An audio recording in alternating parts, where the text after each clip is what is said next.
mean, you asking me, am I ready to go live? Goddamn right, I'm ready to go live. You know I am. Shouting. So, even though I say I'm ready to go live, y'all, I really never really be ready off the rip.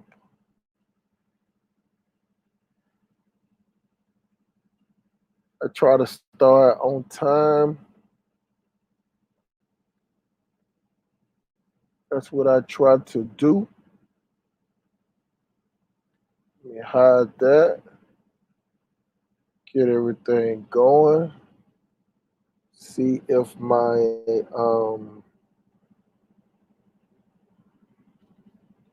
computer is reading right. Make sure the sound is good. Turn that off.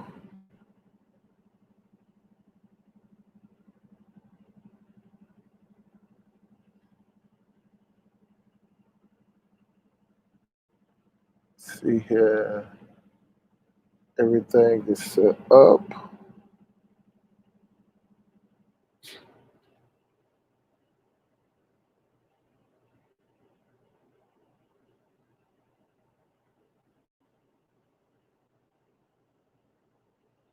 Welcome everybody.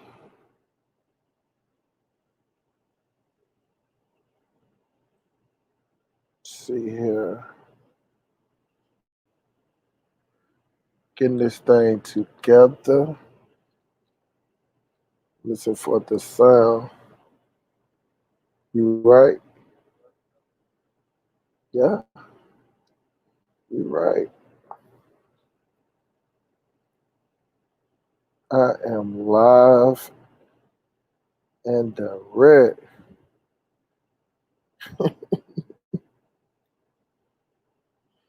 And let me tell y'all something, man. This beef sector of YouTube, shawty, they be killing me, man. You know what I'm saying? Like I watch it.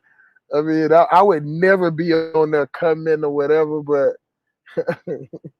I watch it, man. It is dead ass ratchet. Ratchet to the fullest, man.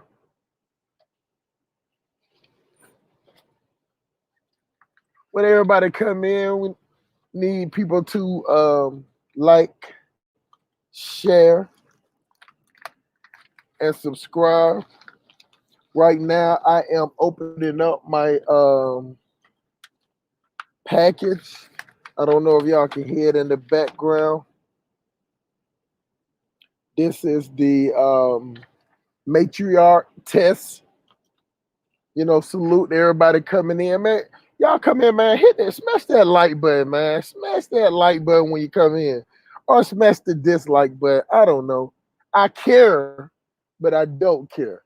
You know what I'm saying? If you, let me tell y'all something. If y'all smash the dislike button, tell me why you smash the dislike button. You know what I'm saying? You ain't got to tell me why you like the like button, of course. But if you want to smash the dislike button, just say it. I really want to know. You won't hear no pushback. I just like I'm one of those type of people that I like constructive criticism. So got Mrs. Gina the Brew in here saying open the line. Yeah, I'm gonna do it in a minute. You know what I'm saying? I'm gonna do it in a minute. Definitely you can participate. But you know what I'm saying, first things first, I'm sitting here and I have my African ancestry from 5900 West Ogden Avenue, Chicago, Illinois, US. And I have my matriarch clan test kit and I have my patriarch clan test kit. It is $553. Now, this is the funny thing, y'all. After I paid $553 for this shit. And which I'm not mad that I paid for this, but you know, it's I I still won't know anything. You know what I'm saying? I have so much of a clue, but there's no way that I would know everything that I need to know from the test. But you know, I'm glad I got it anyway. Got an email coming through. Okay. All right, I'll check that later. So I got the test done because I just want to have, you know, the way I see it is any information is better than no information. Salute to everybody coming in. I'm gonna drop the link in the chat in about 15, no, not even 15 minutes. I'm gonna drop the link in the chat in about 5 or 10 minutes after I finish doing my monologue.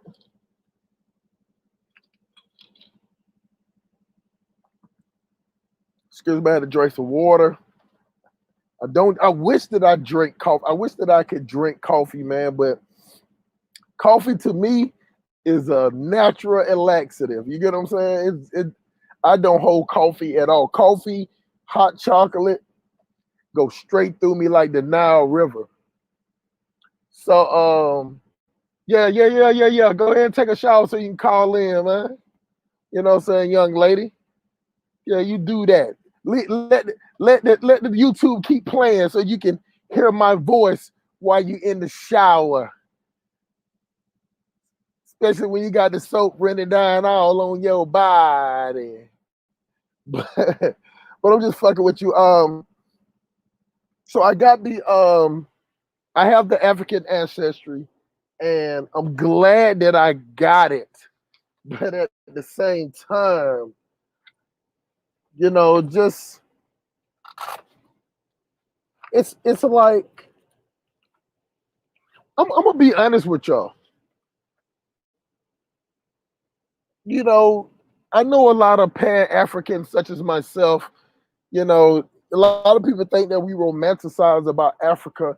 Now, me personally, I don't romanticize about Africa. I am a hustler.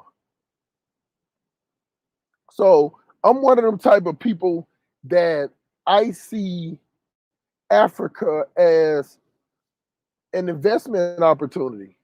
You get what I'm saying? Like Africa is a young country. Well, it's not a young country, you know, just out of colonial stages and colonialism. You know, a lot of country just got its independence, you know, 40, 50 years ago. So, you know, I'm a hustler. You know, and I don't think nothing. I don't understand how, you know, Black Americans get. It's like everybody else can come over there and invest in Africa, but if a Black American do it, it's something wrong. You know, somebody gonna have to come on here and explain that to me. You know what I'm saying? I don't it like wouldn't you want to see somebody that look like you investing in your country or in our country or the country that you was born in? Like you know, I don't understand the logic of our people. It's like with Black people all over the country, we got to all be scraping and surviving. Good times. You know, it's like if we're not entertaining, then no Africa doesn't see us as we either entertainer or thugs. For females, entertainers are husky hyenas.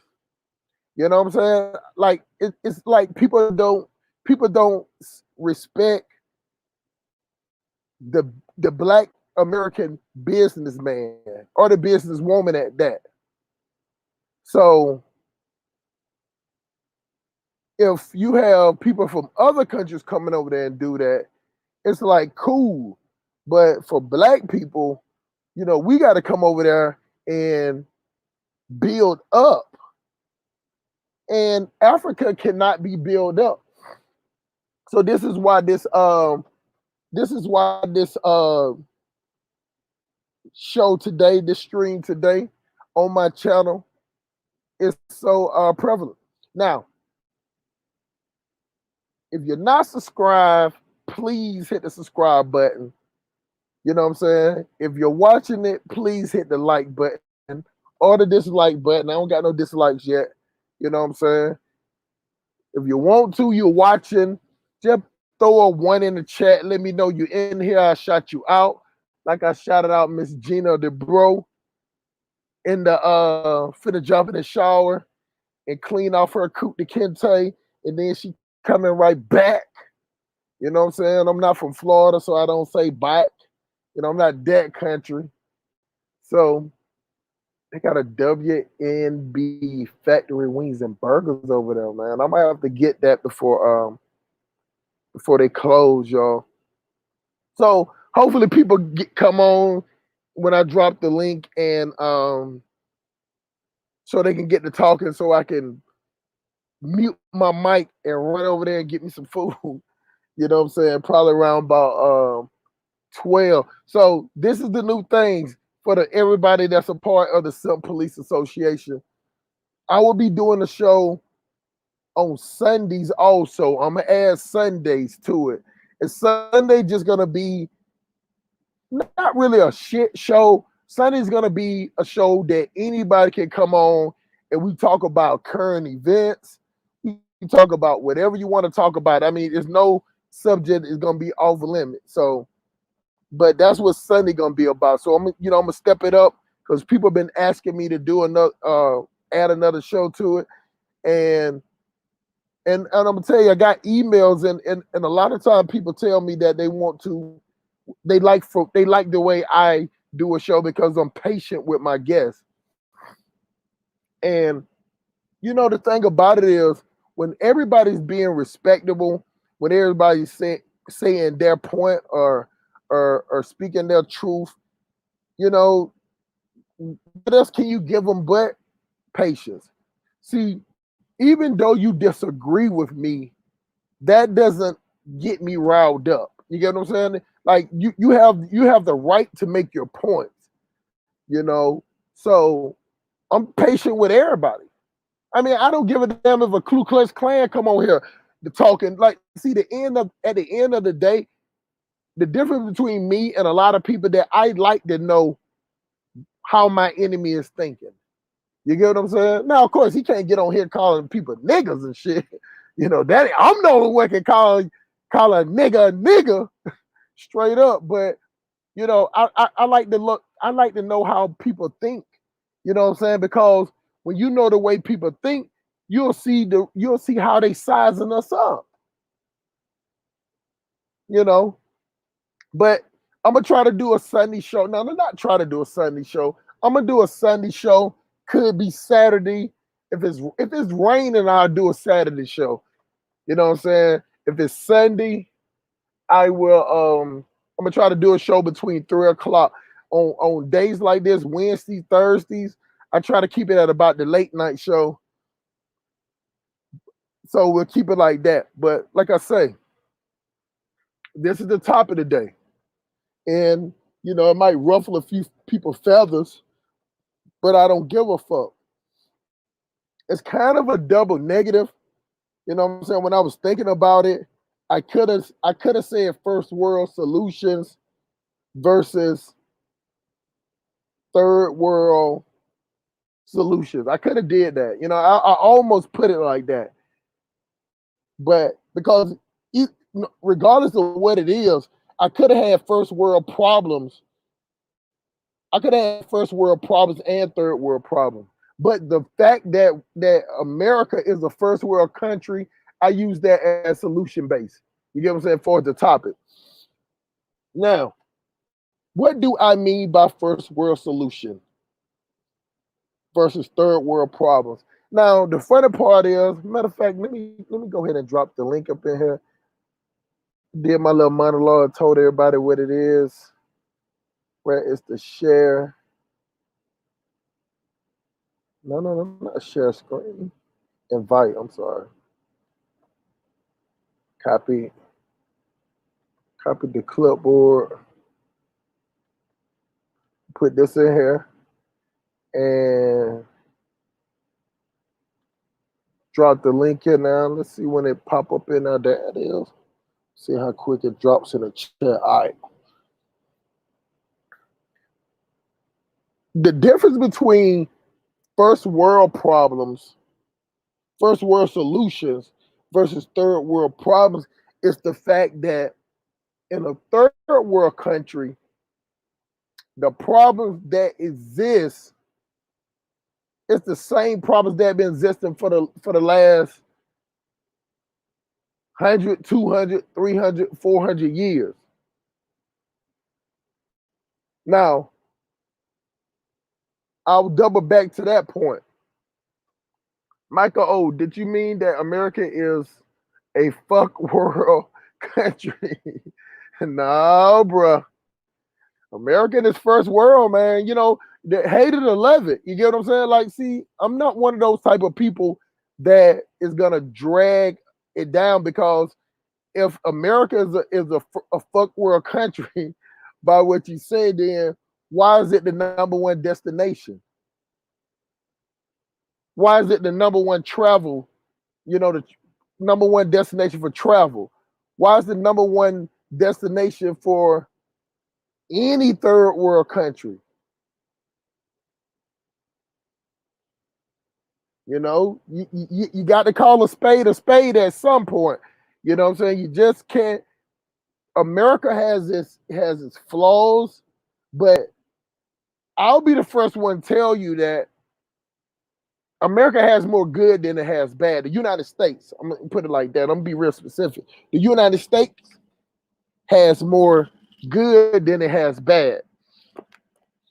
The fucked up thing of it is that the bad, you know what I'm saying, is magnified. You get what I'm saying? And this is it comes through on a bullhorn. But still, first world solutions will not work in a third world country. See, I don't know if that y'all thought this while I'm finna go. I don't know if y'all thought that I was gonna say that America has the answer, the United States has the answer for Africa problem. No, see, that ain't where I'm finna go. But it does not change the fact that Africa is a third world country, and most of its citizens do not have access to running water or electricity. Y'all let me know if I'm lagging or my internet is acting like a weak trick buster. You know what I'm saying? Don't hesitate, because the internet in my area been going in and out. So please let me know. But you have over half of the population in not every single country. No, you know what? I am gonna say every single country in Africa that doesn't have running water, clean water, electricity 24/7, and does not have 24-hour fire department, police departments, and ambulance service. So America, the solutions of America is not to make Africa better. America's United States solution is to keep Africa on its knees. And I know it's a lot of people that's doing well in Africa. I know it's some individual success of people doing good. But see, the difference between a third world country and a first world country is welfare. And I know y'all think about the welfare as far as goddamn getting food stamps and, you know, chicks with lifesaver green yellow hair down at the defect office or whatever. So he say, I disagree though. As America is just full of immoral crap and it was founded on evil, the evil surpasses the good. No, I can't. No, I ain't. Nobody won't agree with you on that, bro. If America was so evil, then why is that the destination for 90% of the population in the world? Do you get what I'm saying? Like when you talk about Africa, you know, it's a lot of people that don't even want to go to Africa. I'm gonna be honest with y'all. I told my son that that we're going to Africa, and he said that he didn't want to go. So my son he's 11 years old. You know, he's smart as shit. So, you know, I said, so why you don't want to go? And he said, he said third world problems. Hey, you know what? That's how I came up with the show because that's what he said. Unlike with James, you know, every part of Africa is not like what they show on TV. You know what I'm saying? And then he said, well, you know what? I understand that it's not all like that, but still that part is there. And I, you know, I can say nothing about that because he's correct. Even though you have some countries that are built up, even though you have some countries that's doing real well in the inner city, still when you get 40 to 50, 60 miles out of the center, it get real hillbilly, dirt road, dusty flip-flops, shitting in outhouses, shitting in holes, shitting in buckets, no electricity, no running water, or you got to go to a communion water spout. So I told him that if I do take him to Africa, because he really don't have a choice. I told him he really don't have a choice. But I promised him that if I take him, I would take him to where, you know, where the grid is up to par. You know what I'm saying? So I had to tell him that because, and I asked him, I said, well, did you see other parts about it? And he said, yeah. You know what I'm saying? But in his eyes, the same way that Michael O was trying to say, which is Michael O is one of the biggest simps in Canada, might be the biggest. I just ain't been to Canada, you know what I'm saying? But for all the people I know from Canada, he's number one so far. But you know, for him, he didn't like how he saw kids was playing in the dirt, or you know, the type of playgrounds that they was playing and the type of instruments they was using to play to have fun. And you get what I'm saying? He just didn't like that. So he's Americanized. You get what I'm saying? He's definitely Americanized. But the thing about America is that now one thing I agree with Michael O on is that in the United States cannot take anything from Africa and apply it to the United States. You know what I'm saying? Like the easy going way about itself.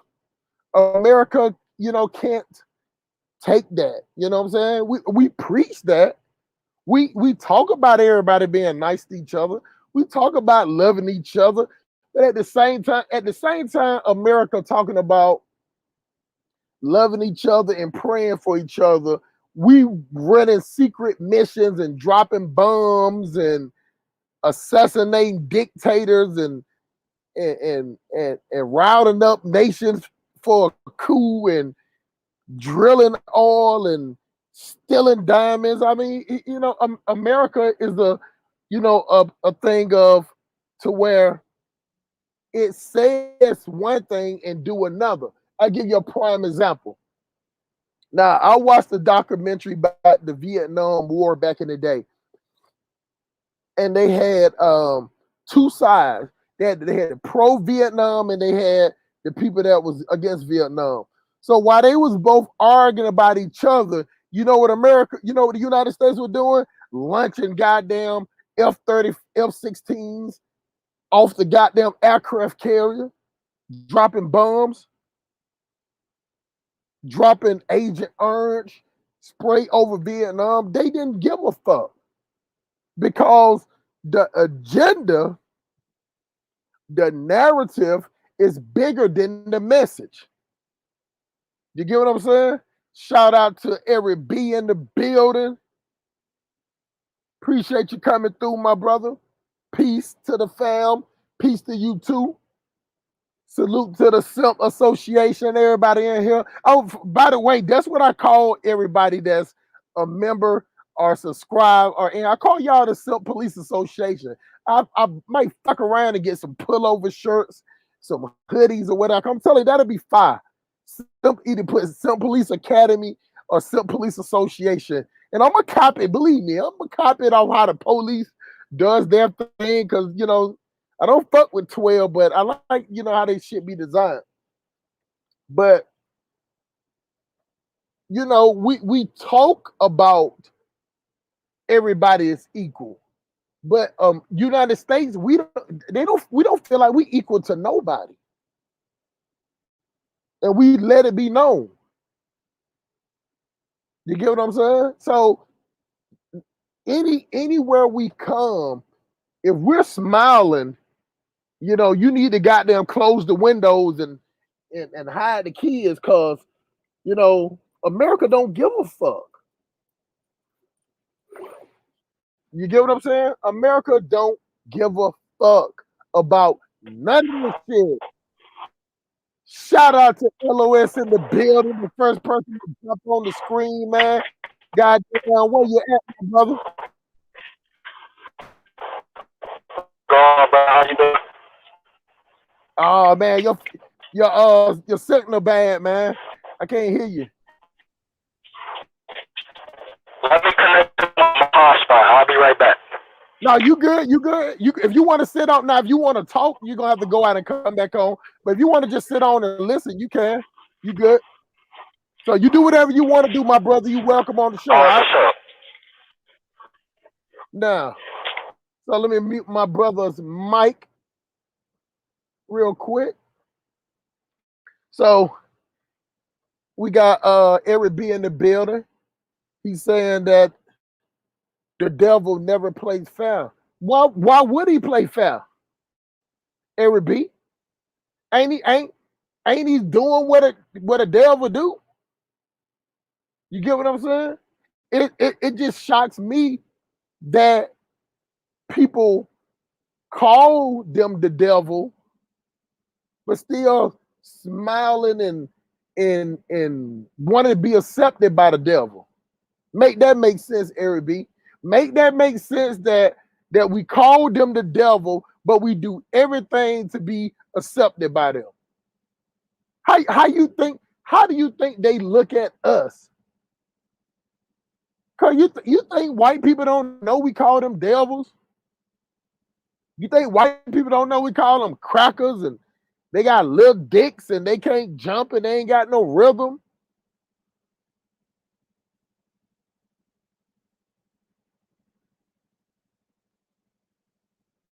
You think they don't know that?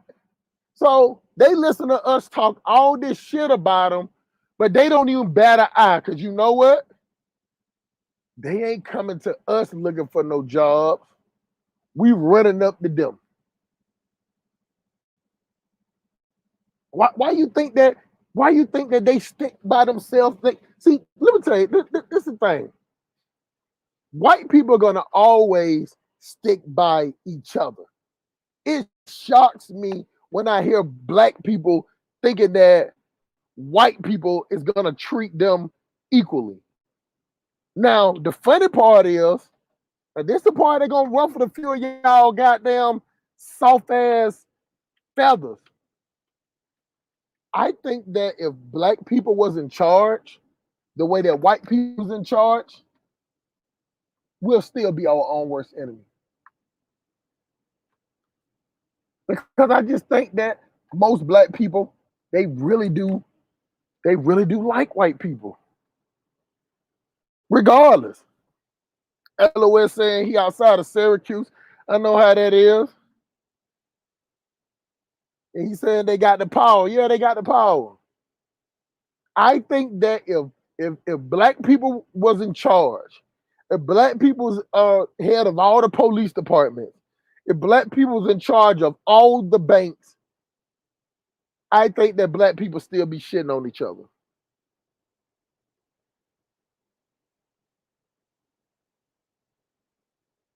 I think black people still would, even if they had the power, would still be trying to get up on the white people's necks and lick them. Pause. And the reason why, y'all, is because that I just think that black people, it's not that, well, it is that black people don't like each other, but I think that black people get on black people's nerves. Because I think that we're extra. We extra about everything. I think that we get on each other's nerve. That's why we so quick to want to bomb on each other.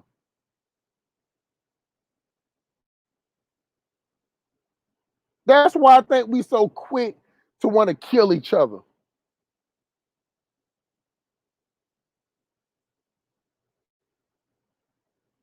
And we all know that, man. You know what I'm saying? Like we'll be in our car in America and pull up somewhere and we see all black people, we'll be like, oh Lord, I don't even want to go in there.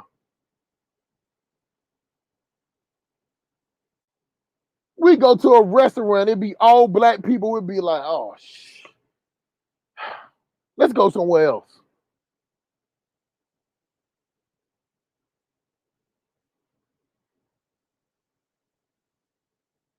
Y'all don't agree with that? Y'all think I'm just making something up?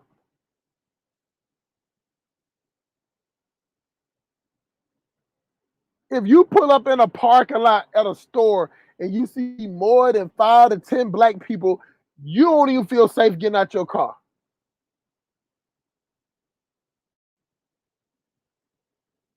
I'm not saying you won't still go in there, but you'll be looking over your shoulders. We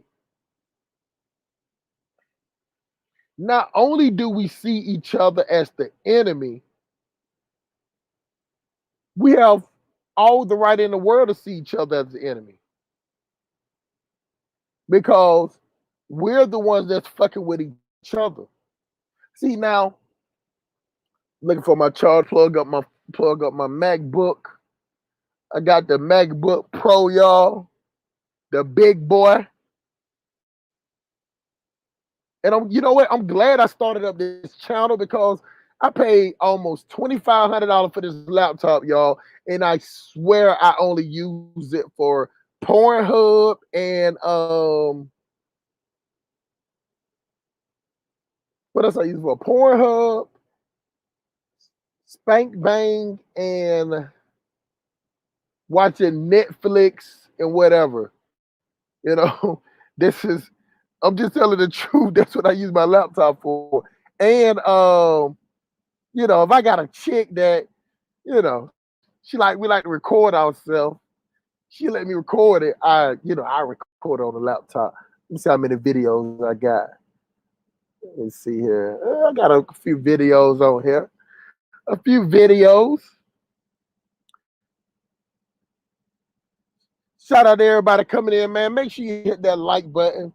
You know, we're gonna dig deep into this conversation, y'all. I promise you.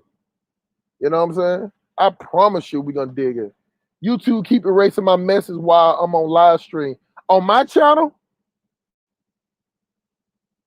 it's erasing you. It's erasing you on my channel. Eric B, let me know if when you type it on mine, does it erase you? Cause I think I got my set up that nothing don't get taken off. Cause I'm the only moderator. I don't even have another moderator, so I don't drop anything. Let me see here. Let me look down and see. Yeah, that might be on certain people's channels, Ari B. Cause some people have like I'm not gonna tell you who channel because you might watch their channel, but I'm a moderator on certain people's channels and they have their things set up that certain words is hold. Now when I'm on the show or listening, I just let everybody talk and go out, but it has a hold on the messages. I'm telling you, it does. Now on my channel, I think you can write whatever you want to write. I ain't got big enough for people to start hating on me yet. But I have, start getting the weird stuff. Let me plug this up real quick, y'all. And shout out to my daughter. She had she had she bought me a charger for my laptop, so I appreciate her. Welcome to the show, Miss Gina DeBrew. What's going on, Shawty? Hey, Brandon. Hey, everybody. Why do you call me Brandon? That's not your name? Hell no, that ain't my name. Yes, it is your name, but And okay. look, hold on, look right there. Look right to your left. What does it say my name is? Okay, you know what? I'm going to be on code tonight. Hi, Hustle Smart. How are you? Appreciate that. Appreciate that. But let me ask you, why did you think my name was Brandon? I have to go back and check my receipts, but I was under the impression that just due to certain channels, I think, just like Nagmeezy, I think somebody, called his name out in the video. So I believe maybe that was somebody referencing you as Brandon in a previous video. I know that you show up Oh in like no, a lot no. of. Somebody referenced me Brandon in one of the comments. They were saying something about I did see that. They was like I'm not getting your notifications, Brandon. I just hit like. I just didn't pay no attention to it. But no, not on no, Brandon is Pan African Strikes Back. That's Brandon. That's the big guy. That's the big dog. You know what I'm saying? So but let me read it. Yep. Racing his comments. They got Quasi up in here. Is Quasi out the chain? A lot of people have a problem with Quasi, but I don't have no problem with him because he just speaks what he speaks. So I don't really have no problem with that. Y'all let me know if the audio is coming through because I just plugged up my charger for my laptop for my MacBook, and they got like a little distortion noise in here. Do you hear like a distortion noise when I'm talking? Slightly. Hold on, let's see. Let's see. What about now? Now is all right. Hold on. So hold on, let's see. What about now? Now it's fine. Nah, it's fine. Okay, go ahead. Oh, what you got to say, Miss Gina DeBrew? Want to call me Brandon? What's I have popping? no problem. I love my name, by the way. And so, where do I start? Well, let's just get to your talking points at hand. We'll start there. When you mentioned when a lot of Black folks are around, some of us don't want to be in the presence or we're hesitant just due to the history and how we maneuver navigate in predominantly Black spaces. And I do agree. There is some kind of heightened sense of alertness when we are around a bunch of Black people, whether it be in the United States, whether it be in any other country in the diaspora. Understood. And I do believe that it is legitimate just due to the history of Black on Black crime, the history of Black broken households, just the history of us just not being in the elevated space, and in us by and large the morale is quite low in the Black community, and in terms of just not really recognizing our worth. So understood, justify. Because I'm in DC. I think I mentioned that in a previous You live of did. yours. And DC is straight up hood. you know, and so I do kind of feel that, you know, it's kind of like the breed of Hold black on for a second. folks. Hold on for a Go ahead, second. tell me. Hold on for a second. Bo, who the hell you calling a silly nigga? Jumping on everybody platform, goddamn, like a YouTube prostitute. You get what I'm saying? Like it amazes me that you can't bring your country ass on somebody's channel and just sit back and just chill out. Like you always got to be that nigga.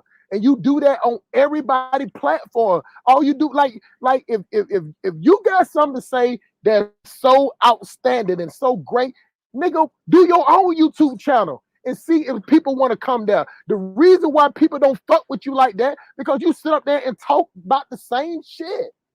All you do is sit up and talk about goddamn Pan-African and talk shit to the point that people have to tell you to stop talking, to stop interrupting. Like, I don't understand niggas like you, man. You know what I'm saying? But that's what you do. You jump from panel to panel to panel for hours and hours of the day, being a YouTube prostitute. You know what I'm saying? To the point that when somebody let you have a home, somebody let you come on there, you know what I'm saying, to give you a spot, and then you just regurgitate the same shit.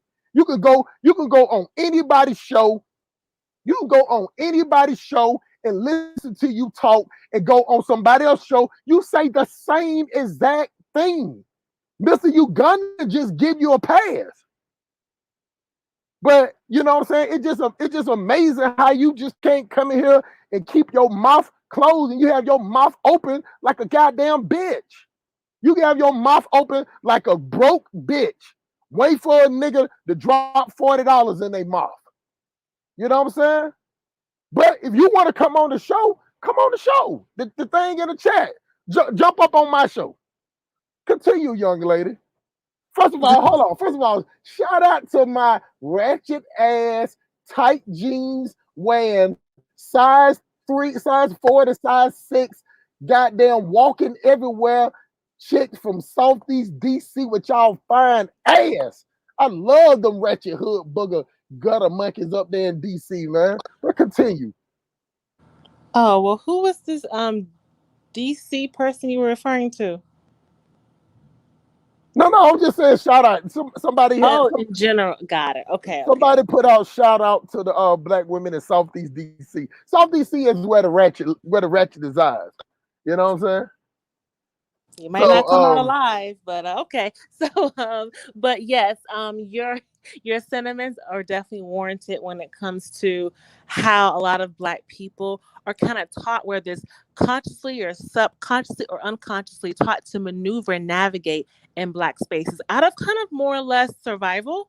And I found myself maneuvering with a heightened sense of alertness more and more in Southeast and just DC in general. Not so much in Miami where I'm from, but DC is a very small, compact area.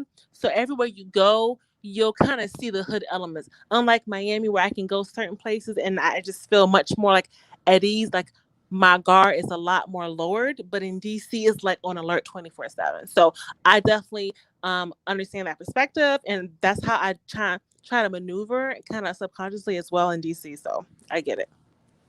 Okay. Now let me read a couple of these chats before we go on. You got red Coco Cuckoo, or how you say that. He said, "Bro, you was hilarious on Ramil stream. You sound like Platinum Elite." I don't know who that is, man. You know what? Let me tell you something. Somebody said that I sound like Platinum Elite, and somebody said, and I have no idea who they are. And somebody said that I sound like Tommy Sotomayor, and I have no idea who that it was at the time. But then when I listened to it, I'm like, the only thing about me and Tommy Sotomayor is that shout out to Miss Real Stella's in the building, is that he speaks from a logical stage. See, this is the thing, and I appreciate Miss Gina on the show. See, the thing about it is, if a person is speaking with logic, then you're not gonna. It doesn't get me riled up. You actually will get me riled up by not speaking logic. If you're a type of person that you speak in probably, mostly, what if, what aboutism. See that right there, I can't go for it. You get what I'm saying? Because at the end of the day, logic is based on reality, and reality is based on facts. You get what I'm saying? Now you can have all the hope in the world, like your boy Oreo Obama for 8 years if you want to,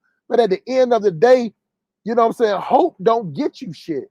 If you sit out there in your car and pray for 3 hours to go get that job, if you get it, then fine. That don't mean that your prayers work, because the logically speaking, if it don't work and you don't get the job, then you're gonna be sitting out there talking about, well, God didn't mean for me to have it. What type of dumb hood booger, dumb sucker shit is that? That it just it behooves me with black people and with religion. You know what I'm saying? But how do you feel about first world solutions versus third world problems, Miss Gina? And let me explain something to y'all too. Give her a headline. Miss Gina has been to over 6 countries. Add a one in front of that. 16. You mean in Africa, correct? 16. God 16. damn. 16 countries, y'all. So, you know, when she popped up here, I didn't have no problem with her popping. I was glad she popped up. And she is a Cynthia G, you know what I'm saying? Pupil, so to speak. You know what I'm saying? She watches her. So she got a little bit of that in her, but which is fine with me, because I agree with some of what Cynthia G say, a lot of it. You get what I'm saying? But at the same time, is that I know I'm getting off topic, y'all, but I'm just trying to, play her out before she get to talking, and y'all say talking like she's a feminist or whatever. But let me tell you something. At this, if women like Tranny G, I'm sorry, women like Cynthia G with her ugly ass be talking about men are conquered, then it's it's no, it don't raise up females in the same process, because no matter what, white supremacists see us the same. You get what I'm saying? It's at the end of the day, white women don't accept black women. So it doesn't matter if white men will bang a black chick up. It don't matter if white men use black women as target practice until they get tired. It doesn't matter if white men use goddamn black women as ghetto gaggers. You know what I'm saying? At the end of the day, if they don't want you, they have no choice but to come back here. You know what I'm saying? So that rhetoric don't phase me at all, because she do have good points. She just she just go overboard with it. Matter of fact, Gina, I watched the show she did, and she was like, she had this show about black men were never lawyer. Did you watch that? I have to go back into the videos, but It was okay. probably like last week or something. It was this month though. You know what I'm saying? Okay. But she was just, I mean, all she kept saying was, black man was lawyer. Black men are not lawyer. Black man was never lawyer. They're never lawyer. Black men are not lawyer. I mean, she said that I stopped counting, Miss Gina, at 200 times. You get what I'm saying? So she was just trying to make this thing or whatever, that some type of way black men aren't loyal and black females are. I think both are not loyal. You get what I'm saying? Like, not like, it's some that stick with each other, and there's a lot of them that don't. But that's the same in any type, any group, don't you think, Miss Gina? You ready for my responses? I'm Is in ready. plural? I am. Hold on. Before you do that, Michael O said she almost got you, hustle. What you mean she got me? What the? I Yeah. don't know. I don't. Please, I don't know what they do. please Go ahead though. explain, Mr. Michael. Is that Michael who said that? Yeah, Can Michael. we? Michael always on your side because he loves Cynthia G. Believe me, he's on your side before you wanna. If you want to say something back to him, he's on Cynthia G's side. He love her. Go ahead though. Well, Lost Way said I'd hit. He said he'd hit Cynthia G. I guess he would, get it in. Just a couple things. Mr. Hustle Smart. Okay, so one. When are you gonna have this debate with Cynthia G, the woman Cynthia G? When are y'all gonna go head to head? Well, for one, I'm too small for her. You get what I'm That's saying? right. Okay, pause. I'm too small for her. Go ahead. But Got my it. Okay. numbers are going up like in the month that I've been doing this or whatever, it's going 100. So probably when I get up to 1,000 and my views get up, because right now my views are bigger than my subscribers. So, at the end of the day, she's sitting at home all day. YouTube is her business. You get what I'm saying? Okay. So, but go ahead. Can't be mad at that. Okay. And two, I am I subscribe to a lot of primarily Black YouTube channels. So whether they're male channels, female channels, where there's like yoga, stretching, drop like it's hot, popping on the D type, 21-day challenge yoga. I am someone who's very fluid in who I follow. I do, as you mentioned, I do agree with a lot of her talking points, but I'm not like a follower of Cynthia G in that sense. So just so y'all know, but yes, she does make a lot of good points. That's why whenever you get your numbers up, I'm gonna be front row seat waiting for this hopefully friendly debate. You, I'm with it. You know what I'm saying? The thing about it is she's she's um she's like a dictator. You know what I'm saying? See, like me, Miss Gina, even for the first time you was on this show, I'm a real patient guy. As Mm-hmm. long as you're stating your truth and your facts and you're not projecting, I'll let you talk.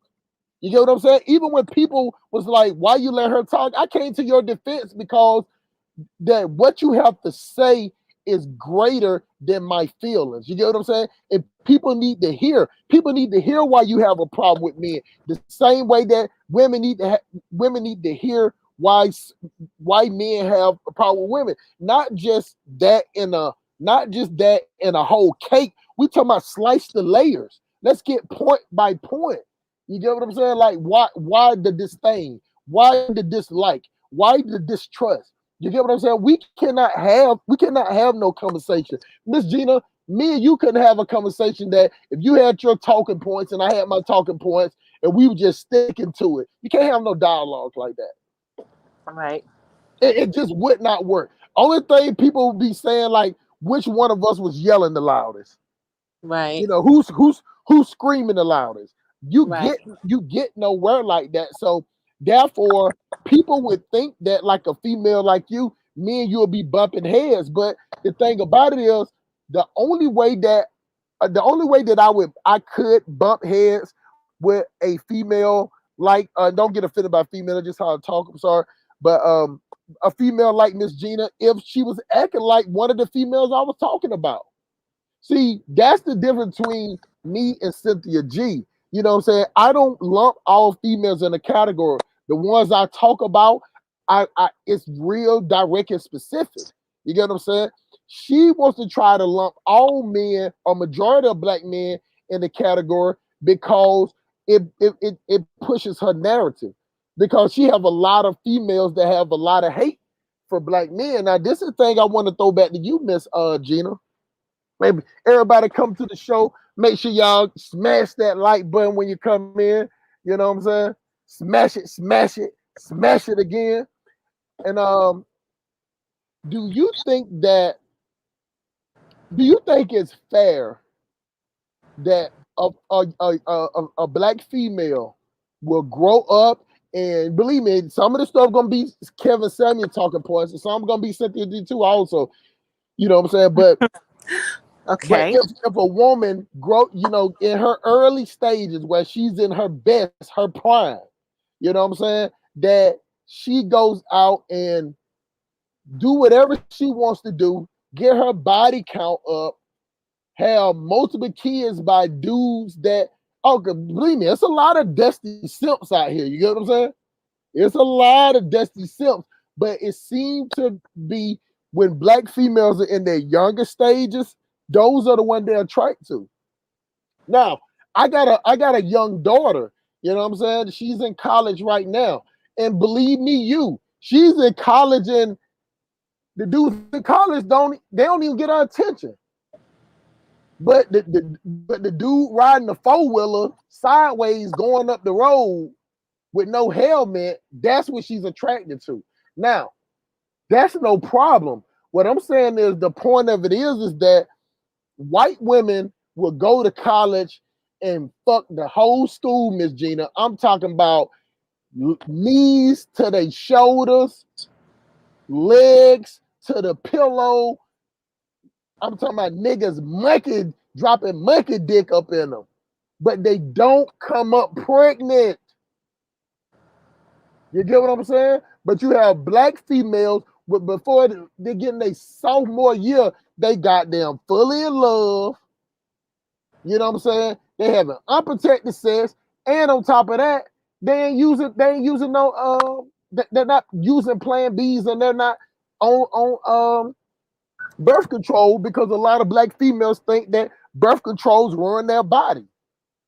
See, you get what I'm saying? Like, do you think that's fair after all that? And by the time a female graduate from college, you know what I'm saying, and got multiple kids by these thugs, then all of a sudden that a dude, they want a respectable dude to take them as they are. Do you think that's fair? Okay, I should have taken notes because you had like a 21 point series of questions, like 50 Cent. Seriously, it was like 21 questions wrapped into one long ass Yeah, run on paragraph. I should you're have right. taken notes.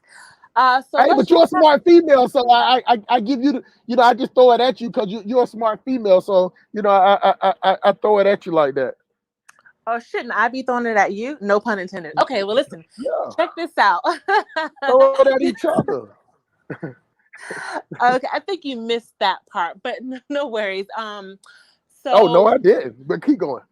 got it. 3 days a Yeah, week. Okay, yeah. so 42 okay, minutes. there you go. So Exactly. okay, so let's attempt to tackle it one by one, and I'm sure that we'll be able to like talk this through. So I'll just randomly pull from one of your questions slash talking points. So white in the white community, yes, that is true. The rate or percentage rather, because the numbers, they are still in the majority, so we have to look at percentage and rate. So the percentage of, let's see, single white households and white, young white college women, etc., uh, giving birth is a lot lower. A Right. lot of it is due to, as you mentioned, birth control. Mhm. I would just say in general, family planning, whether it's termination, which happens at an alarming rate, whether it's Plan B, whether it's condoms, abstinence, you name it, pull out methods. So at the end of the day, I think, well, not I think, I know that family planning is much more reinforced and taught in white families. So therefore, when your parents are more open, because remember, a lot of us grew up in black families, households where we didn't talk about sex. I know I didn't. A lot of black folks, especially when you're Southern Christian, we didn't really have that kind of platform. A lot of us did not. And so, because their parents and their parents did not have it. So it starts from strongly from the household, whereas a lot of white households, they were much more open and transparent about exposing their kids to sexual health, reproductive health, and just overall being aware. And once it's taught to you, and then you have a higher rate of single black families. So let's say you're Becky from the Midwest. You grew up in the what we call quote unquote ideal two-parent household.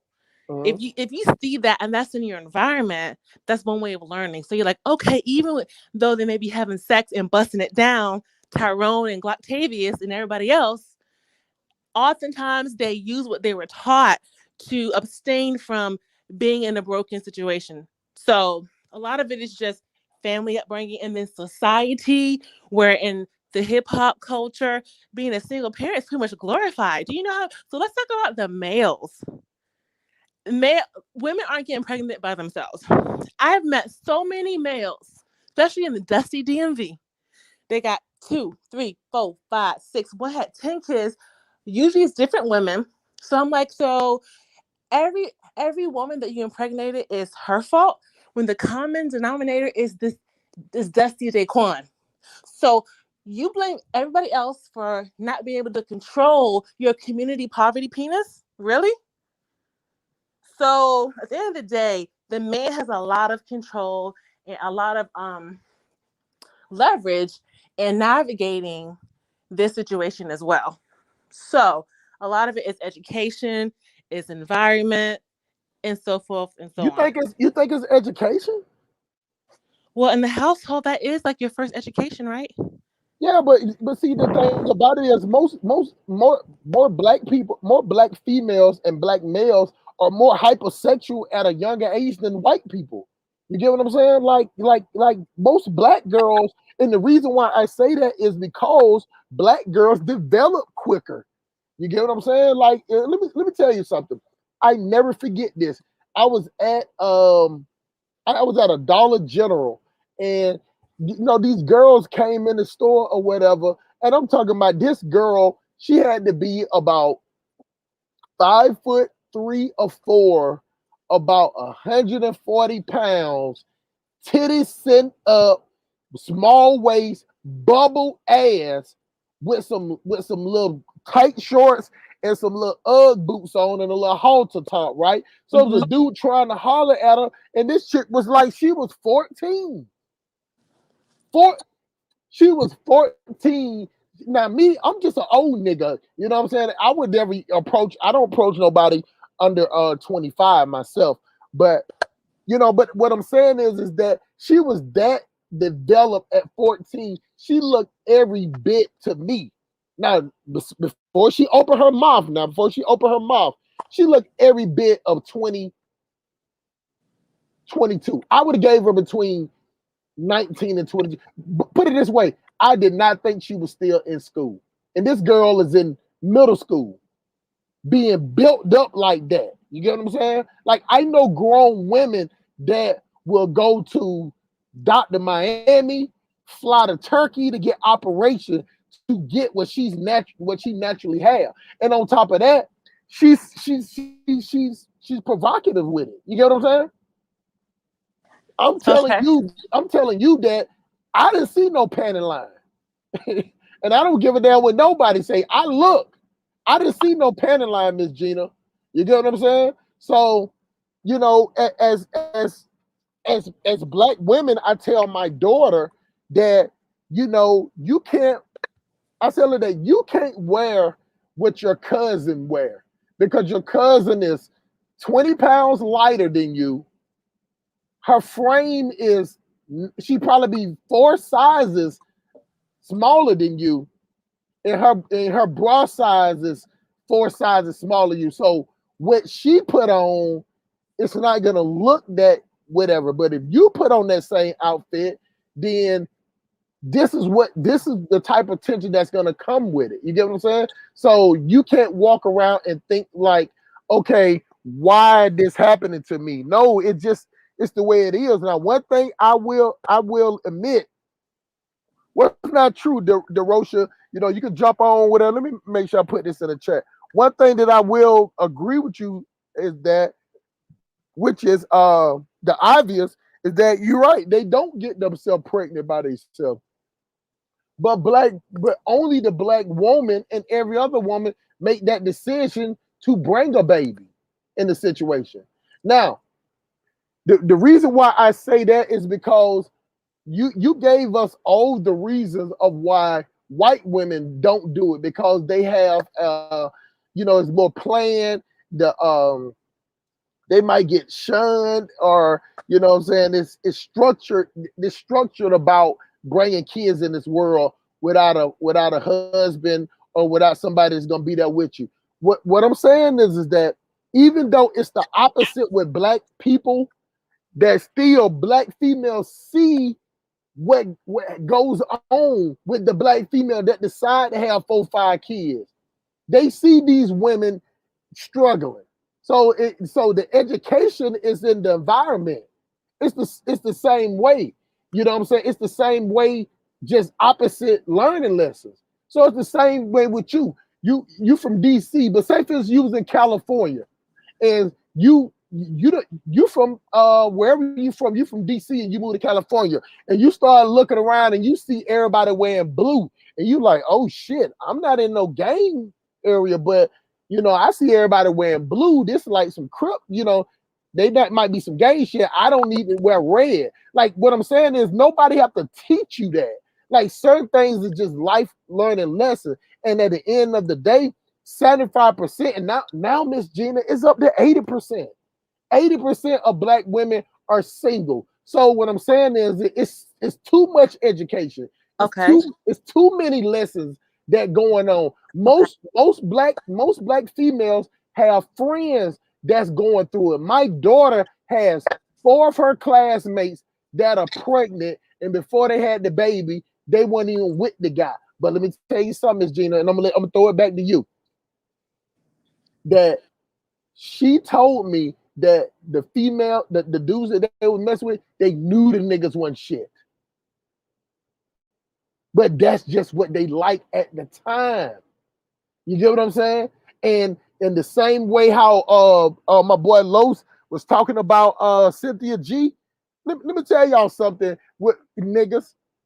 Niggas will stick their dick in anything. And it don't got to the point that females now will fuck any nigga with some swag, any nigga with some tattoos, and any nigga with a 6-pack, and will let that nigga raw dog them on the first day. Like, do you not know that most people, if they dealing with somebody having sex more than 3 times, that after the 3rd time that rubber coming off, even if whether it was even on from the jump, Miss Gina. You get what I'm saying? This is what we're picking. See, I don't have no problem with you busting the wide open all over DC, but just don't come up pregnant. And if you do come up pregnant, use that smartness that they say that black women are. Use that education to know that you don't need to bring a child in this world. Now, if you want to use religion to justify it, then religion need to help you take care of that child. Then that's who you need to depend on. That's who you need to put on child support with that religion. Okay. Go ahead. Okay. Again, it was like a 21-point question / commentary. So we're gonna try to tackle bits and pieces. But where do I start? Okay. How about this? First thing. When it comes to the whole, I think you mentioned 80%, right? It's Of up to 80 now. 80%. You mean like single black mothers? Yep. Okay, so most likely it's about 80% or higher of single black fathers. Because remember, at the end of the day, these fathers. No. Hold on. That's not true. That's not true. Now let me tell you what. Let me put a pin in that. Hold on. Can I say one thing real quick? Go ahead. It's probably lower because that's right. So many of these Dusty Daquans are impregnated multiple women. That's right. So therefore, they it's go lower. logic. See, that's our logic. That's lower. That's the difference between you and Cynthia G. Because at the end of the day, even though that would be your go-to defense, logic have to kick in. These women are having babies by the same dudes. But Right. continue. So when are these guys gonna learn? Because it's like, okay, I'll give you an example. Since we're talking about the DMV, which I am not from, I am from Miami, but I work in DC, getting that DC money from the government. But anyway, I remember talking to this one guy. He was from New York, and we just start chatting, whatever. He did say early on he had 4 kids, and guess how many women? 4. He was hiding from 2 of them. Talking about something, they don't know where I live. They don't know where I live. And he had the audacity to ask me, as someone who never had kids, by the way, 2-parent household, master's degree, and plus speak Russian and French, all these things that black women aren't supposed to be. And he had the unmitigated gall to ask me, what do I have to bring to the table? I said, the deuces, and I'm out. But check this out. He blamed all 4 of his baby mamas, for lack of better terms, for tricking him. So I'm like, all 4 of them forced you to have sex. All 4 of them lied to you. The common denominator at a certain point is probably the dusty Negro. Let's just keep it real. And so, Yeah, he's a dusty simp. right, and then but it's more commonly than a lot of us give credit to. So you're right. The rate of single fatherhood is lower because guess what? They impregnate about like 10 women each. So, but guess what? We as both male and female have to make a concerted effort to say, you know what, we're going to change the trajectory of our community. We're going to change the course. It's never too late, hustle smart, to change course, to make a detour, to get to a better destination. And you know what, you made a great point. If you see people around you on that struggle bus, and I'm gonna go back to your girl Cynthia G, the 3 trash bag carrying struggle dusters, and you're like, why would you walk into a pit fight if you know that it's gonna kill you or it's gonna cause great harm? But people do it anyway. I've seen plenty of guys, especially if the woman is light skinned or, as we say, exotical or Hispanic or white. They'll give her a pass. She can have two. I've seen it so much. Hustle smart. She can have 2 or 3 different kids, can barely articulate in English, living in the barrios or the trailer park or the projects. But because she's a little bit high yellow, Negroes will give her a chance. Yeah. So the rules don't apply equally to someone like me who's pecan complexion to somebody else. So they be simping behind being a stepdaddy as long as she's exotical enough. But But see, they're not playing. They're not playing stepdaddy for that long though. See, the thing about it is, a lot of the dusty simps. You get what I'm saying? Mhm. They just they just like new pussy. See, those dudes ain't gonna change, and the reason why they're not gonna change because the numbers are in their favor, Miss Gina. Women outnumber men. It's 3 million more females out here than it is dudes. Okay.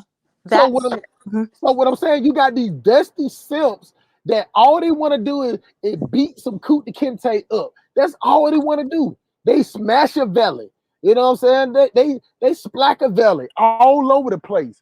The numbers are in their favor. If a young black man is tall, handsome, paused, and he's built up like your favorite rapper, or God forbid if he dresses like your favorite rapper, and that nigga got a Charger or a Camaro, these bitches busting it wide open in the back of a Dairy Queen. Raw dog. Like the nigga can have his, like you say, 2 or 3 trash bags in the trunk. Like when he go to the hotel, he going through the trunk getting clothes out. These females still running up in there like this is boo. okay. And guess what? This is boo will end up booing up a non-black chick. At the end of the day, these are often the same guys who, when they get a little bit of something, like they get a check, right? They get some fame, whatever the case may be, they will get the whitest thing, if not white itself. And guess what? When the ish hits the fan, she takes him for everything he has. We've seen it over and over again because most white women and non-black women were taught to date up, right? To elevate. And so when it comes to the average black guy, guess what? It's not a badge of honor. It's not. Unless he's coming with some real money and some real clout. So a lot of times these other women are dating strategically. And these simps who just go for their preference of these exoticals, they end up getting, at the end of the day, taken to the cleaners. Then I've seen it so many times, hustle smart, when they'll go back to the black woman after they've gotten run through by all these exotical women. And it just said, oh, come by my crib and smoke hookah. You are a damaged goods beta male. Stick to your Becky's and your Maylene Bupocs and your Maria Sanchez's because I don't want you. Period. But let me tell you something though, Miss Gina. You're the exception to the rule. Cause for every chick like you that's gonna say no, it's 19 other chicks that are gonna be like, I'm on my way. Send me an Uber. Right. You got some weed, you got some drink. You get what I'm saying? Exactly. What's going on, Mr. Hakeem 1978, man? Appreciate you coming on the show. I'm gonna mute your mic, and then whenever you want to come on, man, I'm gonna throw it back to you, my brother. But appreciate you coming on the show, bro. Salute, man. How you doing today? I'm doing all right. All right, I'm just gonna Out mute back. you. I'm mute you until you want to come. When you want to come in, just unmute yourself. All right. I could drop a little spill. Yeah, I don't know, man. When I was young, I had my kids' mom. We went through it, and I had got a job. Like I was young, I had my daughter, and I got a job. You know what I mean? And a lot of the young guys around my age, we was doing housekeeping. Uh, they was having kids by other girls, man. You know. Like besides listen. they was starting the bad trend, and I watched them. I'm like, wow, you with her, she pregnant, and you got another baby. Oh, I wound up getting back with my kid's mom. I had my son by her. You know what I mean? I saw that trend coming. I saw But that like, trend but coming. this is the thing though, Mister Herbalist. You know, Uh huh. that's you, Mister Herbalist, right? Yeah. Okay, but at the same time, like you and Miss Gina are saying, both of y'all are the anomaly. See the numbers. See, at the end of the day, for a black man got to say, you know what, I'm tired of fucking all this pussy that just running around everywhere. You know what I'm saying? I want to stick with one chick. The problem is, Miss Gina, is that the numbers are against black women. Do you get what I'm saying? So it's like for the like you say dating up. If you're trying to date up, then that means you're trying to date up in this 10% pool. That means that all these successful black women, and it's true that it's more successful black women than it is successful black men. I give you that. I give you that point, hands down.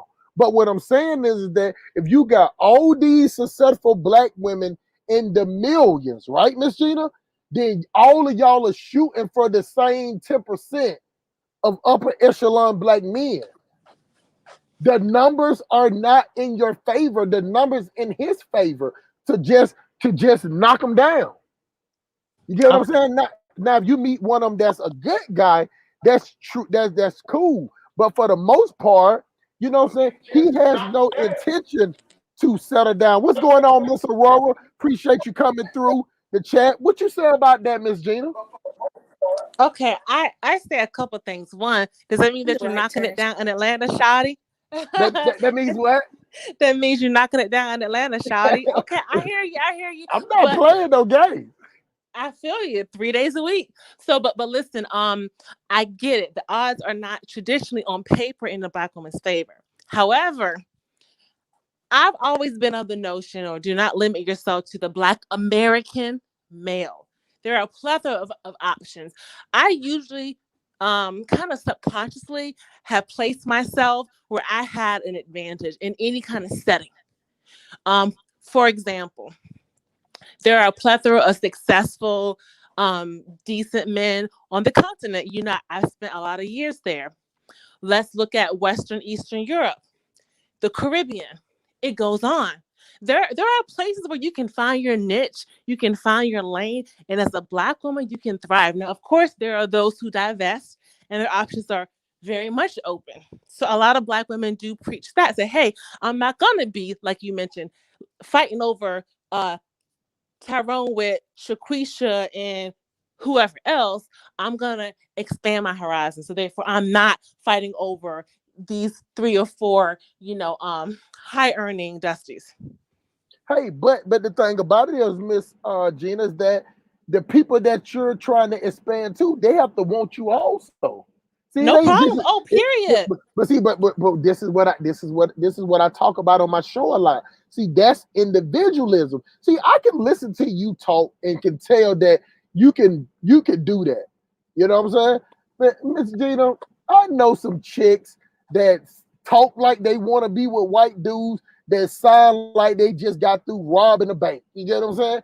You know what I'm saying? Like the thing about it is you got to be able, you can't just talk that shit. You know what? It's the equivalent of black people that get locked up or something happen. They talking about, you know what? I'm gonna go call my lawyer. Most black people don't have a lawyer. 95% of black people does not have a lawyer on retainer. That's just 100% facts. So when a black person got to call a lawyer, they actually got to call a lawyer who's gonna take the case, a fucking traffic, car accident lawyer.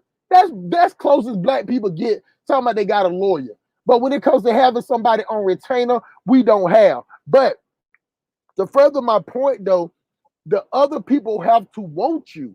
You get what I'm saying? And most of the white dudes that I see with black women, the funny part is, Miss Gina, is that most of the black women I see them with are natural hair, not that much makeup, not too loud, real nice personality, real jokey, playful, real kid, real child at heart type of black women. They ain't messing with these bitches that talking about nuck if you buck. And for real. And what the audacity. They ain't fucking with them bitches. Okay. They're not fucking with these wig weed wearing wild high hood rat uppity twerk monkeys that all they want to do is they wear leggings 90% of the time. They're not fucking with those types. Okay. I'll just say 2 words to that. Black China. What you mean? Black China was everything. Now I'm saying stereotypically speaking, everything that you mentioned. She's from DC. You love your Southeast DC hood boogers from the strip clubs to Tigger or whatever his name, like Mr. Rap City, all the way to a Kardashian, and she is known for being a hood booger. So at the end of the day, I understand that's individual, but at the end of the day, you have to ask yourself something. You just described a very pleasant woman in her femininity, right? Who is what a lot of black women supposed to aspire to be. How come they're not with black males? There's a reason. My point exactly. Go to where maybe in their mindset, they go to whom they can connect, who appreciates them, who protects, provides, and uplifts. Maybe they're not getting that from, a daggone booty bandit over here, Gloctavius. So again, why the quality women going outside? Ask yourself that question. Yeah, but see, it's not the quality women. What I'm saying is that they are. You just mentioned. No. I just said that they have a nice personality. You get what I'm saying? I know plenty of them. So I know plenty of them too, and they're not just breaking. They're not breaking the bank. They just have good personalities. So for the most of the females that I know that mess with white dudes, they don't make as much money as me. But what I'm saying is they have a nice, pleasant disposition. They're not argumentative. Their voice ain't deep. You get what I'm saying? They ain't run around like they reaching. Like, let me tell you something, Miss Gina. I got on my daughter's ass one day. We went out, I took her out to eat, and she was talking to something, and she was like talking, and she was acting like she was reaching, like grabbing something out the sky. I'm like, girl, if you don't cut that hood booger shit out, I'm like, you can say whatever you want to say without the hand motions. You can say whatever you want to say without the neck motion. You can say whatever you want to say without popping your mouth. You get what I'm saying? I said, you're not getting your point across by doing that. I said, the only people that understand that is the other people that you're talking to. But anybody else would see you and call it like a wild animal. Okay. So what I'm saying is that these women that do this, they act totally different. And you got these ratchets out here that fuck with the same dudes. And these dudes have no reason. And then on top of it, because black women are so damn fine, and I'm pretty sure I don't know what happened to Miss Royal Mary came up in here with her hair fixed looking good. You know what I'm saying? But black women look so good and they so fine that white dudes will bang them up. But at the end of the day, if she's a husky hyena, you know what I'm saying, wearing goddamn fuzzy goddamn flip-flops, you know what I'm saying, with the goddamn with the ball on the front, you can't take that shit home to your mama. So white dudes will do that shit at the comfort of their own home. But after a while, when they get tired of it, they throw that ratchet trout back to the ocean. They don't stick with that. You tell me one relationship that a white dude is with a black woman, and that black woman is a ratchet hood booger. Tell me that one. I Tell me, just mentioned Black you, China. Now they're Black no longer China ain't in no together. relationship. She ain't in no Can relationship with I fin- nobody. No. Okay, I was gonna finish, my dear, and say they were. I believe they were engaged. She was with Rob No, Kardashian. they was never They engaged. They was never engaged. they were in a relationship, however. So I gave you an example. Of course, a lot of relationships, I think most relationships do not last anyway, so we can't use that as our gauging point. But yes, that was the point that I made earlier when she's straight from the hood of DC, straight from the strip clubs, back to Kardashian. Now that, my friend, is the ultimate come up. She's taking care of the rest of her life, period. But to your other point, when you mentioned like talking like a hoodie rat, da, da, da, these Dusty Daquans and Gloctavius types are the ones wifing them up. The, as you mentioned, argumentative type, the loud type, the ones that I guess you mentioned some kind of bedroom shoes in public, whatever. You know, well, come on now. I'm Listen, saying, don't you get on here and act all uppity. You see them, you see these bitches running around here with them flip flops on, with them goddamn furs on them, the panda bear or whatever on them flip flops, man. They wear them all the time. And you even got some restaurants had to tell them that they can't even come in there with them flip flops on no more. You don't see those now. and Continue though. yeah, so just like, and you're in Atlanta, I'm in DC. Just like you've seen a lot of guys walking around. Well, I have a purse, a dress, a daggone head bonnet, some flip flops, trying to get them a high value man too. And there's a reason why a lot of stores have these rules now. You must have your pants pulled up, because why do you want to see your booty crack, Negroes? We don't want to see the crack of your booty unless you're trying to catch a man up in your prostate. Period. All this feminine stuff has got to go. All I'm saying is this: when you mention these women who were like argumentative and X, Y, and Z, those are the types, usually, there are exceptions, those are usually the types of women who get wiped up by the Gloctavians because they speak the same hood language. Now, when it comes to Black women who speak differently, who are well read, educated, who have feminine energy, all these things that a Black woman should aspire to be, quote unquote, it seems like the average Black male does not appreciate that. He'll either go for the toxic Shaquisha or the Becky or the Mirasol, and that's really it. So No, oftentimes, no, just oftentimes these women that you claim that you've seen dating out is because those are the kinds of guys that usually see a Black woman like that. They see that worth. The Gloctavius will want a ratchet Shaquisha, or the educated Black male would want a light-skinned exotical. So then what? Other people will see us for our worth, and that's who you see dating out, generally. but see, let me tell you where you're wrong at. Because the females that I know that date white dudes like that, they always dated white dudes. It wasn't because they couldn't get a Black guy. It's just that they have that those are the girls that like to go skiing, and they, when I was in school with them or work with them or whatever, they always did off the wall stuff. You get what I'm saying? Not, I won't even say off the wall, because Black people, we just got these 3 or 4 things that we do: a barbecue, going to the deaf club, and I don't know what else we do. Marching when somebody trying to kill us. That's the only 2 things we do. We're congregate people. But what I'm saying is, these women always liked these white guys. You know what I'm saying? They always dated white guys. I'm talking, but when you want to talk about the Black women that sit up there and say, well, you know what, I'm tired of being done wrong, I can go over there, unless they change. You know what I'm saying? They'll just be a doormat. Also, see, you use Black China, and I'll use Eve. You get what I'm saying? The pit bull in a skirt. You know what I'm saying? Now she'll be the first person to tell you is that when I got with the white dude, I tamed myself. You know what I'm saying? I toned everything down. You get what I'm saying? Because that's what she wanted to do.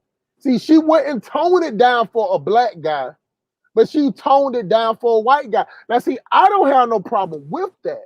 You know what I'm saying? I don't have no problem with that at all, because she ain't going back and forth. You know what I'm saying? It's the point that, when these Black women get with these white dudes, and these white dudes go to beating your ass, and telling you to bow down, or they're insensitive to black people issues. You get what I'm saying? Then if something happened to you, then you start want black people to feel sorry for you again.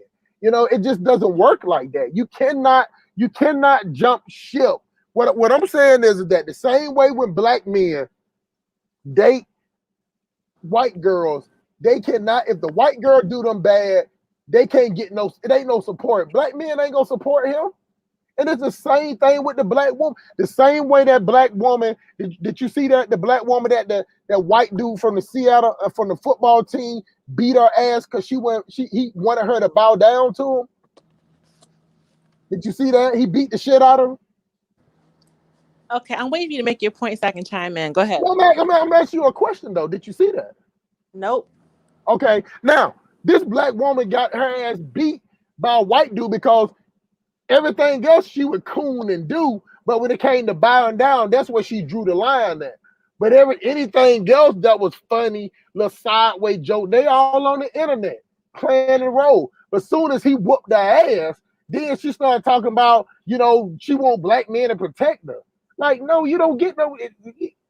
If your immediate family ain't protecting you, ain't nobody else. Let me tell you something like this. If I saw a black woman right now getting her ass whooped and I don't know her, I would walk right past her.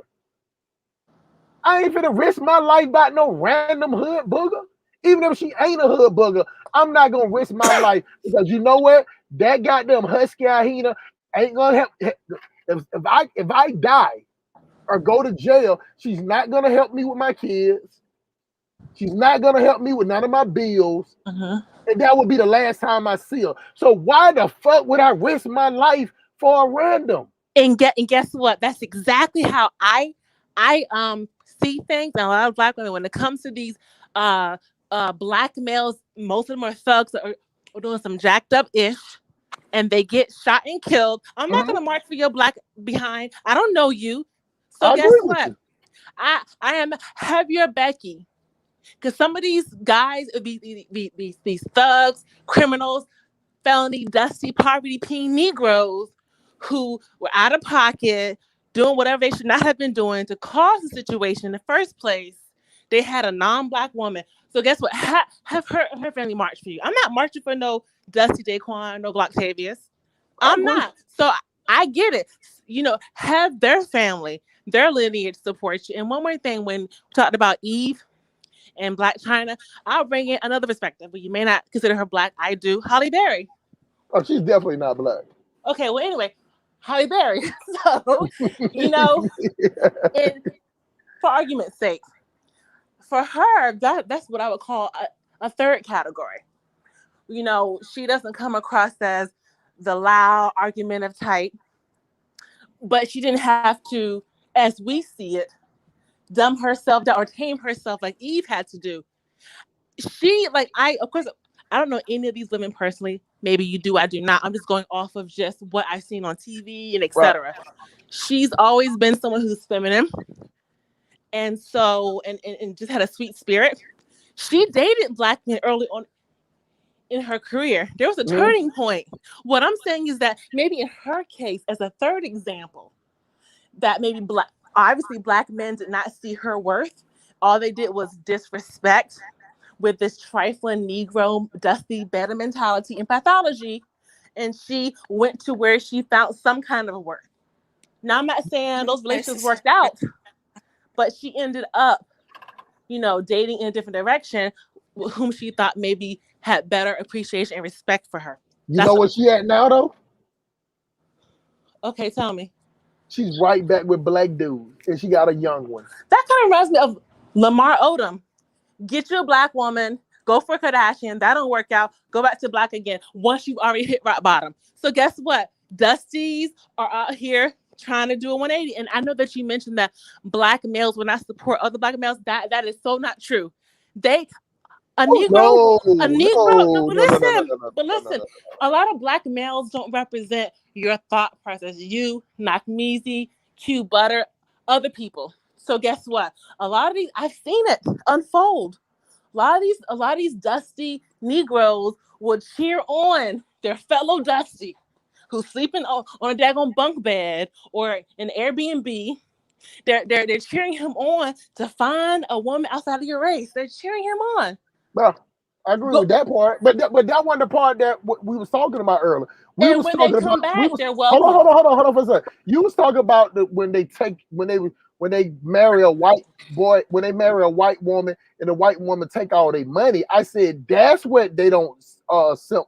They're not gonna show no emotion for him. Yeah, they'll congratulate dudes messing with a white chick because for what they say, white women can be friendly. Now, black women try to turn that in like they're easy to push over, but I'm telling you from my own example that white women are way more friendly than black women are. Okay, so guess what? And they will be friendly with your money when y'all don't work out. And those same dusty beta trifling Negroes who are out there saying, yeah, Tyrone, go get your white chick, and she takes it to the cleaners. Guess what? At the end of the day, it's game over. Then usually they'll try to come back with their dusty tail between their legs to a black woman with these broken pieces. Like, I don't want your crumbs. But see, So that's the thing, though. It's plenty. What I'm saying is the numbers are not in your favor because see, a black man have all the options in the world. This the black woman. See, this is the thing. See, the reason why it's 19 women to every one man in Atlanta is because a lot of black men are locked up. A lot of black men are gay in Atlanta. You get what I'm saying? And a lot of black men don't have no swag. So therefore, the niggas with the swag, the niggas with the little money, and niggas with a nice car got all these bitches to choose from. And the females, they ain't smart enough. They going after the same. They going after the same dude. I'm gonna use me for example. And I'm an old nigga. You know what I'm saying? I'll have females calling me and be like, "That bitch, she don't left yet." You know what I'm saying? You ain't tired of her yet. You know what I'm saying? You don't need nothing new. You don't want to this because of the type of men. You know what I'm saying? The statue that I am, and I'm not even a high statue guy. I'm a over middle class earning guy. You get what I'm saying? And I have a sense of I have a strong presence about myself. Not only am I a tall dude and I'm a big guy, that it just I got a commanding presence about myself. And on top of that, as you see, I got a good ass talk game. And I'm funny. So females love shit like that. So I get females that know that I got other females and still just want to be a part because the pickings is so slim. You get what I'm saying? See, that's the dip. Now, that's one thing I give women credit for. Y'all will try to elevate yourself. I give you that. See, this is where the first world solution come into play at because you only can do this in a first world country. See, if you was in a third world country, everything you saying wouldn't make no sense. It wouldn't even fly. You get what I'm saying? Because that in third world countries, nobody wouldn't give a damn about your education. Nobody wouldn't care at the end of the day. In the third world country, men world over everything. It could be the brokest man that's out there with some flip-flops on that toe from the bottom. His word is still over your word. If you call the police and in between you and him, the police are gonna believe him. In America, if it was you standing there and you with some old dusty dreadhead dude, because you know all them niggas rock dreads in DC. You know what I'm saying? Some dread nigga with Washington DC Redskin jersey on, the police is gonna believe you. So a lot of things that you saying only works for you because you're in a first world country. So I don't have a problem with you say. I don't have no problem with your message. But what I'm saying is that it still don't negate the fact that the men have the numbers. So no matter how dusty they are, no matter how beta they are, no matter what type of whatever, it's still more. Put it like this, Miss Gina. Which one is more valuable, the diamond or a pearl? Depends on who you ask. Just in general. Which one is which one is, I mean, you don't get nobody pearl for for marriage. You get what I'm saying? The diamond. We all know the diamonds. You know what I'm saying? But I'll let you get away with that one. We all know that diamonds are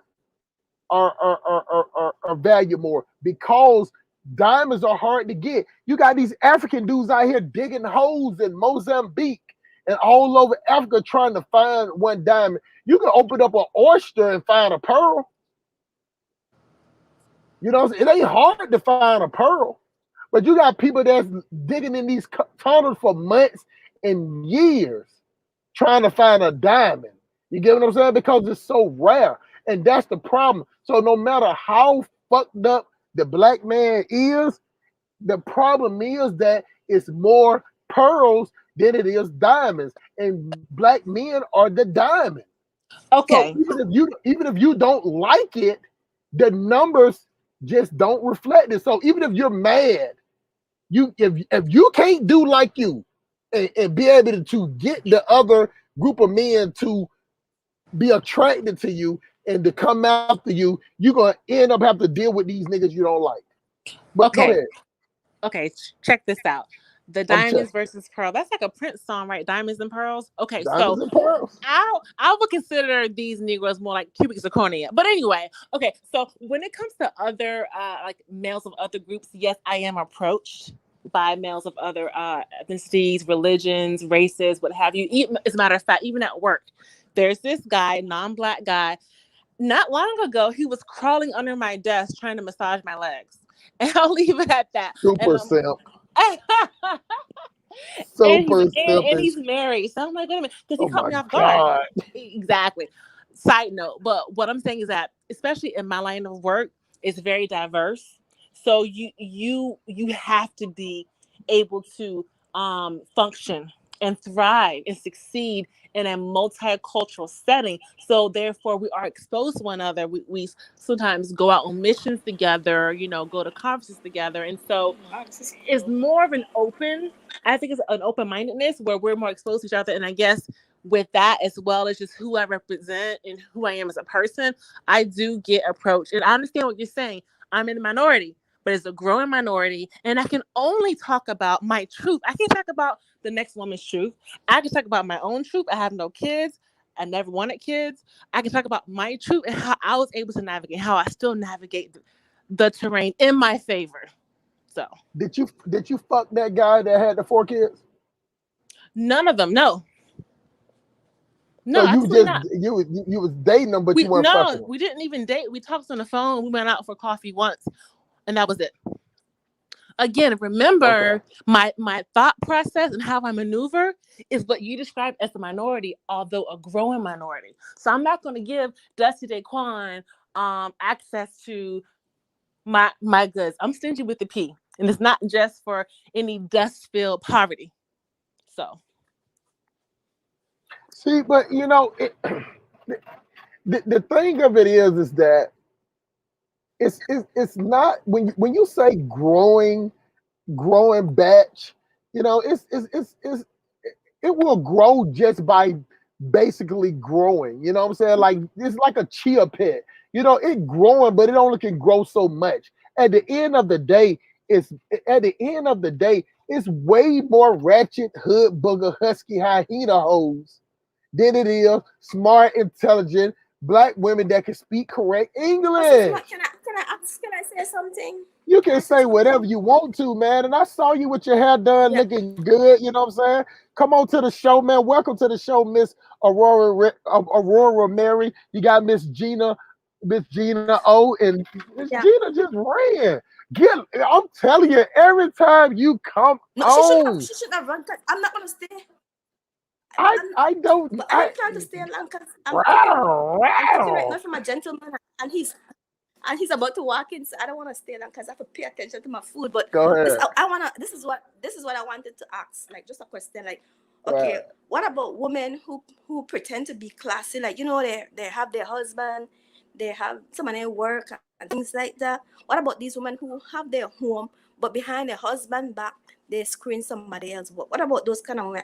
Are they husky hyenas? Two women who like you see them like in the you see them out there looking classy, looking decent, and they have that's definitely not. But behind closed Definitely door, not. they squeeze. I don't consider you a husky hyena. But what I'm saying No. is that the husky hyena is specific. You know what I'm saying? It's a certain type. You get what I'm saying? Like it's you speak regardless if you your Caribbean dialect, you speak good. You get what I'm saying? Like I can understand what you're saying. I have let me tell you something. I have ran across some Caribbean women where they sound like they finna go goddamn, You rob a should like bank or something. I'm not gonna stay long houses. I just want to ask you. I just wanted to Go ahead. say this. Like I don't have. I have a like. How should I say? I don't really trust a lot of women. Maybe because like growing up, I had bad experience with my mom. Like like You ain't gonna relationship show with you. my mom. You ain't gonna show your picture. You ain't gonna show everybody your nice hair. Like we always see it in a route. You know Yeah, what I'm I saying? did it. Come on, your I hair. did it. I braided it. I did my hair just something different, just a It different look it style. look good, man. Come Thank you. on. Thank you. Yeah, but But what you I'm hold gonna on, say hold on, is hold this. on, hold on. Before you say that, what are you cooking? Oh, I'm making rice, plantains, and oxtail Oh and string hell beans. yeah, man. That's $22 a plate. I But go know, ahead. right? Go ahead and say what you're gonna say.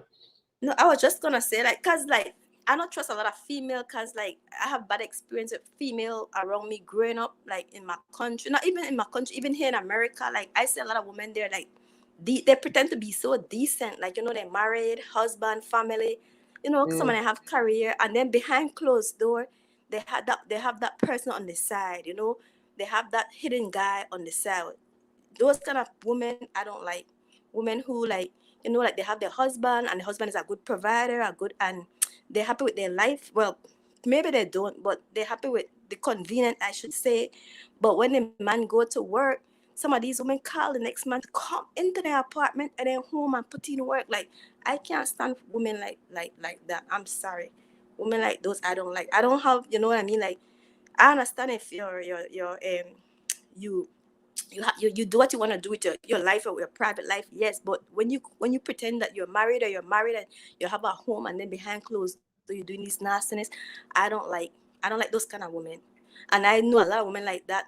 They're like teachers, they're like some of them are nurses, they have like good careers, and they're doing these nastiness.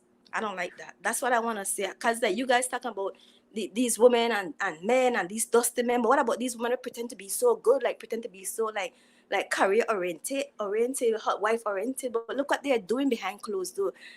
Even though some of them in church too, because some of them are in church doing these things too. You know what I mean? They have their family, but they're doing nastiness. Because I met people who tell me they're doing these things. They have their men, but I know about the side dude. You know what I mean? Like, I sometimes prefer, but I let go of those friends because I prefer not to know those kind of things. Because like I said, growing up, I see a lot of women around me doing that. The man taking care of them, paying the bills, being a good provider. And what are they? How are they paying them? Giving away their pussy to our next man, the one that they really wanted. That's the one getting it. But the one who yeah. is the good guy, that's the one paying the bills and giving them a roof. I see that happen a lot. That's why I don't really trust female. I'm sorry. I know all them are bad, but the ones that I come across, I see they do this kind of thing, and most of them are like professional women. I'm sorry, it's the truth. So I don't know if the trash woman and do it. We might just look at the woman because we like to judge them by, I guess, how they look and they're just being open and make it. But what about the one who private, like secretive? Those are dangerous ones. I agree with you 100%, and the reason why I agree with you 100% is because, like when Miss Gina was on the show, she was talking about women are strategic. See, you got these women out here now, they will get with a guy that's he looks good on paper, Miss Mary, that he's the one that pay the bills, he's the one that's be there for. He don't even go out that much, but at the end of the day, a lot of black women are hypersexual, so they Mm-hmm. still need that pussy pounded. And just I don't know what it is that the nice guy don't rough that pussy up like he should. Now I don't know why some dudes are like that. You get what I'm saying? Like they want to be, super nice. See, one thing that I understand that about females is that you have to switch it up for females when it comes to sex. You know what I'm saying? Yeah. That you can't just come in there like reading them poems and bringing them flowers and eating chocolate. Sometimes a female just wants you to come in the door, grab her ass, sling her on the bed, snatch her clothes off, and fuck the dog shit out of her. That's just what she wants. And even if she ain't said that, just fuck her like that, and then and watch how she act. Like sometimes you can fuck a chick to a certain way, and she didn't even know she liked it. She'll be like, "Oh my god, I didn't even think I liked it. That I didn't think I was gonna like that." It's just the suckerness. See, these are what you call the suckers. These the dusty simps. You know what I'm saying? They will listen to a female. How do you like it? How do you like it? See, I don't even get down like that. When a female come in the bedroom, I tell her to shut up. You know what I'm saying? I'm like, you let's conversate after I give you this dick. You know what I'm saying? You Well, can tell me what you like. We can go. Hold on for a second. You tell me what you like and what you don't like after I feed you this dick. You know what I'm saying? And then, but after that, then we can have a discussion about it. but But maybe I Pastor will Smart, but go maybe ahead. it's not the maybe. I'm sorry for No, cutting go you ahead. off. Maybe it's not the penis. Maybe it could be the fact that the husband don't listen to her, or maybe he is. I don't know. Maybe he's not warming towards her. I don't know, cause a lot of female they have male friends that they talk to, and everything started from a conversation. They start talking, and then eventually, I don't know. They might link up, meet up, and then sex. Then sex comes eventually, because to be honest, like, okay, say I have a man and somebody came from the past, wanna like shut up my boyfriend or whatever. Once I find out, I'm gonna put a stop to that right away. I got to, and I'm not gonna really attack him. I should, but if I feel like the woman, if I know about the woman already from the past, and I know what she's about to do, cause trust me, sometimes we know. I'm gonna put a stop to it. I'm sorry. I'll let her have it. Because if I'm trying to build something, I don't want nobody who is dirty trying to intervene. I'm sorry. I'm gonna call them out. Cause they have these kind of women. I'm telling you, they pretend like they're so good. They're such a wifey difey person, and behind closed door, they're effing next man, and then like years after, they move on. You hear about them, they just want to show up. And then some men are weak. Some are strong, but some men are weak because they remember familiarity breeds.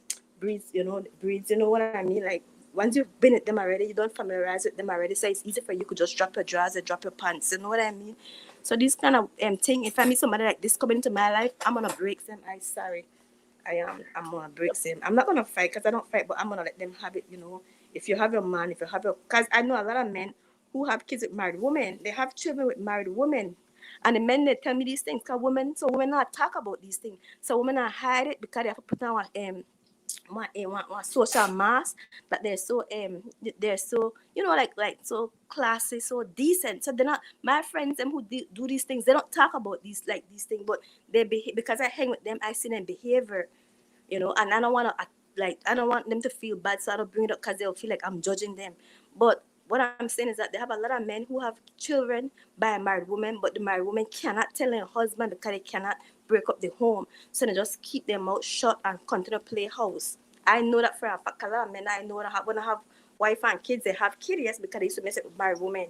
A lot of women not gonna say these things because they have to hide themselves and act like they're so pure and they're so prestige and so classy. But deep down, some of them are undercover slut.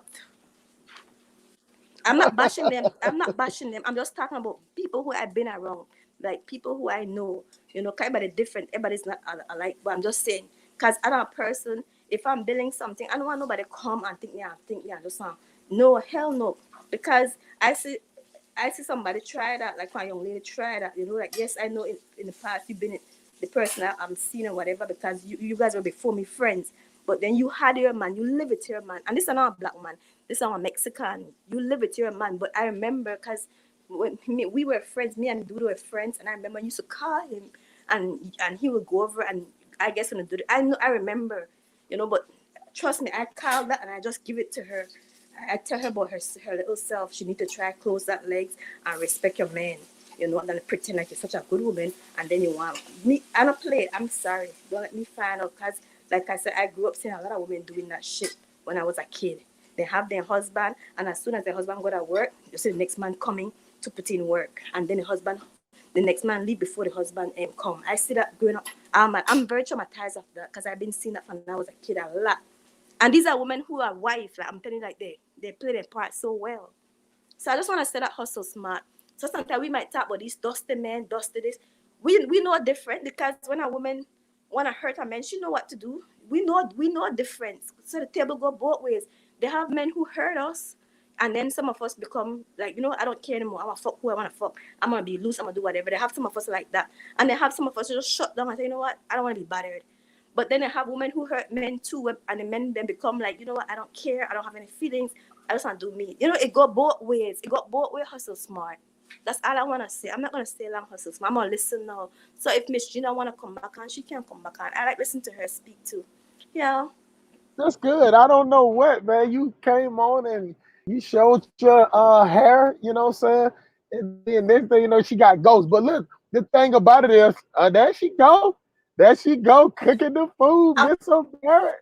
I'm cooking. You see the meat? Say I'm cooking the meat. I I'm cooking. see. Those are the lies. Say I'm cooking. Whoever's looking, they say I'm cooking. I'm fucking jealous.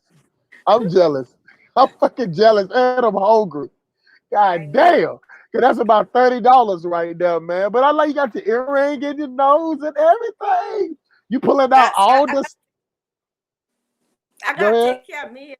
I gotta take care of me. Hustle smart. But I'm gonna get off the phone now. Hustle smart. Come on, gentleman, I'm gonna walk in right now. Yeah. Yeah. So I'm gonna. Tell him I said, Okay. take care of that tonight. Take care of that. I Take will. care of that. Tell him don't get too full and go to sleep. Okay, I will. I appreciate it, young lady. Okay. Now, Okay. if you want to stay in the background, you can if you want to. I don't mind. She going off. It's just me, y'all. Now let me tell y'all something.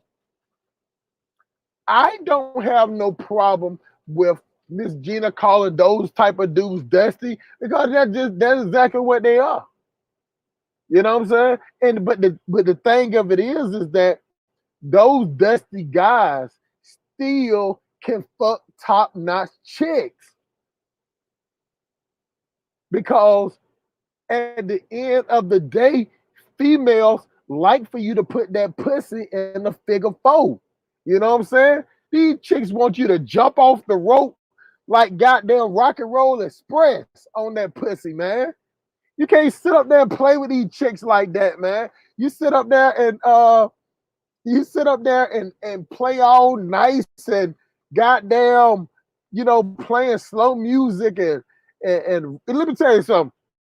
Let me tell y'all niggas something. A female expect for you to stick your dick in her when you massaging her. And then you sitting up here like, yeah, baby, I'm gonna massage you. I'm trying to get to know your. I'm trying to massage your brain, nigga. She gonna come right over there to me, and I'm gonna put that pussy in the headlock. You know what I'm saying? I'm gonna headbutt that pussy. You know what I'm saying? Matter of fact, she gonna even better get her stuff out the car. You know what I'm saying? When I go, the thing about it is, I'm just a Scorpio with my thing. So if it's a female that I like and I fuck with, she's gonna see the animal comes out. You know what I'm saying? Like when a female pulls up, I'm coming out there to get her. Hurry up and get your stuff. Slapping on the ass, snatching on her, hugging on her, feeling on her. I mean, you know what I'm saying? Even a female like to feel wanted. And if you sit up there and let a female tell you what you want, you're gonna be a fucking bitch. You might as well. At the end of the day, y'all, a female don't know what she wants. Well, change that. She knows what she wants, but she don't know what she doesn't know what she don't want. You get what I'm saying? I know that's gonna throw y'all off, but you cannot just sit up there and ask no female how she like it. I'm talking about straight up. Straight up. And a lot of these times these females meet these type of guys where he do everything right on paper. He's this, he's that, he's that. But do that nigga DDT that pussy? Does he DDT that pussy, man? These bitches like to be rough fucked.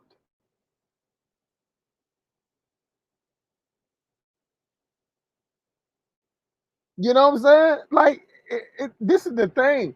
I hear females, I hear dudes like, yeah, man, we got through, man, and she went in there and made me something to eat. When I get through banging a bitch up, all she do is lay right there in that same spot, not moving,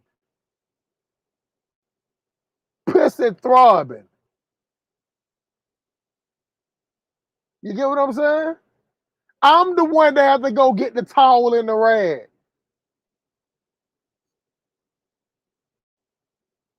If a bitch got energy to get up and go make you a full meal, nigga, you need to go goddamn go in the kitchen while she going in the refrigerator and put her ass in the yoke and drag her ass back in the bedroom and give her 30 more minutes of dick. I'm telling you, I just don't get them chicks that be like, I mean, don't get me wrong. I have female be like, you want me to go get something? I'll be like, nah, they be like, appreciate it, cool. They'll lay right there in that same spot.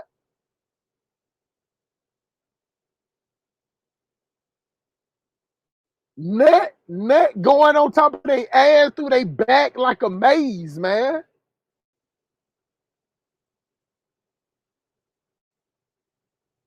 I just don't get those type of females that if I get, maybe because I'm a big guy too, you know what I'm saying? So I'm roughing them up. Again, y'all, I'm 6'3", you know what I'm saying? 285 pounds, you know what I'm saying? So I'm a rough guy. So, you know, it ain't no light work over here. But females are strategic. So they'll get this guy because it's their self-preservation. But at the end of the day, they still got that ratchet side. They still got a little ratchet corner in that pussy. And Freddie can't get that part.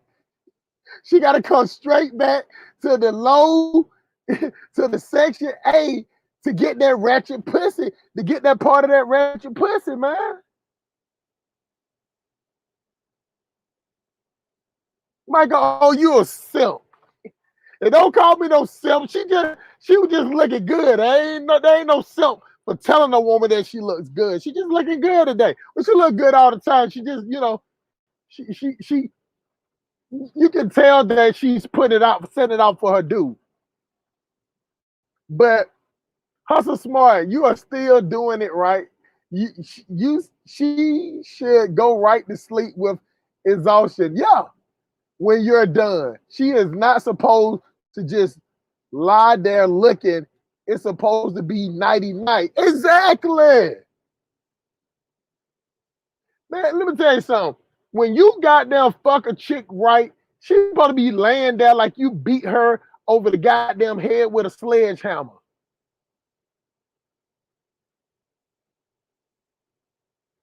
You know, let me tell you something. If when you fuck a bitch right, she'll goddamn pull them same net covered goddamn sheets right over her and goddamn roll over. If that bitch jumping out the bed looking like she finna go in there and make a souffle, nigga, you need to get to work. You know what I'm saying? You need to clock back in on that pussy, shorty. I know what the topic is, y'all. And I know we're going to get back to it. But on the Silk Police Academy, we always go like this. Now, y'all goddamn come in here, man. Smash the like button, shorty. Don't treat me goddamn like that, man. Smash the like button. I got one dislike. You know what I'm saying? I can work with that. But for the person that disliked my video, you know what I'm saying? Won't you come on here and tell me why you dislike my video? Because I'm really a patient guy. You know, my topic does not have to stay whatever the title of the show is. It can go in whichever way it goes because I want people to be able to talk about what they want to talk about, regardless of the conversation.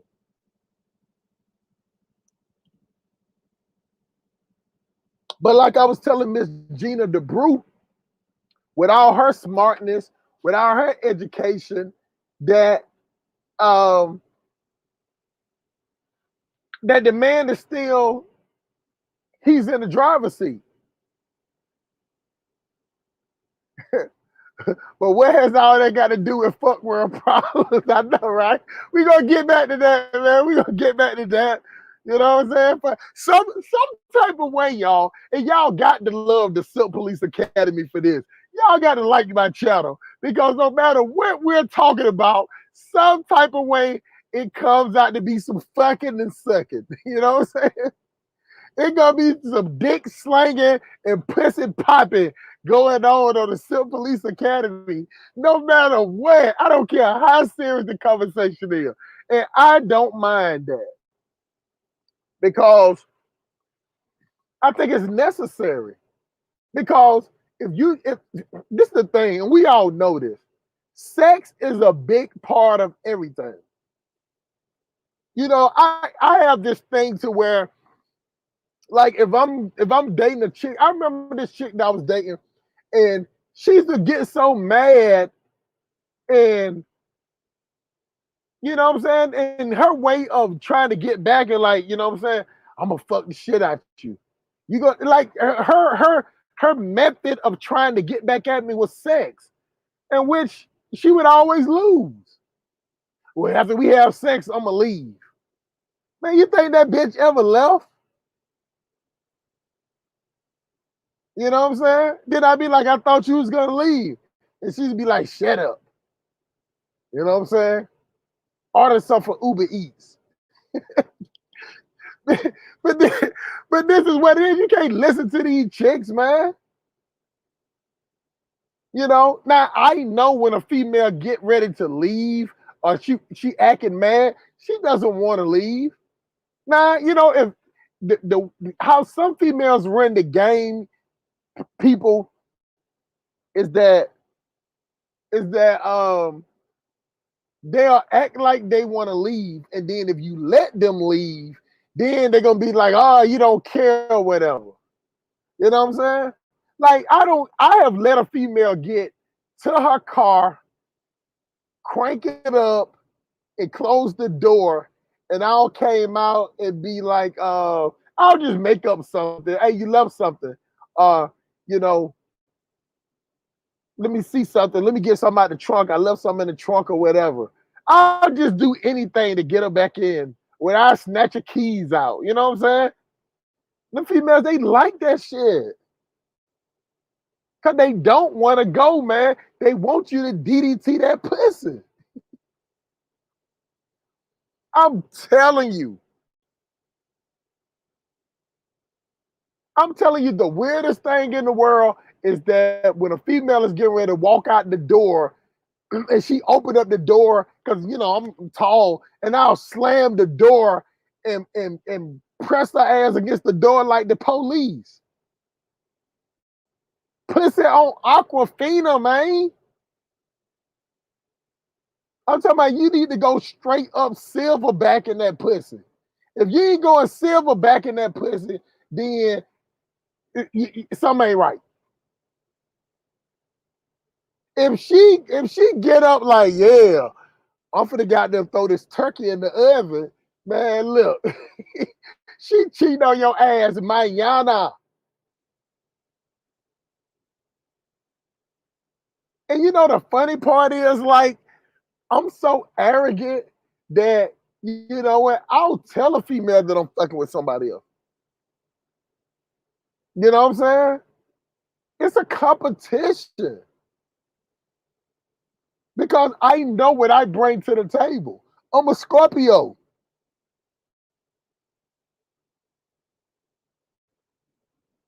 And even though females talk like they don't want to compete, they will compete for something that they want.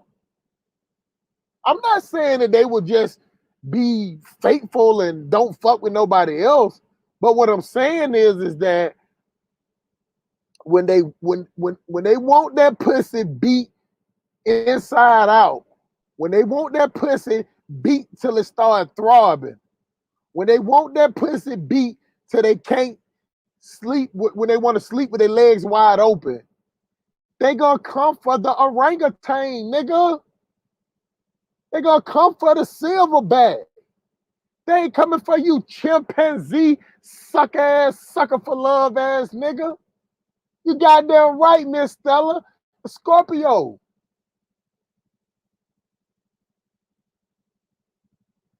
Like, I don't have females be like, damn, you ain't got to take it. I came over here to give it to you. And I'd be like, shut up. You act like you one of them goddamn one of them dolls, the model dolls that's in the window in Macy's. You just let it happen. You go with the flow.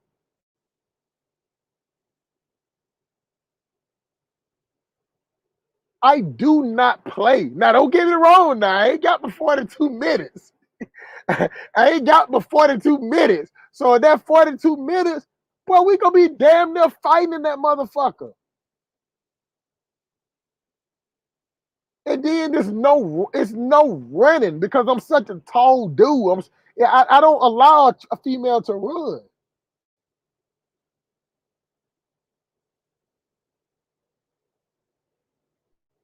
You can think about not giving me that pussy the next time. But for right now, you might as well sign that pussy like it's like a library card. It's like signing a book out. Once you step in my facility, it's like Dracula. I am in full attack mode. You can't be playing around with these chicks out here, man, trying to sing and read poems and shit. You know what I'm saying? She in there watching TV, snatch that motherfucking remote control out of her hand, man. She finna get ready to go. Tell her, goddamn, get your shit and get the fuck on. And let her get halfway to the car or halfway to the door, and then you snatch her motherfucking ass up like you finna rob her.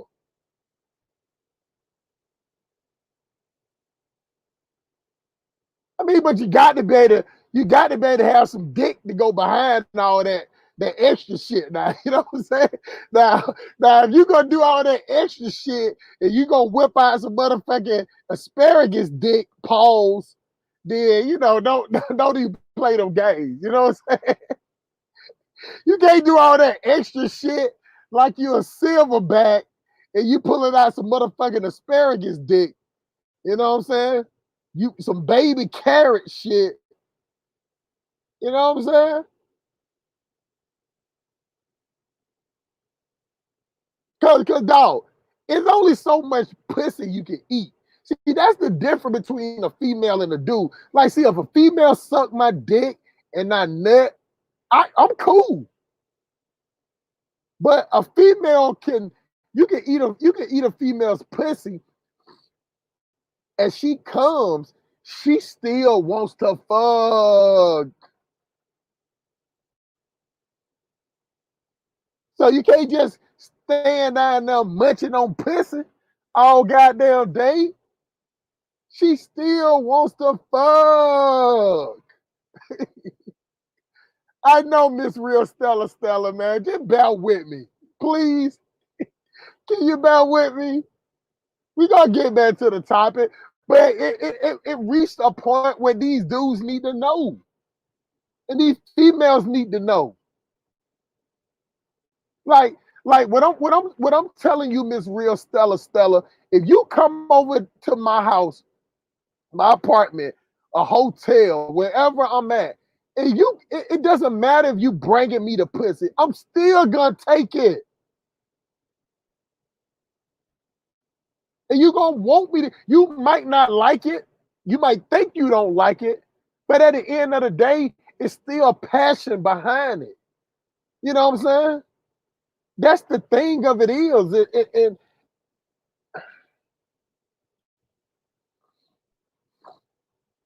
What I'm saying is, people, that we just cannot just do this regular ass shit. Because if a female likes you, she gonna moan and yell. she's gonna moan and yell regardless. Excuse me. She gonna moan and yell regardless for you.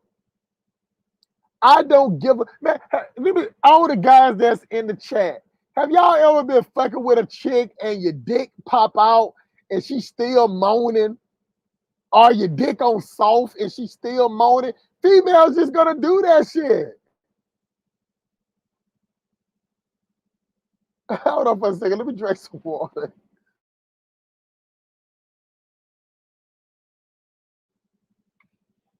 Okay. They still will moan. Let me tell you something. A female will moan and groan for the wackest dick if they like you. Now, after they break up, they gonna tell you about your shit. But if they like you, they gonna moan, yell, scream for some goddamn baby penis, for some baby dick. See, you can't even act like a silverback with baby dick.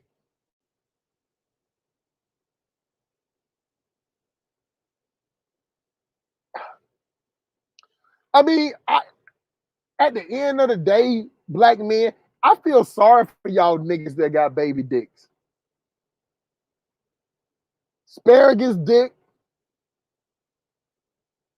green beans dick, motherfucking, it's sad because black women are hypersexual. At the end of the day, she got to be satisfied.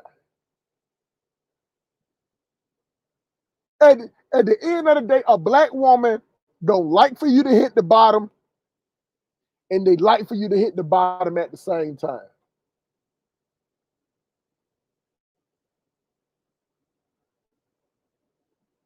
So I'm just telling y'all, man. You know, I'm gonna get out the topic, y'all. I'm sorry, but your chick getting up there talking about she finna goddamn make some goddamn homemade macaroni after y'all got through fucking, nigga. just tell me to come over there and hit it, cause she finna got to throw that pussy in a circle to somebody else. See, when you got whack ass dick paws, you know what I'm saying? You make the nigga that you make the next nigga that pussy's easy to get. It's gonna be easy. Now you gonna pay all the bills. You gonna cut the grass. You gonna goddamn watch Lifetime channel with her. You gonna watch all these fruity ass, suck ass shows on goddamn Netflix. Bruh, these hoes watch what I want to watch. You in Hustle Smart Correctional Institution, bitch. And you will act accordingly. I am a Scorpio. I am an alpha.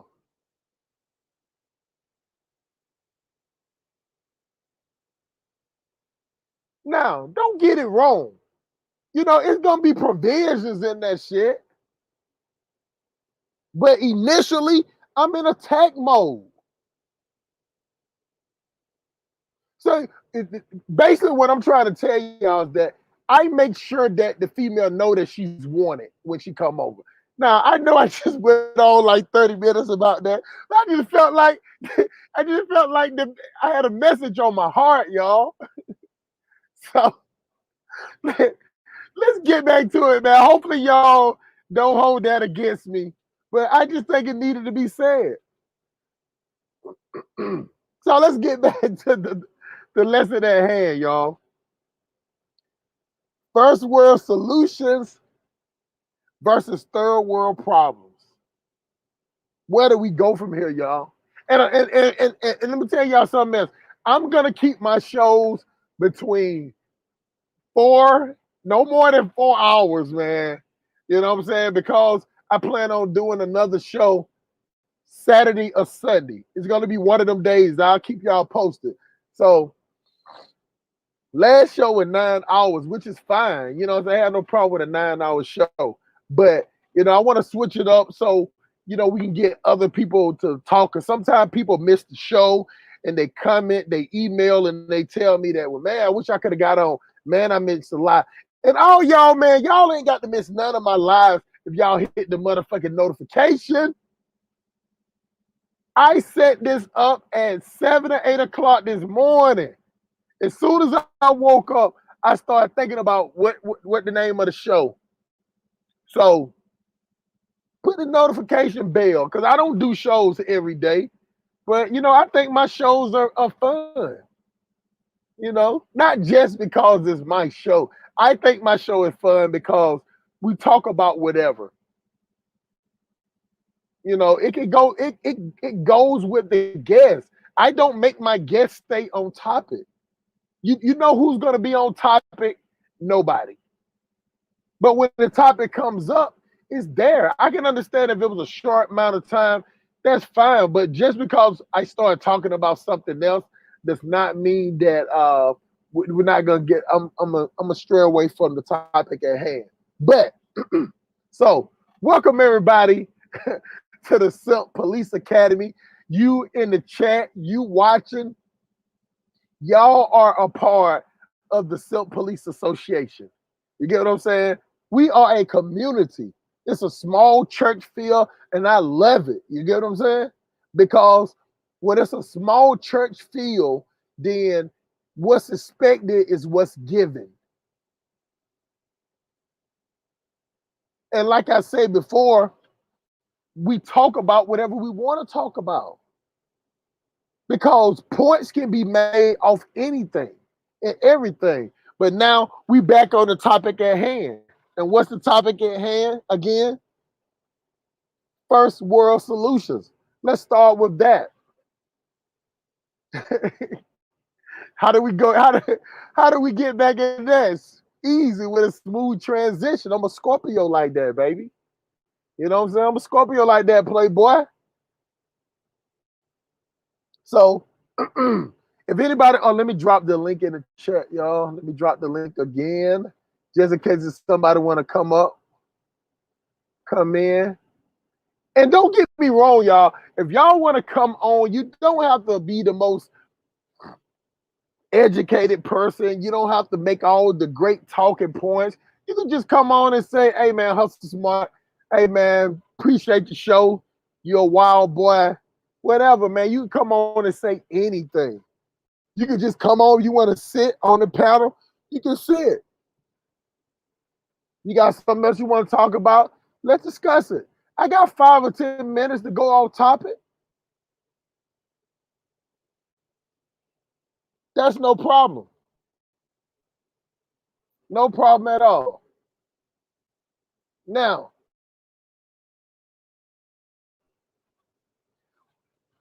before we got off track earlier, we was talking about first world solution. Now, first world solutions is what the United States do to implement their own rules and regulation against their own people. See,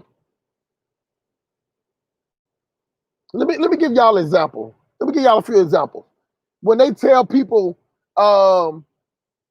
be brave, fight for your country, be ready to die for your country. Those are solutions. It's propaganda, but those are solutions to ensure that when people want to join the military or want to join the Air Force, join the police department or join the fire department, these people are automatically saying that, you know what? I'm putting other people's life ahead of my own.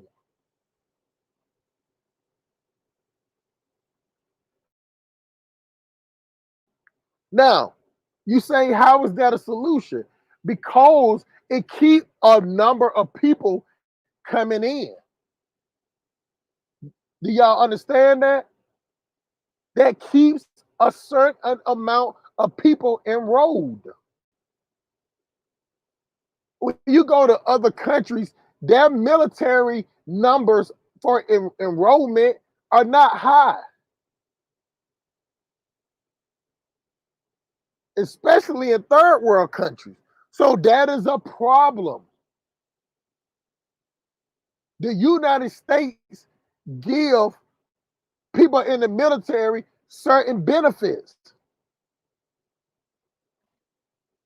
The military, and what's up, Miss Malika? Appreciate you coming through. United States give people in the military certain things. They got their own hospital. They have their own grocery stores. They have their own kind of like Walmart or Target on base. If they go to certain apartments, they get a discount. They go to eat at certain restaurants, they get discounts. Now, I know it's some exceptions to the rule, but if a police officer pulls over somebody in the military, he got on his uniform, usually they'll let the dude get a break.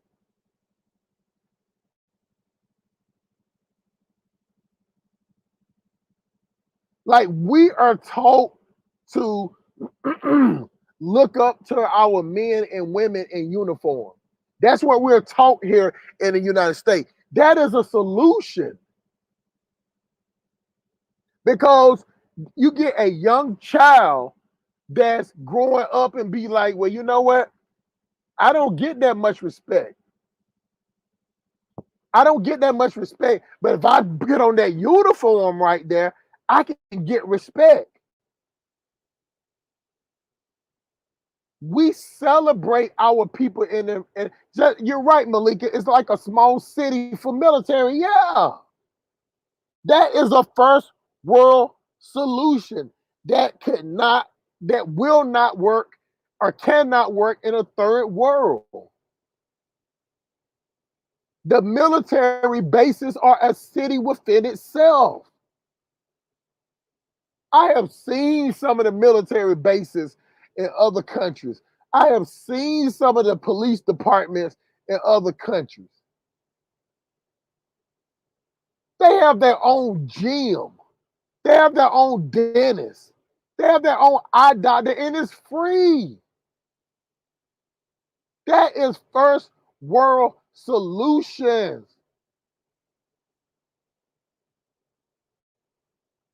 If they die, I think the benefits now, if you die in the military, is like $500,000. Your wife or kids will get a check for the. See, when it comes to third world countries, y'all, I'm gonna be all the way honest with you. I was watching Mr. Uganda show. Shout out to Mr. Uganda. I don't know if I'm gonna stay on this late for him to jump on. I know he's on UK time or whatever, but you know, his show, he had a lot of people coming on his show and they was complaining about certain things. And it was like, well, it takes for the people to fix it. No, the people can't fix shit. You cannot fix a system. Only thing you can do is be a part of the system.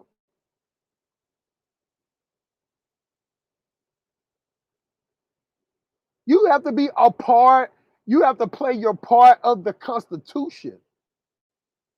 That's why we have all these constitutional professors do all this shit in the US. Everything got to be, it has to be constitution. It got to be in the Constitution.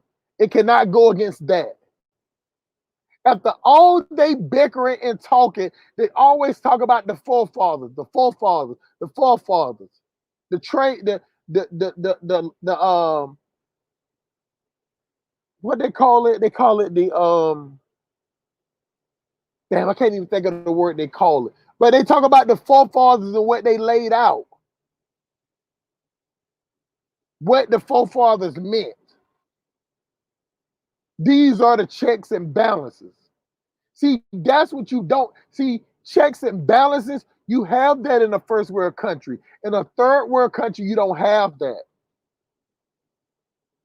And the reason why is because some of these countries in Africa, they're just as, you got countries in Africa as small as South Carolina calling itself a country.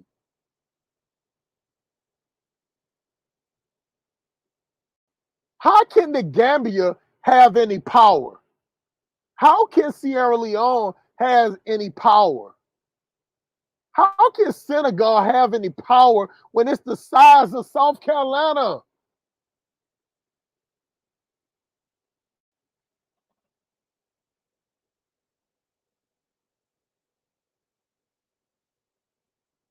How? But see, even at when America was at its worst, you still had the North and the South. It wasn't just one state against another state. But in Africa, it's divided like that for y'all to fail. That's one thing that's a third world problem. Miss Aurora Mary said, I would love for you to call in someday and talk on the panel, Miss Malika. Miss Malika, you're welcome to call. Miss Malika don't call in, so I ain't gonna even, get y'all hopes up for the great Miss Malika. Japan is a small nation, but you can't fuck with them because Japan is it's communist. They have different rules and regulations. Japan works with China. China works with, regardless if you see them not together, they all work together because their language is the same. They're all up under the China umbrella. Shout out to Miss Ebony Repat. You cannot have any power if you have no military. If the U.S. comes to attack African nation, we have no defense system, no training, not even any concealed weapons allowed. No. It behooves me. Plus, African nations, Michael O. Plus, African nations are not only a third world nation. Of course not. Of course not. But the reason why Africa get its highlight, Mr. Michael O, is because it's the only third world country that's getting raped with no Vaseline. And the people just stand around waiting. Matter of fact, the people are inviting it to happen. Matter of fact, the people are going along with the rape. The people in Africa is holding down Africa while the Belgians fuck it, while the French fuck it, while the United States bang the shit out of it.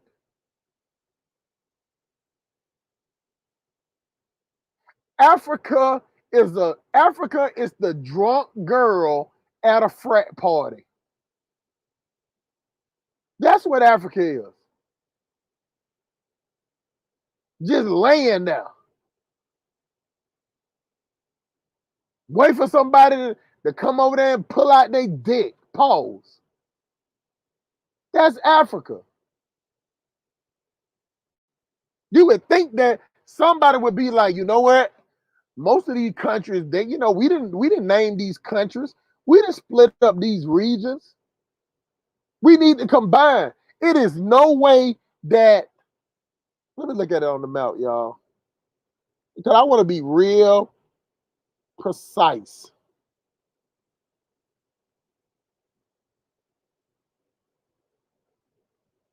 It is no way in the world.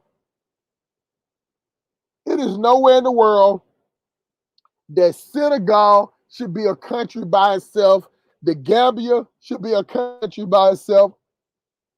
Guinea-Bissau should be a country by itself. If anything, that Guinea should gobble all of that up.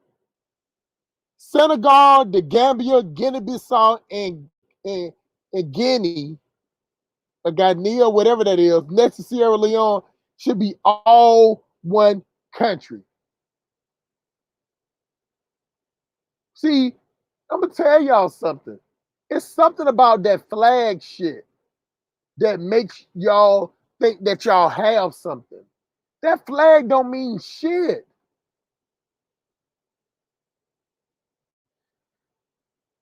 The people are and have always begged to be raped by whoever and whenever. I hate to say it, but my people are weak psychologically but strong physically. Yeah. Man, Michael O, why you think the white people came over there and it was so easy to get them to start turning on each other for slavery? Strong in the mind and goddamn dumb as a box of rocks. You get these African women, I'm talking about fine as fuck, dumb as shit. I mean, you still got people in Africa goddamn cutting off people's hand for religious purposes. I mean, doing dumb shit. Read a couple of more of these. Question: what can be done to correct this? It's simple. See, y'all all be talking about solution. Let me give you the solution real quick after I read a couple of them. Very good question. All right, I got you, Ms. Reaper. I'm going to give you the answer. Let's see. Africa would be stronger if I guess you meant to say if, but you know she probably typing out fast. Click. If they come under one that Malika, that is the answer. That's the solution, Shawty.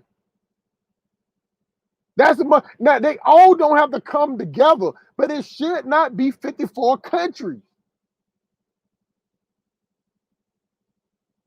Senegal, the Gambia, Guinea-Bissau, I guess that's Guinea, Sierra Leone, Liberia should all be one country.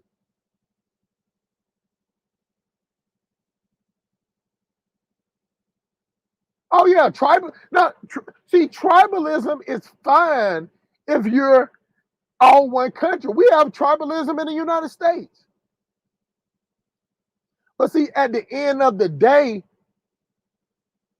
we still come together for the good of the United States. See, it need to be a united Africa. You got some African countries using French money. The laws in the Constitution are written by white people. The fucking countries are named by white people. The countries are named by the colonizer. The land is split up and dissected by the colonizer. Now y'all correct me if I'm wrong, but Burkina Faso is the only country that was named something else, but they changed it. Now I think Ethiopia was always Ethiopia. It was never colonized, but you know, that's another story. But let's go down the line some more. So we just named those 5 countries. Again, Senegal, the Gambia, Guinea-Bissau, Guinea, Sierra Leone, and Liberia should all be one country.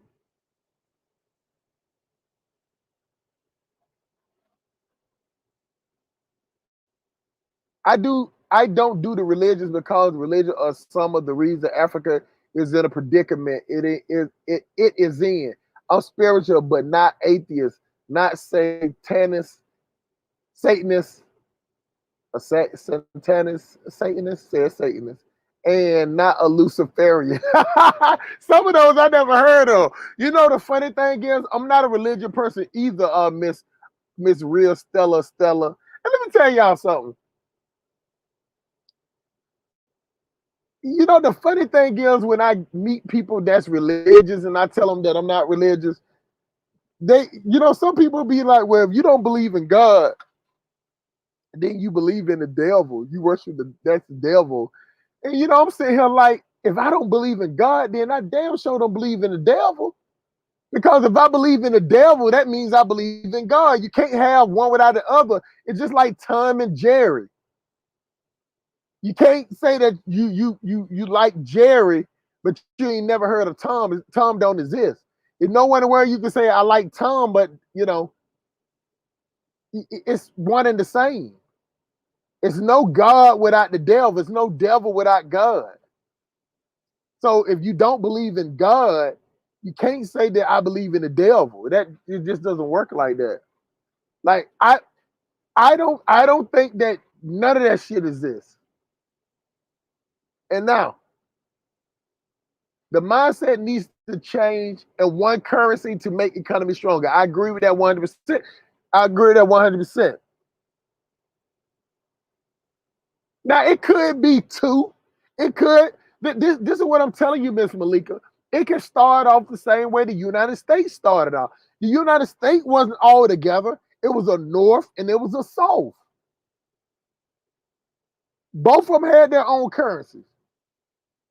Even before that, they just had little notes.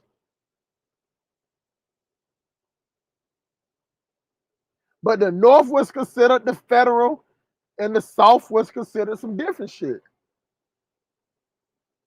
Like this white dude told me, he like the North took showers and the South didn't. That's what a white dude told me one time. The West African franc is preventing African countries to advance economic. I agree with that too. Let's see Miss Ebony Repat. If they control our money, they control us. Miss Malika True, Miss Ebony Repat, Malika, they can easily decide to not accept our currency internationally. They will try and corner us and create our own legacy. Let me tell y'all something. When I was listening to Mr. Ugandan show, he had this idea, and well, he didn't have this idea. He was just stating this point to where people talk shit about North Korea. But the way North Korea got on its own and got to be where it's at is because North Korea fucked with North Korea real heavy. See, we talk that shit with black people, be like, oh yeah, Malika, yeah, I fuck with her heavy. You know what I'm saying? That's my dog, that's my people. No, North Korea said, you know what? For good or bad, we're only gonna buy our product. We're gonna develop our product. We're going to make ourselves rich. Change that. We're going to make ourselves smarter by buying and developing our own products. So while it looked like North Korea was behind, no, they wasn't behind. They was learning and growing at the same time. Ain't nobody fucking with them. Because North Korea betted on themselves.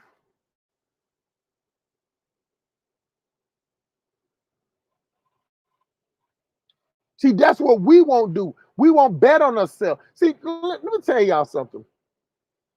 Now, I remember this area that we used to play in. This one area, we all used to play in this area, come and play. We used to all come over there, drink, smoke.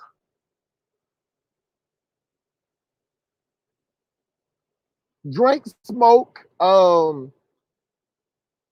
firecrackers, come out there and people with their cars, people come out there and shoot guns, whatever they wanted to do. So we used to all sit up and wonder why they never would build up this area. And, when we found out that, the area was the way it was because of it was by design. They wanted all of the other stuff built up because they had plans on this area. See, that's how I feel about Africa. See, people wonder why that Africa is not built up. It's because they can't build it up. All the natural resources are 50, 100 feet in the ground. You can't build houses and skyscrapers on top of that. So they don't need Africa to be developed. It's by design that Africa is not developed because it is no reason for Africa to be a third world country.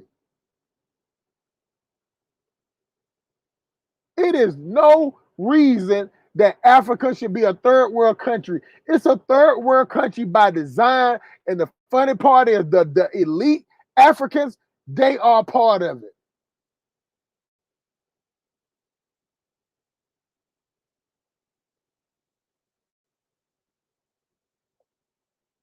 They will never build Africa because there's so much natural resources over there.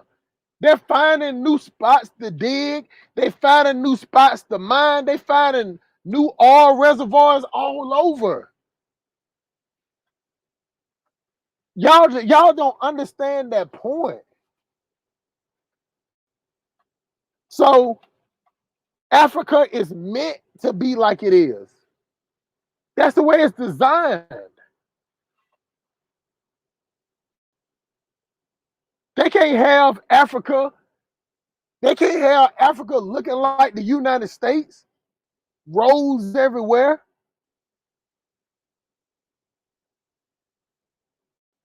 Because of the natural resources. And then you can get it for the LO. You can get it for the low. Like, let me tell y'all something. And this is where the third world country come in and this shit. Third world problems. Africa is the only country where it can pull out a diamond out the ground, sell it for $5, and then buy it back for $1,000.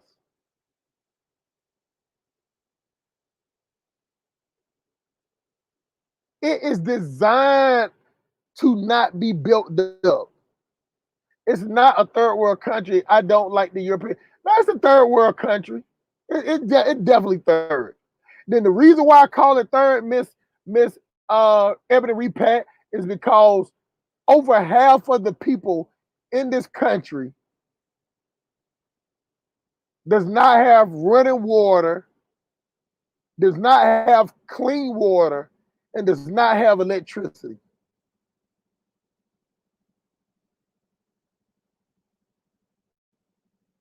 The education makes it a third world country.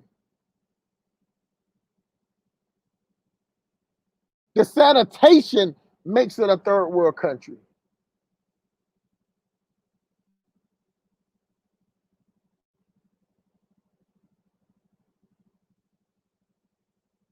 How can you have all them resources and everything is taken from you? And then on top of that, when you want something, you buy it back. What type of shit is that, Miss Ebony Repat? That the same shit that come out your backyard, you sell it and then you buy it back for a greater price. And it came out your backyard.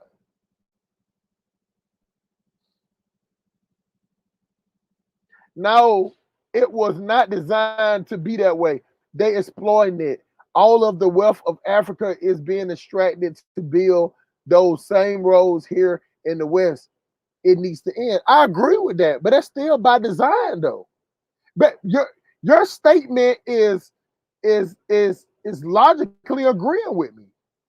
Yeah, they designed it to be that way. They don't want it to be. They need those roads to be dirt because it's easy to dig through dirt than to dig through concrete.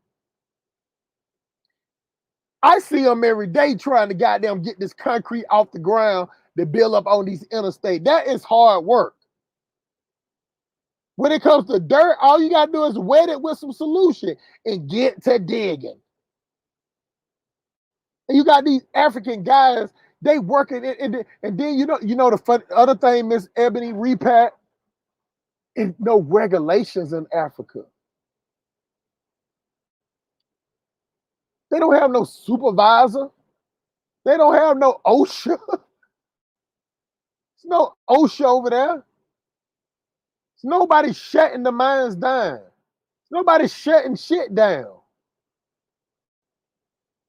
It's whoever can jump their skinny ass in a hole and go down there 50 feet down the road digging out bags of dirt. You got women and kids out there beating rocks with a hammer.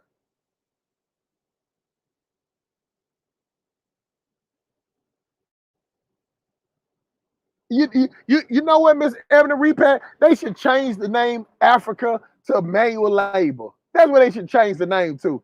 Let me read a couple of more of these. Get those gold mining companies out. And like I said, invest in your own people to manufacture and extract those resources. Yeah, but see, the thing about it is, you got to build the facilities. Those companies intentionally don't build the companies over there. You know why, Miss Ebony Repat? It's just like you or Malika said. It would be no security. Only thing Africa know how to secure is it's rich. It's elites.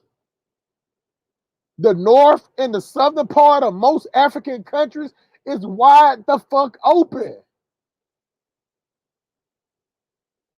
Every country in Africa, for what I saw, has their own goddamn rebel group living in the jungle, living in the woods. African people are tearing down and destroying Africa for the minimum of wages, y'all there?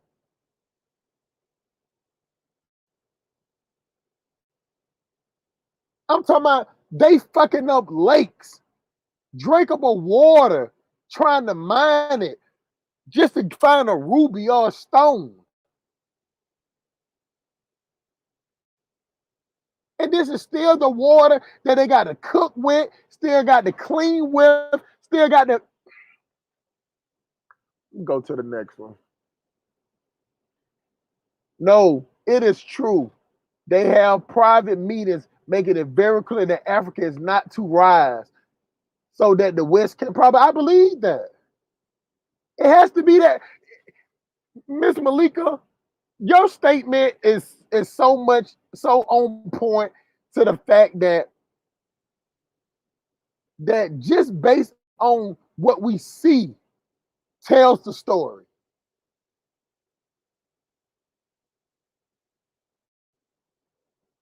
Any one of those countries or countries or company could build a refining place there.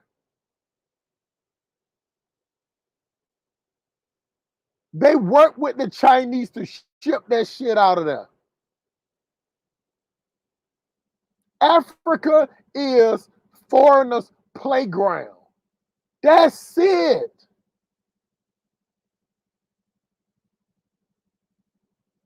The foreigners don't respect Africa, and that's why it shocked me that the African people respect them. Look up to them.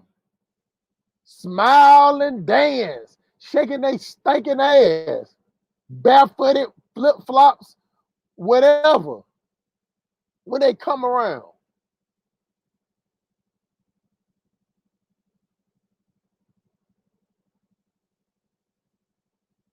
It's sad.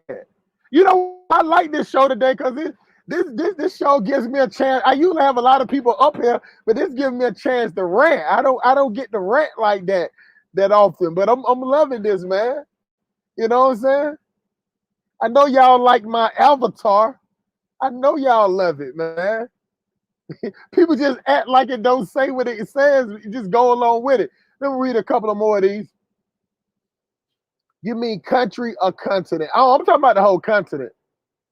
Well, no, change that. I don't mean the whole continent because you got a lot of countries that doing good. You got Morocco that's doing good.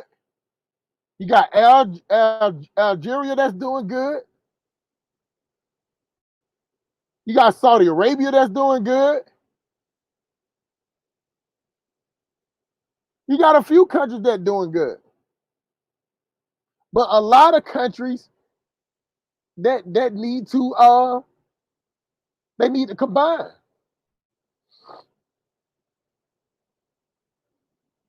See, the thing about it is when y'all see that some of these countries about the size of, well, let me give y'all a prime example, like Togo.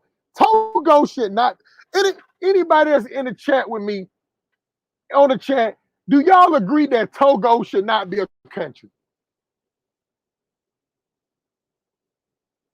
Togo should even, I think that Togo and Benin should be the same country.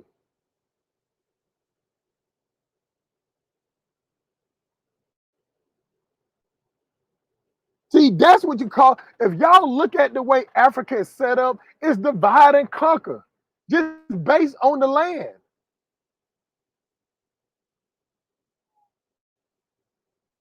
The world needs Africa to survive, and they know it. Malika, that's halfway right and halfway wrong at the same time. They don't need Africa not to survive. Africa just a part of their innovation.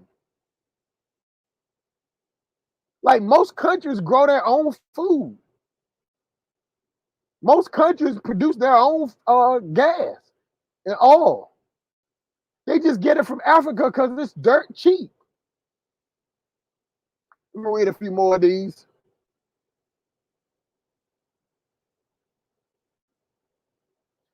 The Sub Police Academy, at the rate you're speaking now, it looks like you aren't repatriating. Why? I don't know why you say that. Well, let me make my point very clear. I plan on retiring Africa. I'm gonna retire Africa. See, this is the thing. I am a hustler. I'm a businessman. So when I come to Africa, I'm coming to conduct business. I plan to retire Africa, and I don't have a 5-year plan. I have a 10-year plan. So I would travel over there more and more and more, but still, you know, at least until my son get 18. My son is 11 years old. I forgot to call him today, but he ain't called me either. This little punk ass. He ain't called me either. And I pay for his goddamn, I just gave him some money on his Fortnite, little leech. My kids are some goddamn leeches, shouting. But yeah, I plan on retiring to Africa. That is where I will retire. Read a couple of more of these. Malika, what you said about the private meetings in Africa is true. That's one of the reasons I don't support African president. Oh yeah, true. True. Man, we got some, you know what? We got some smart people in here today, man. I'm really happy about this conversation, y'all. Micah, unfortunately, as long as Black America continue to beg the European Americans to treat them well, Black Africans still look up to Black American as a beacon on staying under the white nuts. You know what, Micah? I agree with that to a degree, but it's still goddamn, if you're gonna say that out of 1.2 billion people look up to 42 million people, then that shows you how weak the 1.2 billion people are. Most of Americans are some shit eaters. Over half of Americans are shit eaters. But that's an African problem. That's a third world problem. Because I guarantee you that in our country, in the United States, we got this thing where we say that the majority rules. That's a saying that we got here. So if 1.2 billion people looking up to 42 million people, then see, we'll never understand that. See, it's the same way how when Nigeria was marching against SARS, we was like, what the fuck are y'all doing? There's 200 million of y'all. The fuck y'all marching for? Go take what you want. But see, it's by design too that Africans don't own weapons. Let me go to the next one. Morocco and Algeria are Arab countries. I would like to see an African country that is mostly black people doing good without hurting. I do too. I do too, but I was just stating the obvious. But just think about that for a second, Miss Stella. It's an Arab country, but it's still some countries in Africa region that's mostly Arabic or mostly Islamic. I'm gonna say that because I know the difference between Arabic. Arabic is the language. It's the I know the difference between a Muslim. People call it Muslim and Islam. Islam is the religion. Muslim only means one who submits to God. So that's why I trip out when I hear Christian people saying, I'll tell a Christian person, I say, you're a Muslim. And they'll be like, I ain't no Muslim. And I'll be like, well, don't you submit to God? See, some type of way, they trick you to think that Allah and God is, as far as I know, and maybe somebody can tell me different, Allah is just the Arabic word for God. Now, where it differs that Christian believe in Jesus and is Islam believe in a Prophet Muhammad. But think about this: in the Catholic Church, they fuck with the Virgin Mary. All y'all have y'all go-to people in whatever religion you fucking with. You know what I'm saying? Which is all crazy, but hey, rock out with your Bible out, I guess, and your Quran out. They go to another one. Rock out with your Bible out. I like that. I don't know the full history of Togo and Benin to upon uh on it and join it. No, it has nothing to see. This is what African people or African minded people or people on Africa need to get out of this history shit. You need to just get together for strength. See, that's what I'm trying to tell you about the United States. See, even though we talk all that shit or whatever, I put it this way: let another country come fuck with Florida. All 50 states or other 50 states are going to join up to protect Florida. See, that's what I'm saying. That's the separation in Africa, and that's by design. Because Togo problems ain't Ghana problems. Gabon problems is not South Africa problems. Angola problems is not Namibia problems. Kenya problems is not Botswana problems. That's where the separation keeps you at. One of the smallest states in the United States, one of the smallest states in the United States is probably South Carolina. But fuck with South Carolina. California, Texas, New York, Georgia.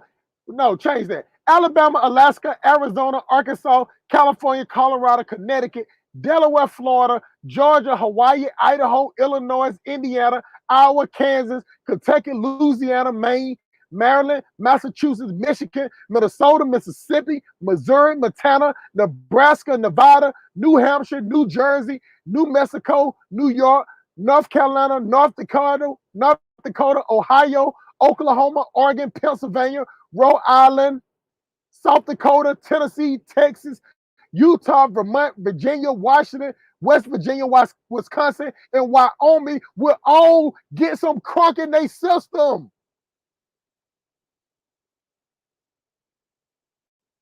It's everybody's problem in the United States. Every country is gonna go to war behind South Carolina. If it's a foreign people. That's the one thing, that's a first world solution. Let me go to the next one. I know how y'all like that. I did all the 50 states in alphabetical order. I know y'all like that shit, right? Eric B, all those countries that you named that are doing good in Africa are ran by Arabs or Europeans. All the northern parts are ran by ran by Arabs and South African ran by. Yeah, I agree with that. But still, just they're in Africa. Togo, Benin, and even Ghana should be part of Nigeria as far as I'm concerned. Now, I won't say that because Nigeria can't even feed its people. You know what I'm saying? It's nowhere in the world that Nigeria should not have power all over Nigeria. That's no reason for it to be a powerhouse. It's like calling the powerhouse is a slap in the face when people, don't have running water and no electricity and no security, no military bases out there. It's like if you're not staying in Lagos, you're not staying in Igbo state. If you're not staying in one of the major cities, shit, you on your own, shawty. You on your motherfucking own. And that's sad for a country that's supposed to be a powerhouse like that. Let me read a few more of these. Y'all keep coming up with with the things too, man. That's keeping the conversation going. Having a small country allows Mzungus to keep the continent down. I agree with that, Miss Malika. Leave the kids alone. Hey, I had to tell it like it is. Michael, unfortunately, we were brought here. Yeah. Muslim, Islam also believe in Jesus Christ, and they recognize him as one of the prophets. Yeah, but see, they don't call him Jesus Christ though. They just call him Jesus. They call him a prophet. See, they don't call him the Son of God. But even though they call Jesus one of the prophets, they still put Prophet Muhammad over Jesus. See, and that's where the problem they come with Christianity. And you got it, and again, Miss Ebony, Muslims is not the religion. The religion is Islam. Muslim is just one who submits to God. It get mixed up and and read another one. But at me, the Silk Police Academy, shout out. Make sure y'all like and subscribe. And let me tell y'all something, man. Y'all niggas better start supporting my goddamn channel. Matter of fact, let me put my information in here. I'll put my information in the goddamn chat. Y'all need the motherfucking support. What's up, Miss Gail Lockett? Appreciate you coming through. With your multitasking ass, I be seeing you doing your thing. Shouting. Let me drop this Cash App in there, man. Y'all see that Cash App? Y'all need to hit that, man. Y'all need to support my channel. Doing this shit for hours for y'all ancestors. You know what I'm saying? Act like I'm white Jesus and it's Sunday. And smash that Cash App. Smash the goddamn PayPal, man. Y'all support my channel, man. Do this shit for y'all, man. All right. How can we defend in Africa if we have nothing to defend with? African Union military or nuclear military defense system, no warplanes, nothing. That's my problem. You're right, Miss Ebony Repat. That is a third world that falls up under the third world problems. You know what? I wish I would have had a list. I should have been putting up a list on the side. I should have had a list up that's showing you first world problem, third world problem. That is a third world problem.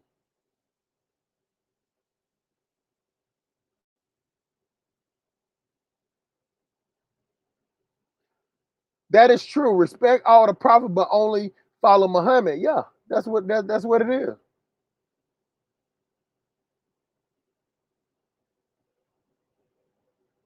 Appreciate it, Miss Gail Lockett, for coming through.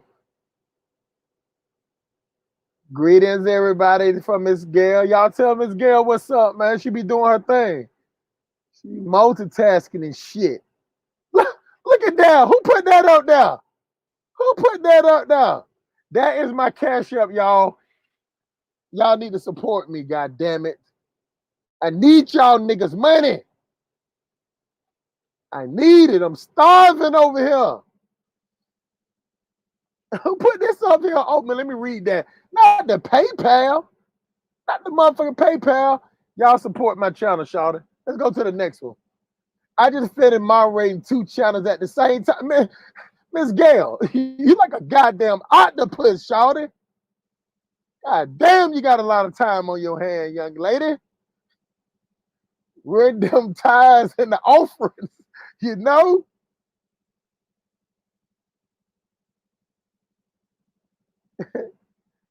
Miss Ebony Repat, please add that Cash App and PayMail info to your description so going forward we can start sending them bills. I like that, man. Well, I just I'll put it in the description, but I leave it in the chat. And you know what? I'm gonna start putting it as the first comment. You know what I'm saying? And listen, the thing about supporting the channel, y'all, all I'm saying is support as far as your appreciation. There's no amount. I wouldn't give a damn if you said $1. You know what I'm saying? $2, $5. What I'm saying is support what you want to hear. Support what you want to listen to. Support what you want to be a part of. That's one problem we got as black people. We don't support each other. This is what we're talking about right here. We do not like to support each other. But when it comes to other people, product and services, we pay full price for that shit. And we know they don't like us. I like y'all motherfuckers.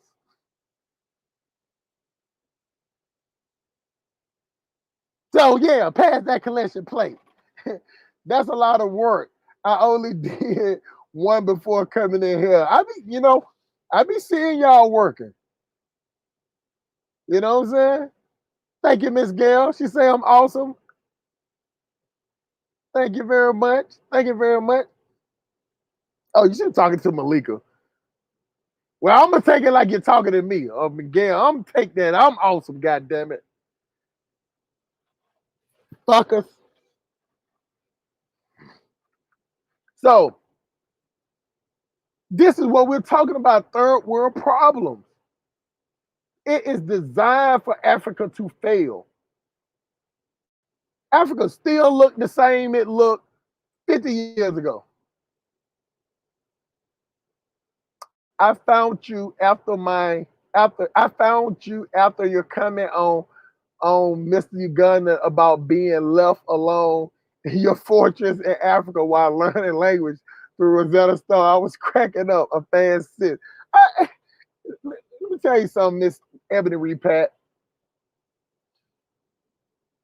Whether it be by failure or by succeeding, I lay everything out. I'm not trying to. You know what the thing about it? I'm not trying to be liked or disliked. I just tell you my story from the way I see it, from the realest way that I can tell it. You get what I'm saying? Sometimes it comes off funny, sometimes it comes off as disrespectful, but it does not change it to the point that you will not get anything different from me. And let's discuss this, y'all, for a second, since you brought that up. What we was talking about on Mr. Uganda channel was that there was a lot of people on there saying that, if you come to Africa, you got to deal with the people and you got to get to know the people and you need to get adopted by a family. I ain't got to get adopted by no fucking body. I got stacks on deck, bitch. I've been working for goddamn, I've been working 25 years straight. Ain't got to ask nobody to goddamn accept me. When I come to Africa, I'm coming over there with my money in hand. I'm gonna do what the fuck I want to do. Miss Malika, I do have Zelle. Hell yeah. My Zelle, you know what? My Zelle is let me put it in here. Just use this. This is my email too, y'all. No, that ain't my email, but this, you put this in there.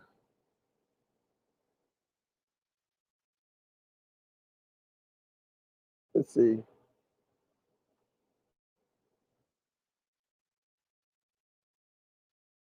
Damn.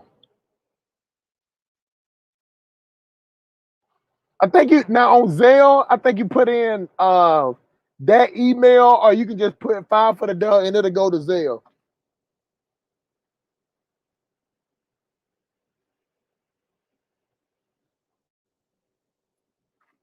That's what it'll go to. So yes, I do got Zelle, Miss Malika. Cash out, baby. Zelle me, baby. Hustle, are you still going to Africa with only a banana leaf? That was a ride on T. Let me tell you something, man. I just feel like that we shouldn't have to jump hoops to go back to Africa. Imagine you're in Africa and your brothers and sisters are taken from you. Then 100 years later, his kids come back.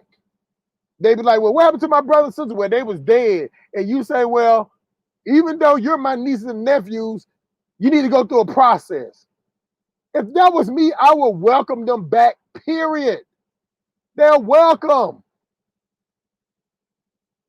See, what I know about Africans is the same thing I know about Americans.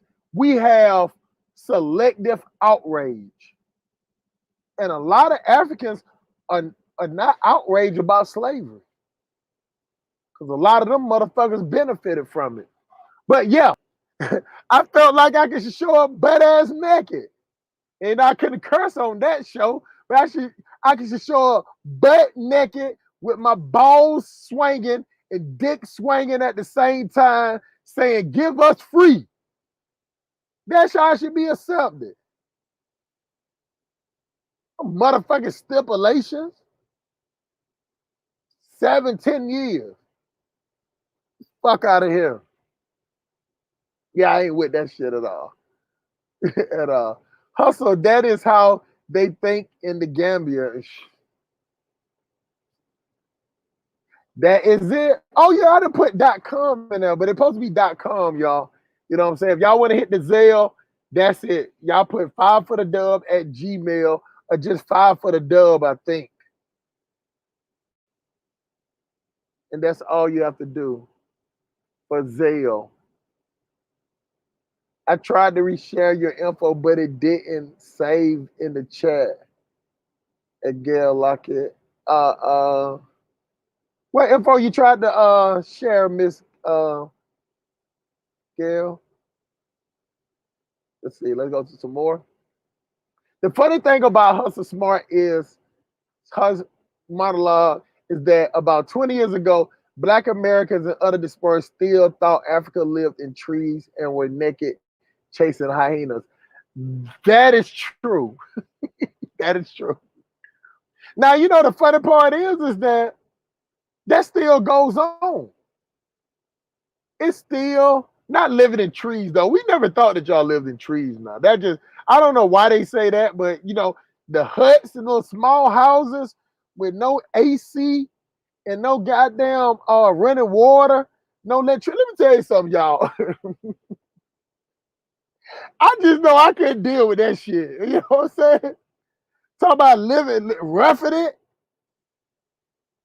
Goddamn dry ass, humid temperature with no fucking AC.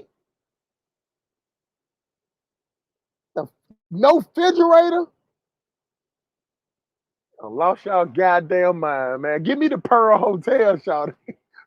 Let me read another one.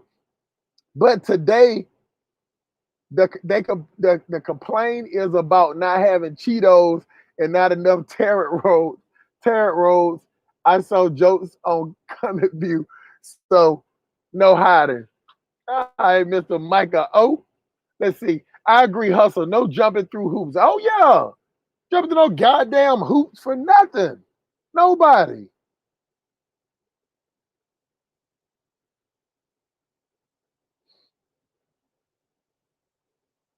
See here, my ancestors and I didn't benefit from slavery. Okay. Well, okay, but what we saying, Miss hold on, I gotta blow my nose for a second.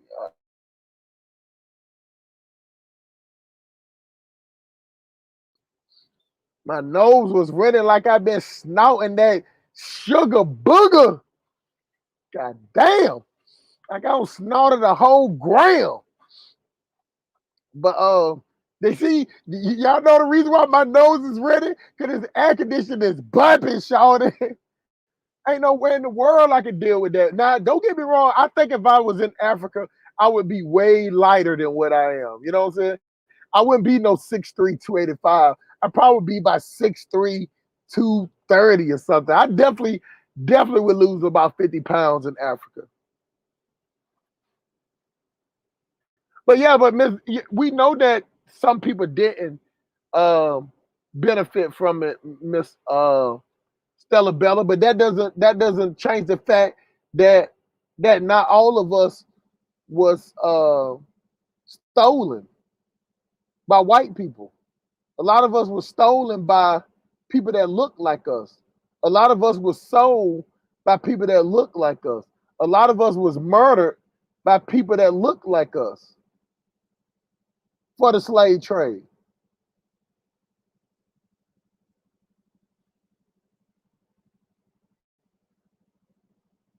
Let's go to another one. Yep, it's BS. We gotta beg for a damn citizenship and acceptance, and we gotta respect their culture without them also respect our culture. I ain't buying no Rosetta Stone though. Now me, I just I got to learn the language. You get what I'm saying? It's nowhere where I can live in a country and not learn the language. I can't have people just always talking for me. So eventually I will learn it. Like, I'm pretty good at languages, you know what I'm saying? So actually speaking, even though I'm not a Muslim, I speak Arabic, y'all. Now I'm country, so I butcher words up a lot. So my Arabic is not the best, but I speak Arabic because I was a Muslim at one point.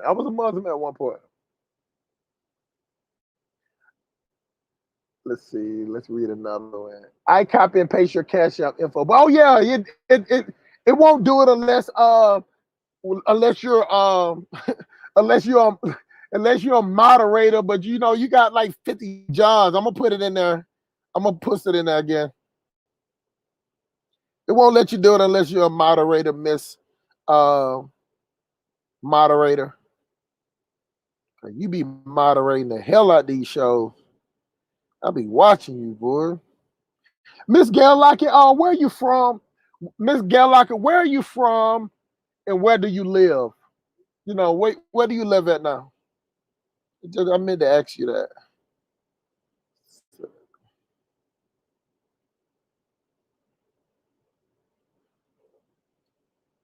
All right, there it is. Let's go to another one. Hustle, nothing wrong to learn your warrior natural skill. All right, let me tell you something, man. I'm showing up with my stomach out, dick out, balls out, and I'm gonna let you see all my tattoos, Shawty. That's how it's going down. I'm not assimilating nothing. I don't have to deal with the people if I don't want to deal with them. Fucking family adopted me. Adopt who?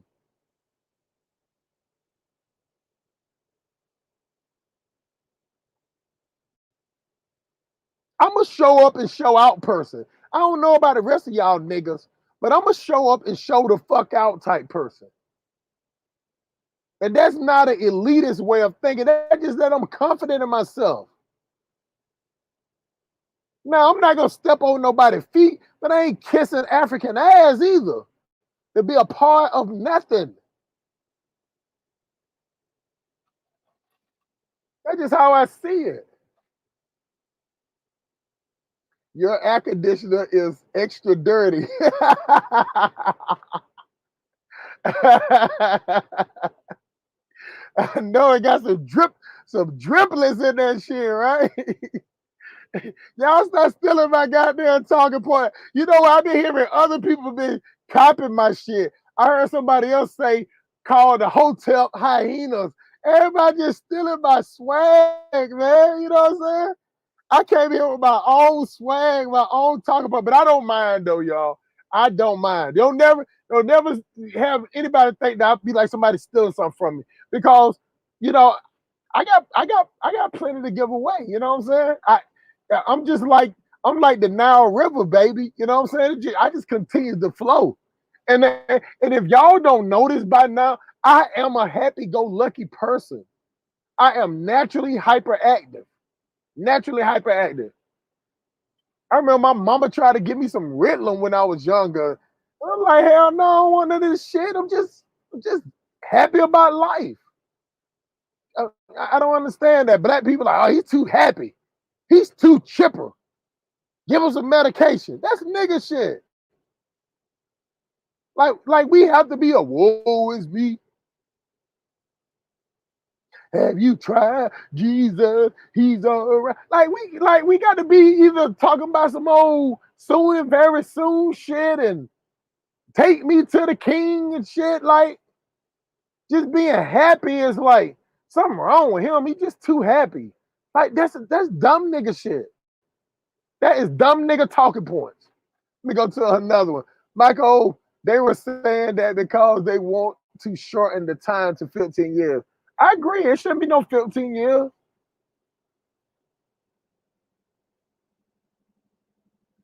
It shouldn't be 15 years. They should do like Sarah Leone. You got Lennox there. It should be automatic. Period. Read some more. Hustle, I think it's sexy when a man knows how to hunt, fish, and work the land. Now, don't get me wrong now. And don't get me wrong now. I want to learn. The thing about it is, for me, Africa would be a slower pace. Sorry, not slow place. Slower pace than what I'm in America. So I want to learn how to do all that shit. I want to learn how to spearfish. You get what I'm saying? I want to learn how to spearfish.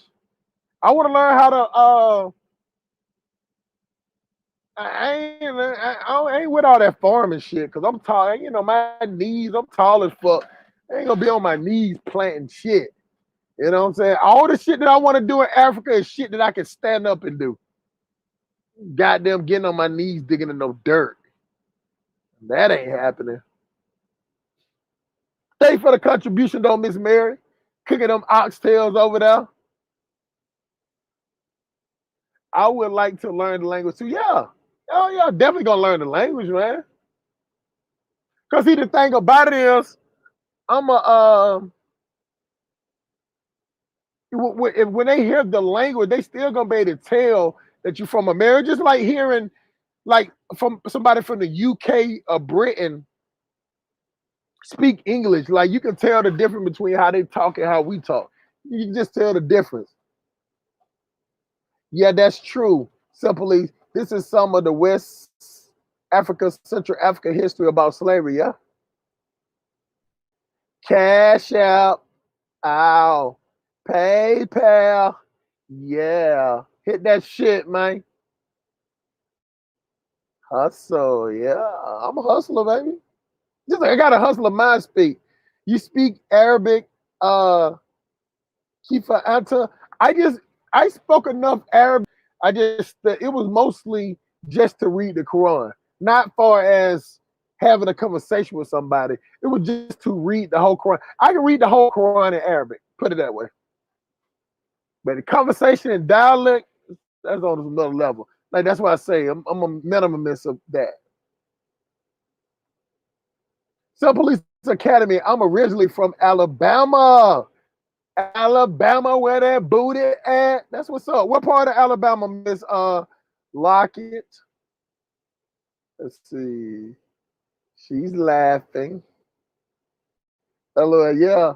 I use your words. Oh, just you. That's what's up. No, I like when my words are thrown back at me because that just let me know people are listening to me. People are seeing how, even though I'm a Pan African, that I'm different, that my conversation is different, that my patient level is different. How I see things is different from everybody else. See, everybody's voice is welcome over here. Long as you're showing respect, you can be respectful and have a different view. You know, just when it get to be disrespectful and all that, that's it. Like I'm telling y'all that on the Simp Police Academy, which the Simp Police Association, rambling is accepted. Because sometimes you have to ramble to get your thoughts out. It just everybody is not precise with their thought process, and I don't fault nobody for not being spot on with their words and their delivery. I don't hold people to that standard. You can be as happy as you want to. I am, but don't get it wrong. I am a nose busser. I will bust a bit. Let me tell y'all something, y'all. I felt so bad last week, and I said it on my show. And the reason why I'm saying it today is because I said I was going to tell the story, but I got to fighting with this African guy, and I tried to give him.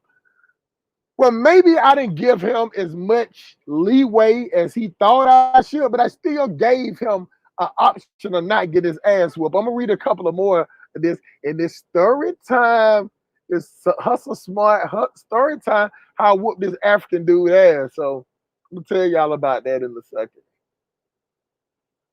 Let's see here. All the handsome black men are all in Africa, ladies, and so are the most beautiful black women. So come on down, people. Yeah, yeah. And not the handsome part, because some of y'all niggas look like goddamn y'all niggas and some lookers over there. You know what I'm saying? Now the females look good, but no man, I ain't gonna say that. Niggas, y'all niggas in Africa be looking weird as fuck. Let's see here. Let's read a couple of more before we get to Butler, Alabama. Ooh, I know what Butler, Alabama is. Good Lord, that's some country. God damn, you making whole cake and everything. So where do you live at now, Miss Lockett? Okay, if you live in any country, African country, you are bound to pick up on one of the local African languages, cause y'all be around the locals. For example, I learned Swahili from the maids when I lived in Kenya. I definitely need to learn Swahili. Now, yeah, Miss Gail, tell me where you're at right now. All right, so story time of me fighting an African dude. This was shit. I think this was Monday. It was Monday. Hold on, that couldn't be Monday. What's it? Yeah, it had to be last Thursday. It had to be the same day that I did the last show I did. So that was last Thursday. That didn't happen Monday. But so I'm at the Lowe's. You know, y'all go to Home Depot, Lowe's, or whatever. So I'm at Lowe's, y'all. So I parked my truck in this slot. So let's say slot a parking spot 501. So I'm just sitting there chilling. I probably was watching a Pornhub or some type of, you know, I'm a Scorpio, y'all. I like porn. Don't judge me. I like porn, shawty. I be trying to learn something. Learn different shit. You know, let me tell y'all something. I like to keep up with all the porn chicks' name, the new ones, the old ones. I like porn. I think porn is excellent, man. But so I'm parked in the slot 501. And but now Lowe's, this is like Lowe's the distribution center. This ain't the store, but I like the store too. You know what I'm saying? This is a distribution center. So I'm at 501. So if the slot number is 501, y'all, that means that it's 500 more slots out there. You know, so this African guy, he pulls up, and I was supposed to be leaving. So for whatever reason, they gave him the slot that I was at to drop his trailer in. So, but I'm still sitting there in the slot. And then, let me tell y'all something. I got on my underwear. I got on like a little Under Armour tank top, and I got some Puma socks on. Cause I drive relaxed like that. I put like a towel over the seat, and like the boxer brief that go, the long ones that go down to your knee. You know, that's what I wear. I'm comfortable when I'm riding, y'all, straight up. I don't have all them clothes. You know, I don't. I got to be comfortable in this bitch. You know what I'm saying? You know, I'm a big dude. You know what I'm saying? So I'm sitting in the slot, and shout out Scorpio, Miss Gail. When's your birthday? I know I'm asking you a lot of questions like I'm stalking you or something, but you know, just interested. But no, I wasn't doing that. I wasn't doing that bad. I was just sitting there. I was just sitting there looking at porn. I was either on Pornhub or Spank Bang. SPANKBANG. Just looking at porn, you know what I'm saying? So while I'm sitting there, 11:14, you're a November baby. You know, so you're a Scorpio by default. I think that's my mama's birthday too, actually. I can't remember. I'm not good at birthday, but my mama's birthday is on the 14th or the 13th. So I think that is her birthday. She dead though. But so I'm just sitting there chilling, man. I'm just chilling. And he pulls up, so he blew the horn. And so I was like, man, I ain't finna pull out no more. Now think about it, y'all. I'm at 501. Straight ahead of me, straight across from me, it was like 4 slots that was empty. And maybe on the side of me, it was like 4 other slots empty. So I'm like, I understand you're supposed to be in this slot, but you could just drop your trailer in one of these other empty slots, just write it down on the paper, and then head it to. Let me tell y'all this. Say for instance, they told me to go to 501 and my trailer wasn't there. And they say, and I found it in 503. They'll just be like, write it down on a piece of paper and bring it back. But he's like, he get out of the trailer, hey, no, I supposed to be in this slot. I'm trying to talk like he talk, y'all.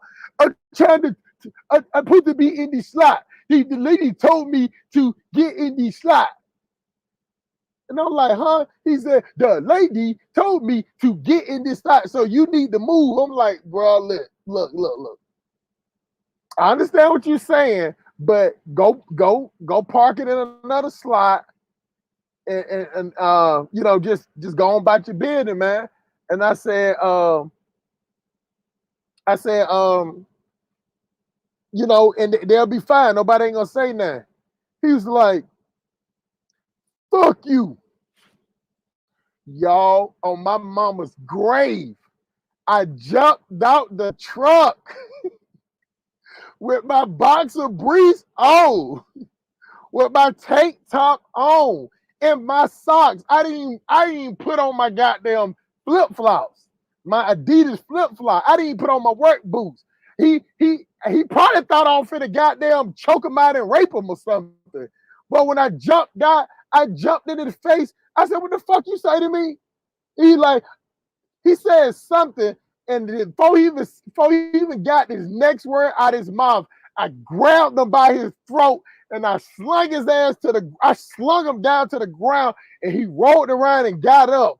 And this motherfucker had the nerve to say, you trying to punk me because I'm big, you bigger than me. And I'm like, motherfucker, if I was bigger than you, why the fuck would you be running over here talking shit? And he's like, I got something for you. So, like, if y'all ever seen a truck, we got like a little side compartment. Basically, it's our trunk.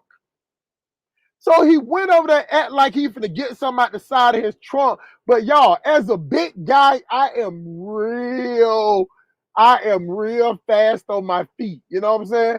So when he went, opened up like he finna grab something, I was up on him so fast, y'all, and he, I guess, on my shadow, you know, was on him, and he just dropped down. When he dropped down, you know,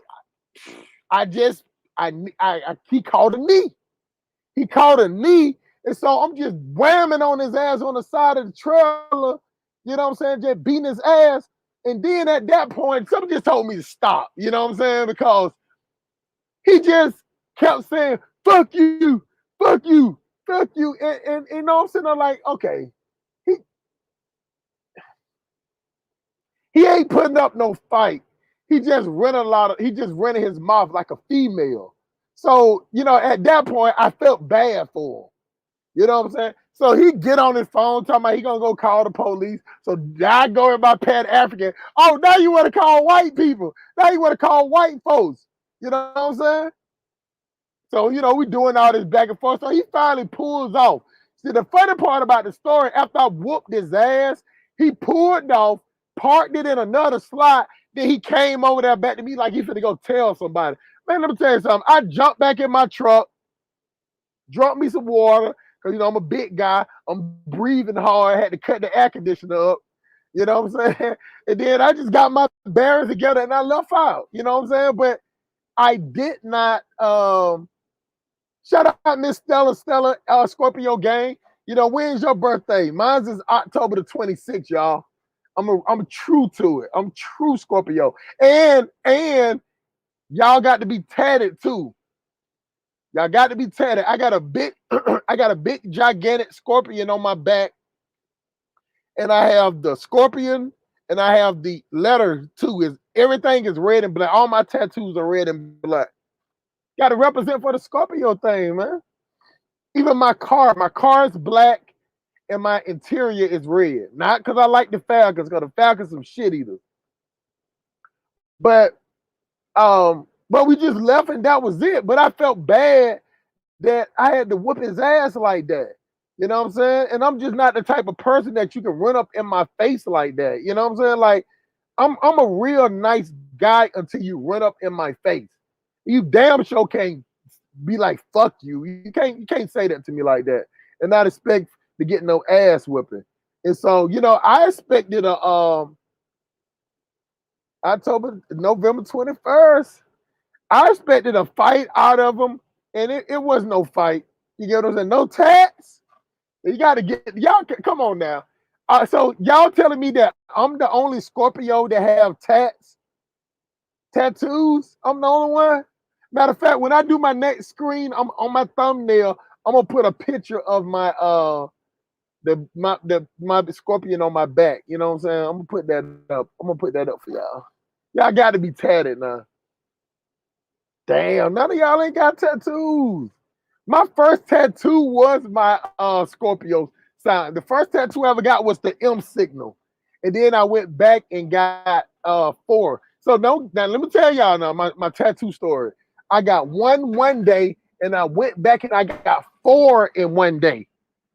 Let's see here. Let's see if somebody, Miss Gail Lockett, hit the cash out for the tithes and offerings.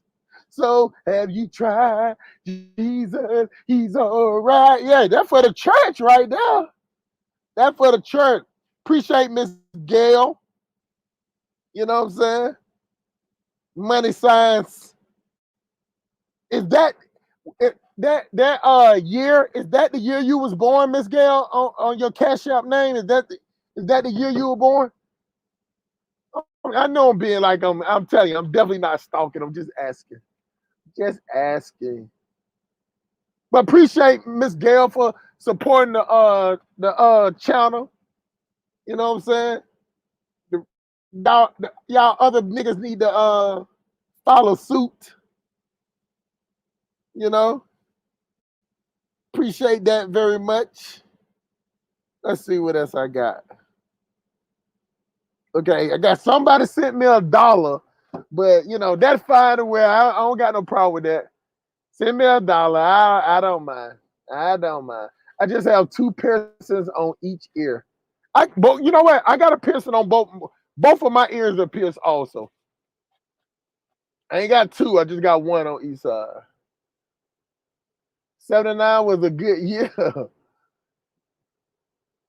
I'm older than you, Miss Girl. Did you check Zelle? Let me see. Let me check the Zelle. Got y'all hitting Zelle up? Let me see. Let me check out Zelle.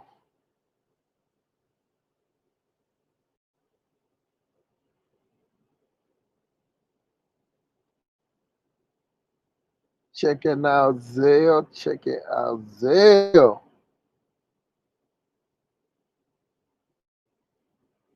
Okay, let's see if Malika dropped it like it's hot. Let's see activity. No, you ain't sent that through Zelle yet, Miss Malika. You ain't sent nothing through Zelle, young lady. So no, ain't nothing in unless you just sent it. Let's see.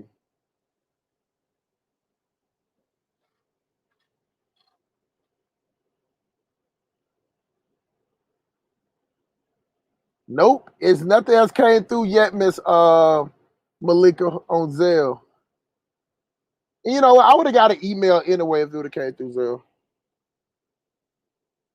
But let me check the email one more time.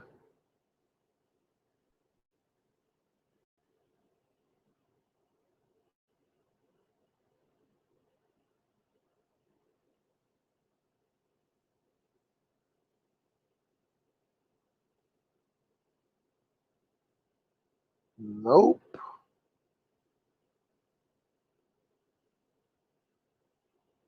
Got my baby mama requesting money off the chain.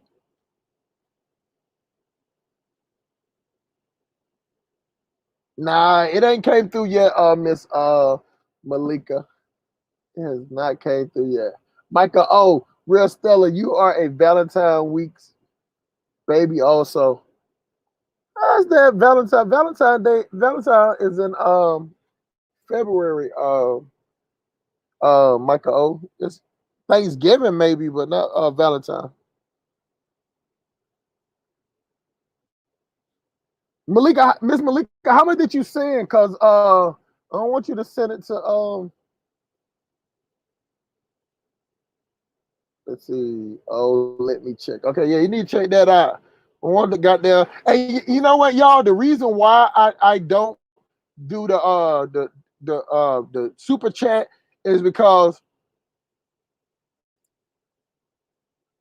man, I don't want goddamn Google taking shit. 30%. You know what? Let me tell you something. I appreciate everybody that support, but I'd rather you not give nothing for Google to take something. You know what I'm saying?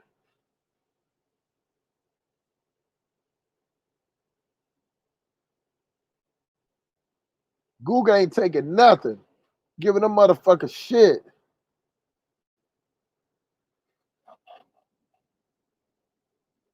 It says pending acceptance. Yeah, they take like 30%.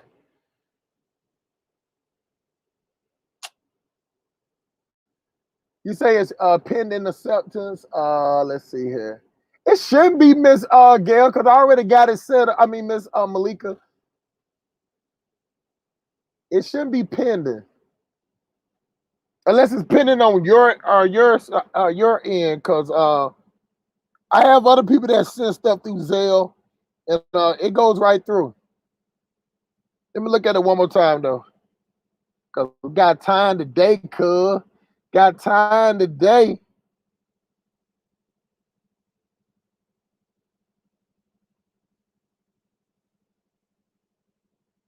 Let's see, go to Zelle. Let's see here.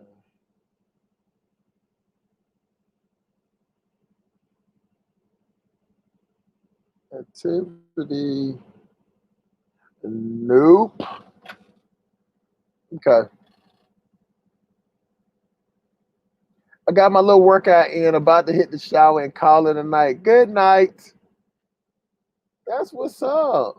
That like you have to register. No, that can't be me then. That cannot be me then because I'm already I had already have it set up. Cancel that then cancel that Miss Malika then. Cause that's definitely not me for the register. Cause I already got it up. Let's see, Miss Malika Miss Stella said, second line, I know you meant, I'm guessing you're explaining to us. Okay, cool. All right, let's read another one.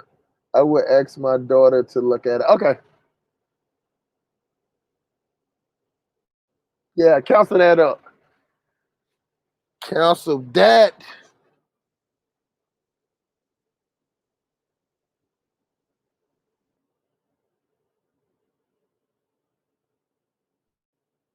Cause yeah, it should have came right through with the unless I put in the wrong. Let's see. What she got? MIVEDADUB@gmail. Yeah, that's me. That is me. Try it one more time, Miss Gail. I mean, Miss Malika. That is definitely my Zelle.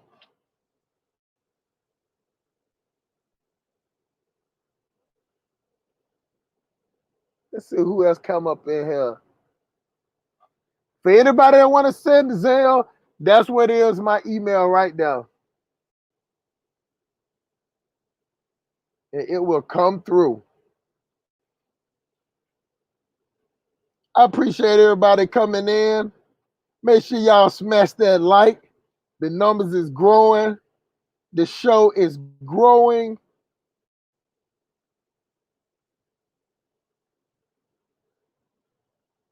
Let's see, settings.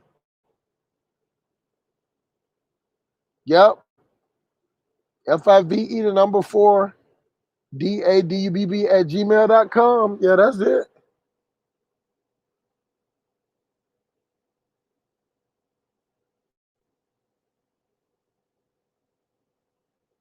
That is it. And I'm just looking at it, Miss Gail. It's already, I don't know why I want to call you Miss Gail, but yeah, it's already set up. Those are the only two ways you can send me Zelle is through my email and my cell. And matter of fact, my cell phone number is hooked to my savings, and the Gmail is hooked to my checking. So yeah, that definitely would have went through. Contact.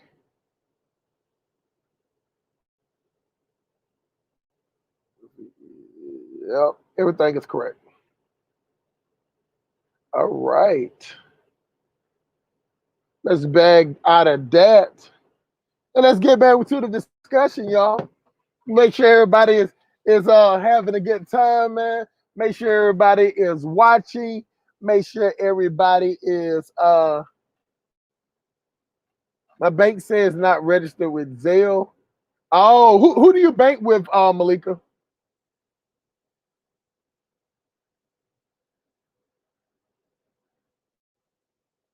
Who do you bank with? Malika Gatson. Gail has Hustle Smart all messed up in the head. That cash out must have turned his head upside down. Now I just like Gail name. I got this. It was this lady in my neighborhood and her name was Gail. She was real nice to me, man. She was real nice to me growing up. So that's the thing about it. And I used to call her Miss Gail all the time. She was cool.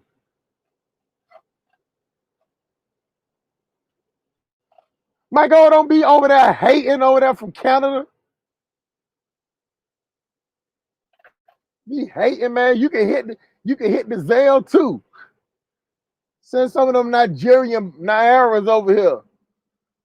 Canada pounds or whatever. I don't know what money Canada uses, but you can send it. Support the channel. Support your boy. But you know, y'all, I really didn't like that fighting that brother, man.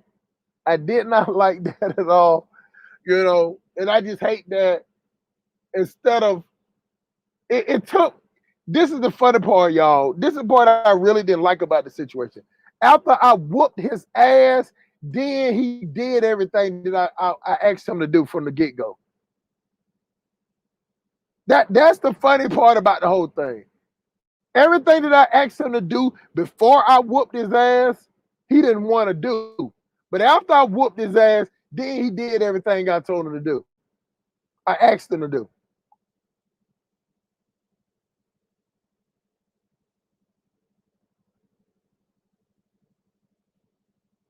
I tried to be nice because I like black folks. I tried to be nice. Canada has cold dollar with that badge Elizabeth on it. Not the queen. Not the queen. God, man. Hail to the queen, right? That's some sad shit, man. I always trip out when I see them talking about the queen. They'll be like, yeah, the queen is here and she's showing her grace. So if she's showing her grace, this is for everybody, including the world. I'm like, fuck that old white bitch. Kick her right in her goddamn left shin. You know what I'm saying? I'm like, come the fuck on, man. But I tell you what though, that bitch don't die easily. she might got some of them African maids over there cooking goddamn plant-based dieting, making goddamn pounded yams or something. That bitch right there, boy, she living her best life. Damn. Now, I got to admit something to y'all. Now, I don't want to be that old. I don't want to live to be that old. If I make it to 65 years old, I'm good. You know what I'm saying? Because I'm so self-sufficient. You know, if I can't move around and do everything on my own, God damn. Hold on, this shit just fell out my ear. If I can't move around and do everything on my own, I don't, you know, I don't want to feel like I'm useless. That's what I don't want to feel like.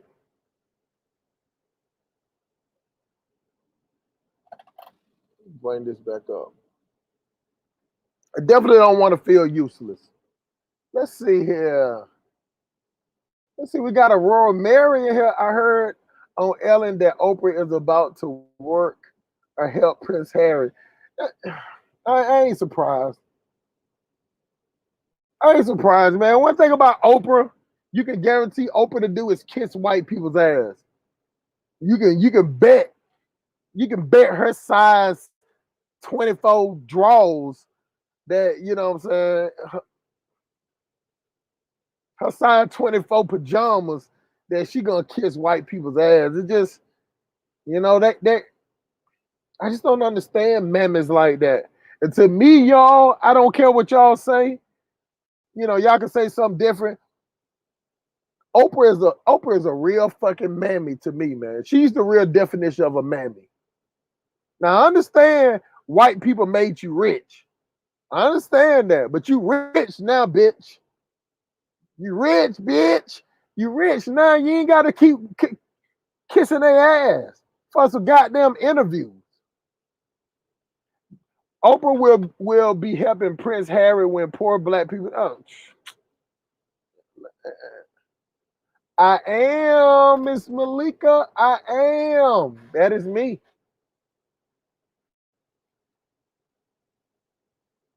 That is exactly who I am. And I don't know, did I tell y'all the story how I got to be 5 foot a dub? I don't know if I told that story. Mike has always been 80. Mike has always been 80 years. Anything more than that is overkill. I am ready to go. Although 3 out of 4 of my grandparents lived to be more than 90.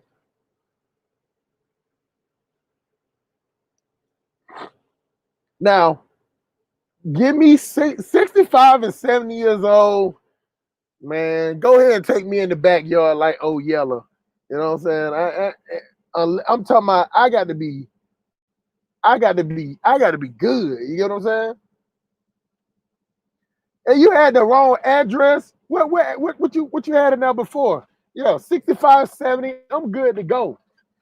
I don't have to live that longer, man. Now I ain't gonna kill myself. I would never do that, but I would be okay. But somebody say, man, we got this something to help you keep going. Let me tell you something. Once I hit 65 or 70 years old, if I'm on any pills or medication, I'm getting off everything. So I guess that is suicide the slow way. You know what I'm saying? I'm not taking nothing no more. You know? But I am a hopeless romantic. Now, while we, did just a little break because we was going deep. We was going deep on the third world countries and everything. And, I just remember that I used to always say that, I would want to marry a girl or date a girl from a third world country or whatever. But there it is. I just heard it vibrating. Malika Gatson sent you some money. Please allow up to 5 minutes for the money to deposit to your account. Zelle and Zelle related marks are wholly owned by Early Warning Services LLC and are used herein under license.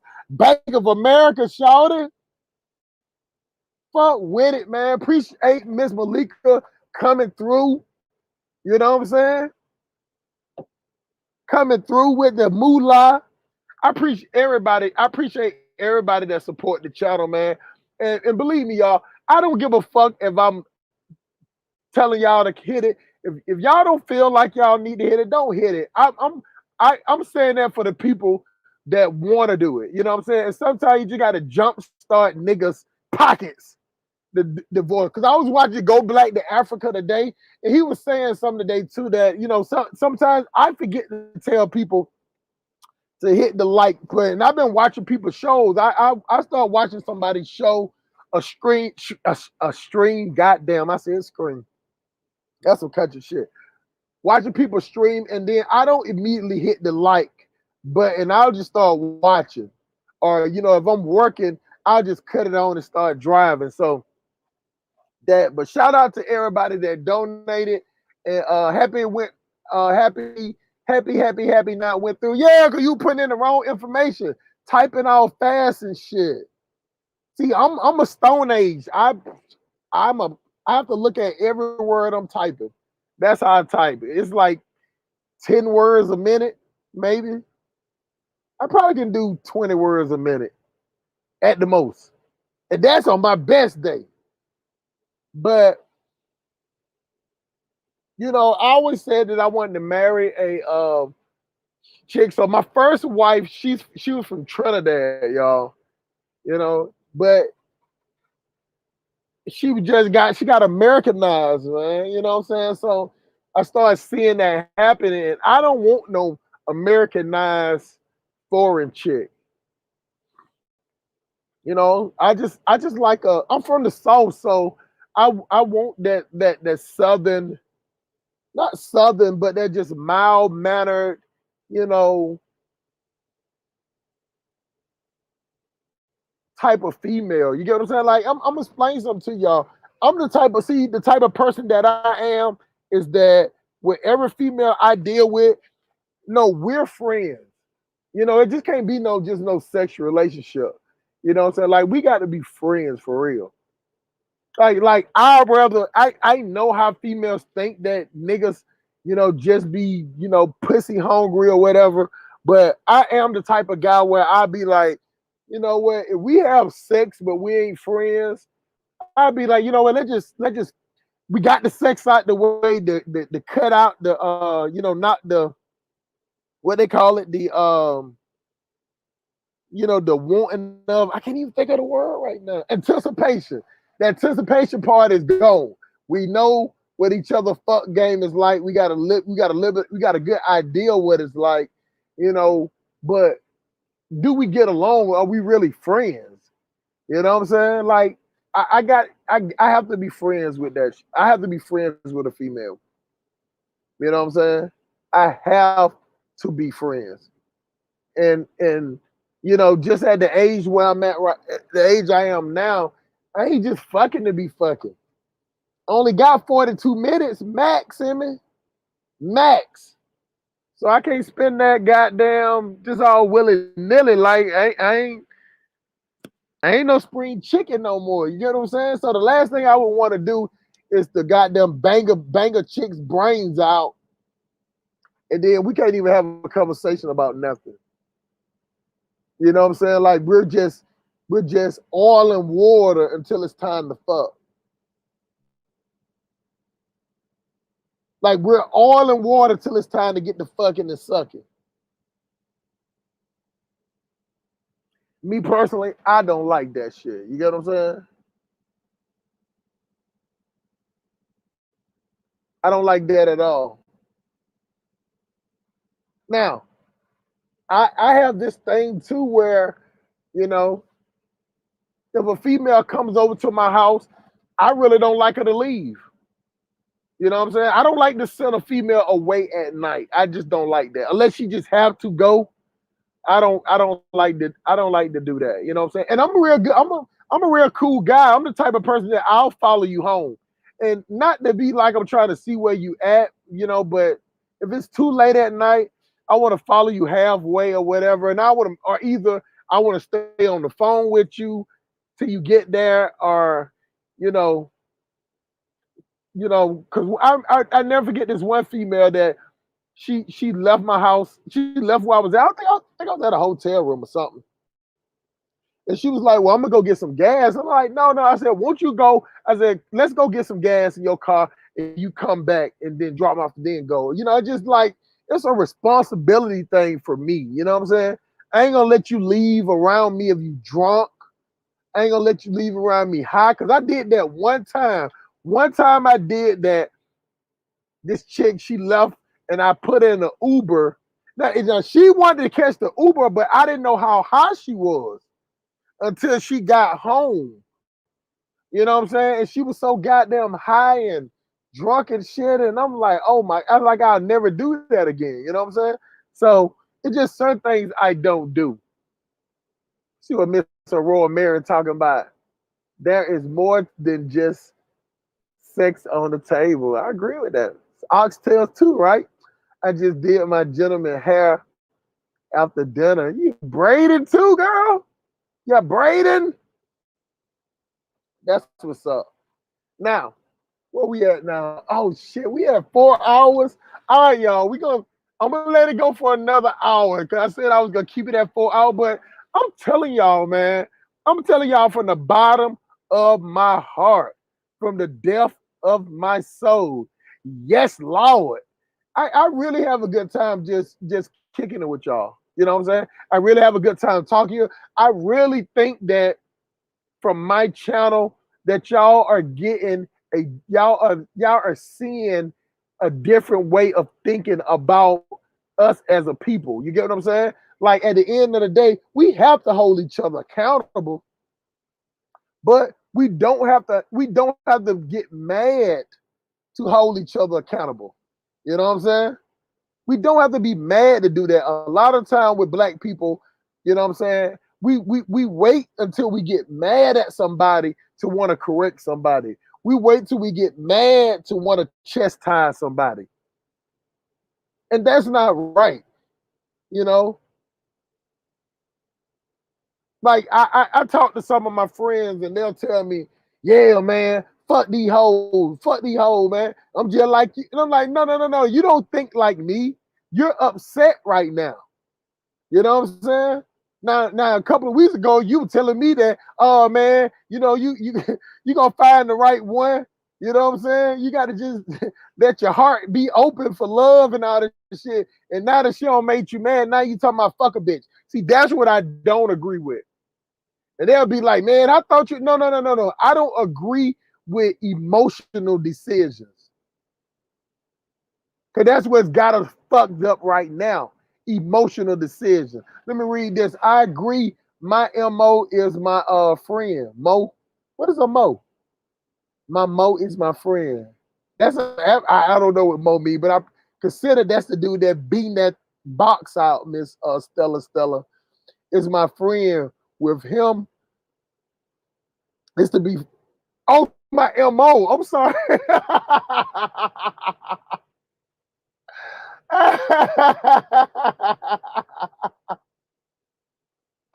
I'm sorry. Your MO. You got to put a period right now. You got to put a period in this. You got to put a period in front of the shit. I thought you just speaking some language or something, your MO. I don't sit on here and talk about it, nigga beating your box out the frame and everything. I'm talking all nasty and explicit. Okay, I agree. My MO is to be friends with him first before I get into relationship and sex because I want to know who I'm dealing with and I want to make sure it's not lust. Miss Stella, it's always lust in the beginning. You know what I'm saying? Let me see. This is the Silk Police Academy way of this. And now I'm glad that you're on this channel, Miss Stella. See, at the end of the day, is that it's nowhere in the world. First of all, Miss Stella, you got to see what this dick hen like. You know, I mean, I understand the old goddamn PC. You know, want to say the right thing, but no, you need to see what this dick like. You want to see if this the type of dick that you want to deal with on the regular. You got to see if you like the smell of my breath. You know what I'm saying? Like you need to see that. You know, you got to you have to get this dick first. You know what I'm saying? Straight up. And but that just to get the anticipation now. That just like the draft because sex ain't that important. Sex is just the equalizer. You get what I'm saying? But you know what I'm saying? Like you it's nowhere in the world let's go with your way, Miss Stella. Me and you, let's just say me and you, for example. Me and you, we become friends, and then you know, we get good friends and you make sure and everything, and all of a sudden after we goddamn kumbaya and all this shit, and then we come in, you come to my house or your house, and then I whip out some goddamn asparagus dick. You know what asparagus look like, Miss Stella? You know what asparagus look like? I whip out some shit that look like a goddamn asparagus. And I'm on top of you flopping around on the fish. And then all of a sudden I go, ooh, oh shit, it's coming. You sitting there like, goddamn, about time. See, you might be the type of female that might try to play the role and try to be like, okay, it ain't about the sex. Yes, it is. Sex is an equalizer. We all know that. Now, of course, I understand women don't like to feel played, like a nigga just bust that ass up and then dip. But I feel like women, y'all can do the same thing. You know what I'm saying? If I'm on top of you flopping around like a fish, and you like, I don't even, only thing I feel is this nigga wait on me. You know what I'm saying? I don't feel no dick. And the reason why I don't feel no dick is because he got asparagus dick. Pause. Now we got to get the fucking out the way. You know what I'm saying? It ain't got to be no long out, drawn out. You know what I'm saying? It ain't got to be no oral sex or whatever. You know what I'm saying? It ain't got to be freaky tales. It ain't got to be something off of a too short song or too short video. But we gonna have to fuck. You know what I'm saying? I definitely got to put some dick in your life because we got to knock that out, that anticipation. Because anticipation to be let down at the end. See, and another thing I don't do, I don't let women tell me how good they pussy is, and a man can't tell you how good they dick is. I trip out when I hear females talk about how good they pussy is. How the fuck you know? Just don't work like that. But let me read a couple. I know Miss Mary was gonna agree with Miss Stella. Let's see here. MO, I know what it means, man. I know what it means. It just was together. Usually when people say MO, they put the M space O or M period O. I get it. I got it later. I was a little slow on that one, but I definitely get it. That's why I was laughing so hard. It's method of operation. I get it. I get it, y'all. I swear. That's why I was laughing so hard. I'm sorry, y'all. I'm sorry about that. I'm sorry. All right, let's read a few more, y'all. I keep saying read a few more. I'm gonna read all of them. I am dying now. Yeah, you should be, man. Yo, Jug Season, Arizona in his house. What's up, my brother? Appreciate you coming through, man. Make sure you smash that like button on the way in, my brother, man. Welcome to the chat. Miss Stella laughing. I ain't laughing. You know what I'm saying? Because I'm telling you. Yeah, find out whether he can blow my back out. You come on. You need to know you need to know if you're gonna need a heating pad or you need to call another nigga. Now you need to know that shit up front. Cause I'm telling you, if I goddamn get up in it and it feels like I'm sticking my dick up in a goddamn 50-gallon trash can, then ain't no sense of us continue this shit. Ain't that much friends in the world if you got that big gigantic wolf pussy. See, big gigantic wolf pussy, asparagus dick, that don't add up. You know what I'm saying? That ain't high, that's low. You know what I'm saying? It ain't gonna work like that. Hell yeah, I know what asparagus look like. Of course. You definitely don't want to see me talking all that good shit, talking to you on the phone for 4 hours, then I whip out some shit like that. See, let me tell you something, Miss Stella.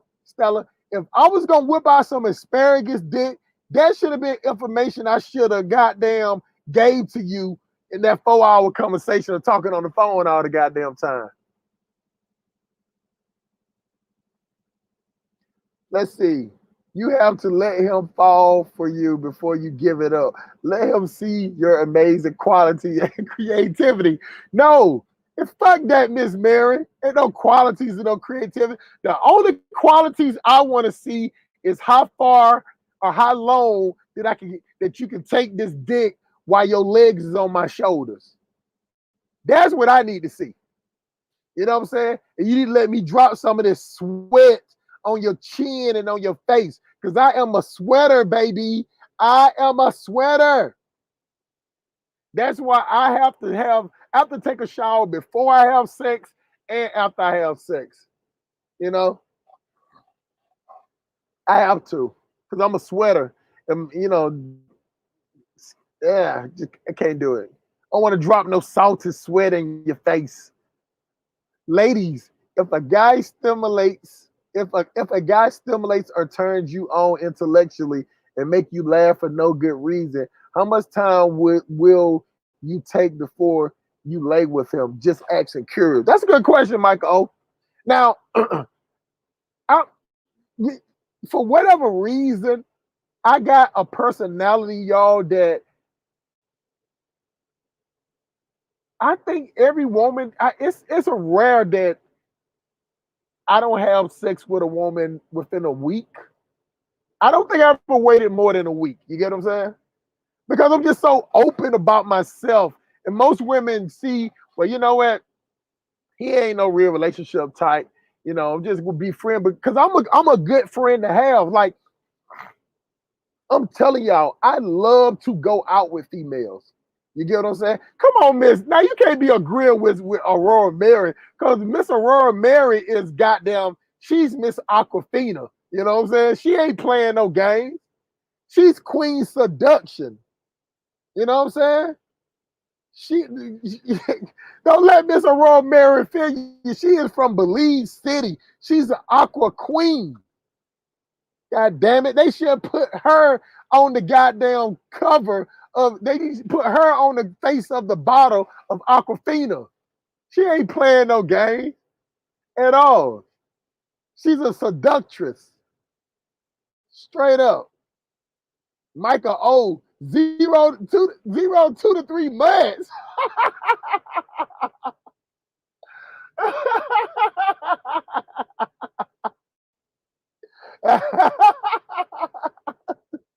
Two to 3 months. Oh my God. And I'm just sitting here saying I ain't never waited more than a week. The only way I can wait 2 or 3 months is if you're not nowhere near me. It is nowhere in the world that if me and you are talking, because it's nowhere in the world me and you talking and we exclusive on seeing each other, that we ain't fucking within a week, Miss Stella. You a Scorpio too? Stop. Yeah, I'm busting them yams in a week. That just that just on period poop. You know what I'm saying? It's going down within a week. 0 to 3 months. Okay, let's see. What if you're now extremely attracted to him and seem serious about, would you still 2 to 3 months? Man, Michael, oh man, these females don't. At some point, a man has to dominate. I'm not saying rape nobody or anything, but at some point, you got to push the envelope. You know what I'm saying? You know, don't just wait for the postman to come up. Sometimes you got to go drop that dick in the lap. You know what I'm saying? Let her know what's going on. Oh man, yeah, funny. I know and respect it, but I consider it hypothetical question in your case, and you still chime in. Okay, I don't know what they talking about. I, Micah, every woman time is different. That's true. Judge C, come on, Judge C, you know what time it is. You know, I think the female I had to wait for a week. I think we was talking on the phone every day. You know what I'm saying? And she came over to the spot. I think she had on like some leggings and something and whatever. And you know, she just parading that ass all around and shit, hugging me, sitting in my lap. You know what I'm saying? And you know, I just like, listen. I was like, I like, if you ain't fucking, we ain't fucking. Let's, you know, we ain't got to do all the extra stuff, because you know, why would you want to leave my dick hard or whatever and go whatever? She's like, well, I just came over here, you know. I'm like, look, you know, I got a t-shirt, I got some, you know, towels, rags or whatever, you know, do your thing, but you know, you spending the night, like you're not going nowhere. You know what I'm saying? And she's like, oh, you gonna kidnap me or whatever? I'm like, I'm just telling you, you're not going nowhere. You didn't come over here to leave.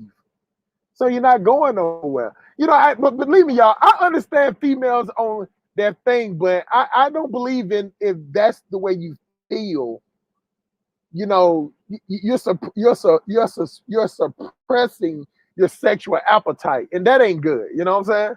So, in other words, you need to bust that ass wide open, because that's what I'm gonna do. You know, I gotta represent for my sign. I gotta represent for my horoscope. I'm giving you the Scorpio treatment, baby. Straight up. Kamikaze style. After you get out the shower now. Don't be coming over my house talking about you already had a shower and everything.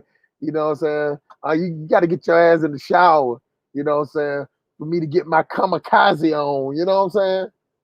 So that's what it is. And then when you come out the shower, I'm going to have all your shit hid anyway. You know what I'm saying? You ain't going to pay. Only thing you going to see is one of my t-shirts. That's it. You know? Hiding your shit like we in the goddamn like 18 years old. I'm not playing with you. You know what I'm saying? Because I'm telling y'all, I am a very passionate guy. You know what I'm saying? Very passionate. And I'm a hopeless romantic. Just being honest. Let's see. On time, I would not rush it.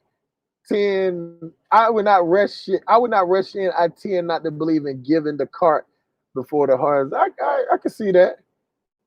That you hustle. Oh, yeah. Stella's laughing.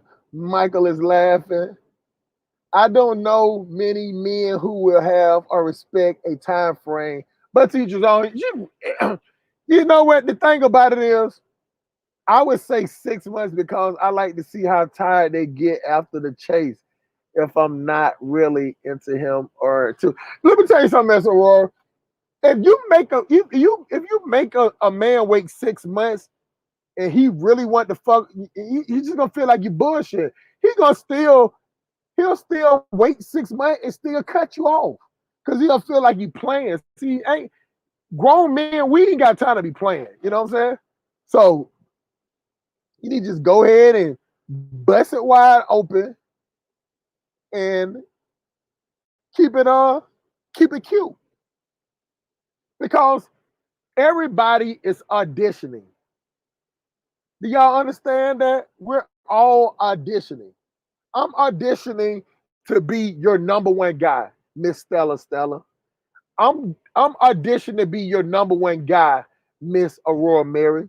I'm auditioning to be your number one guy, Miss Malika.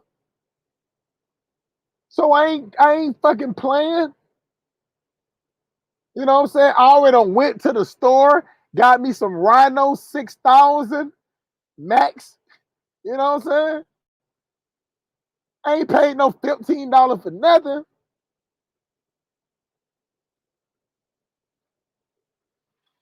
Now after that, you'll get the 42 minutes. But the first time, you know, I got to perform. I don't believe in half stepping. You get what I'm saying? You are auditioning. You get what I'm saying? You are auditioning. It's a tryout.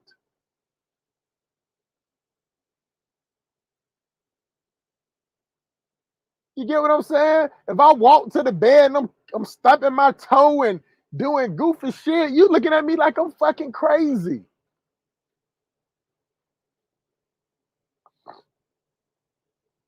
Come over to my house with that fuck shit. I'm gonna snatch that bunny out. I'm gonna snatch that bunny off your head. You know what I'm saying? And you're just gonna be making breakfast in the morning. Listen. At the end of the day, see now, I can understand females that have niggas in the friend zone. See, Hustle Smart don't do the friend zone, baby. Let's just go with that. I don't do no friend zone. We either friends or we fucking. It's no friend zone. It's no fucking. Yeah, let me ask y'all something. How the hell we get back to talking about fucking? How the fuck did we get back to talking about fucking? But fuck it. Let's talk about it, goddamn. Trial and error.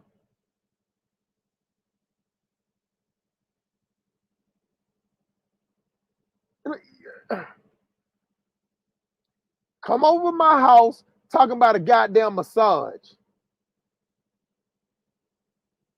No, you're gonna need a massage after we get through fucking, because I'm gonna fold your motherfucking ass up like a pretzel.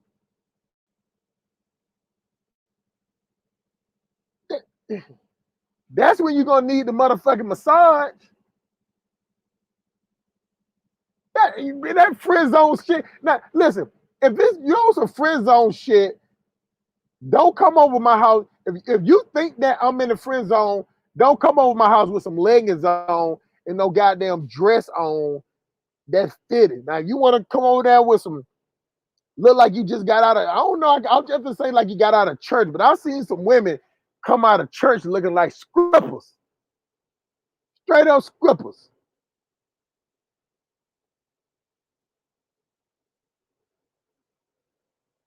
Ain't no way shorty respect a nigga she friend zone with. No, a friend, like one thing I will admit for females is that when they put a guy in the friend zone, he's really in the friend zone. Like they really just using that nigga for gas or to go, rides and shit, or little miscellaneous shit. Michael O, I do respect women who want to hold out. As an African Nigerian man, we do respect women who don't give up the goodies easily. We will try our damnedest best to go there though. But now,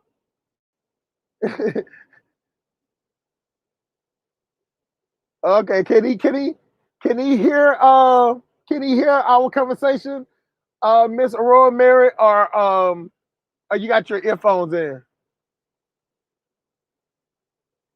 Coming to your house in the what? Like oh yeah, like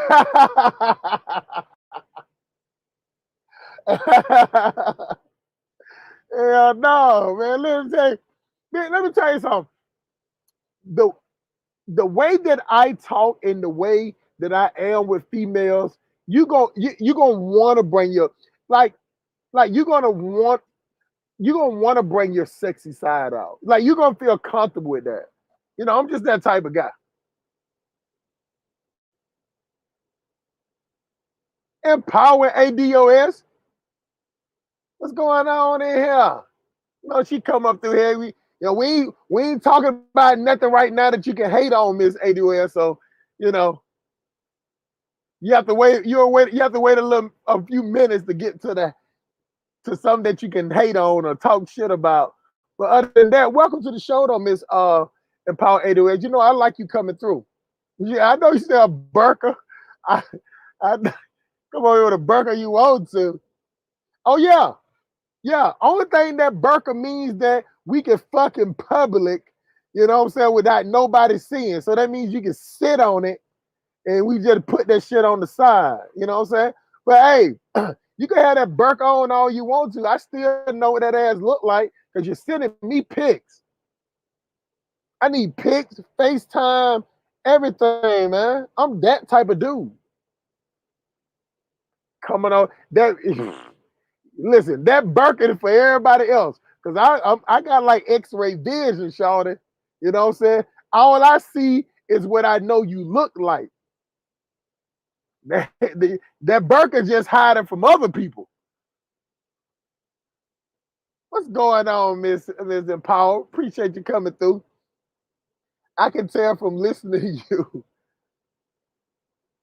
I am dead serious. I hope you're a Superman vision where you can see through clothes. Let me tell you something. One thing about females that when you allow them to be in their feminine state, when they don't have to feel like they have to put up no manly way or whatever, even the most manliest fuck a nigga, can't stand niggas, niggas ain't shit. If you allow her to be in her feminine state, you know what I'm saying? She's gonna issue out that sexiness. She's gonna put that sexiness out there. And when she put it out there, you know where you're gonna get? You're gonna get empowered ADOS pussy on a platter. That's what you're gonna get. Served to you. Straight up. Just read out a comment. Yes, I have a headphones on. Oh, that's what's up. So if y'all think I'm telling you, y'all really think I'm talking shit. I would love for females to come on the page and tell you about it. That I mean, I'm telling y'all straight up, man. Females always tell me, they'll be like, "Damn, I was coming over here to give it to you. You ain't got to take it." It's it's not. It's just that. It's just that once we're feeling each other, it's just like animal attraction. You get what I'm saying? It's that's just what it is. Yeah, them African niggas eat pussy. They just don't eat pussy that good, you know what I'm saying? But they definitely eat that box. I don't know about out there in the rural areas where they ain't got no goddamn no no showers or running water, goddamn, no electricity. So know about out there in the rural areas, but that ain't even head pussy. I'm telling you. I'm telling you.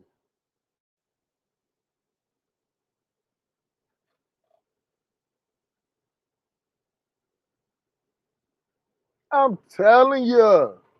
Shout out Mr. WM West Coast 1980, man. Appreciate you coming through, man. We don't got sidetracked, man. We just see the thing about it is that one thing that I know about females like a confident guy, confident man.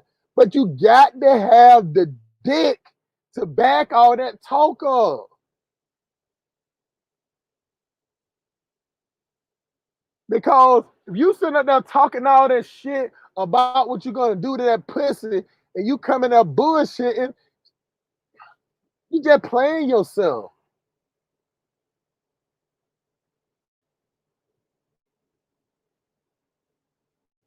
And I'm not finna play myself, and I'm not gonna play my horoscope like that. You're gonna get that October 26th dick. That's what you're gonna get. You might complain about it, but you're gonna like it. You might not like it while you was there, but by the time you on your way home, you'll be like, God damn, he was rough. And then you riding home, you be like,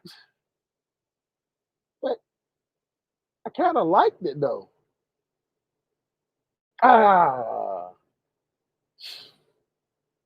I ain't gonna let him know I like it.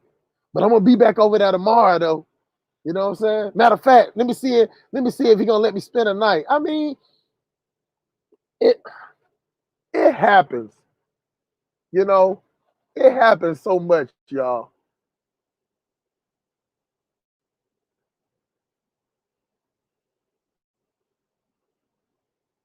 It happens so much. The thing about most females is that I deal with is that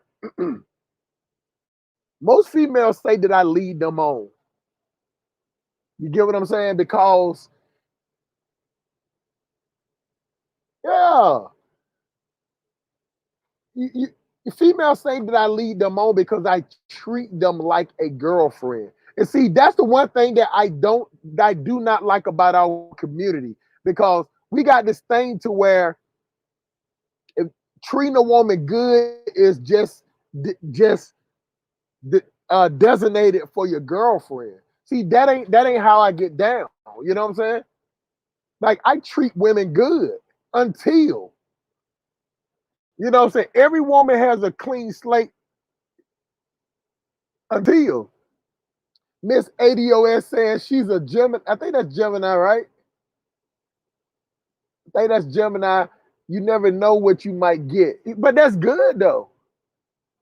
You know, everybody likes somebody that's unpredictable. That's what I'm saying. Most women don't like them suck ass niggas. They just don't. They don't like simp niggas. Because actually simp niggas actually are playing a role based on what they think that you like. Okay, she a Gemini. Most guys that are simp, they're playing the role based on what females say. That's why you hear these niggas when they be on these panels, they just be catering to y'all women. They just telling you what you want to hear. You got YouTubers that do these lust traveling, lust watching.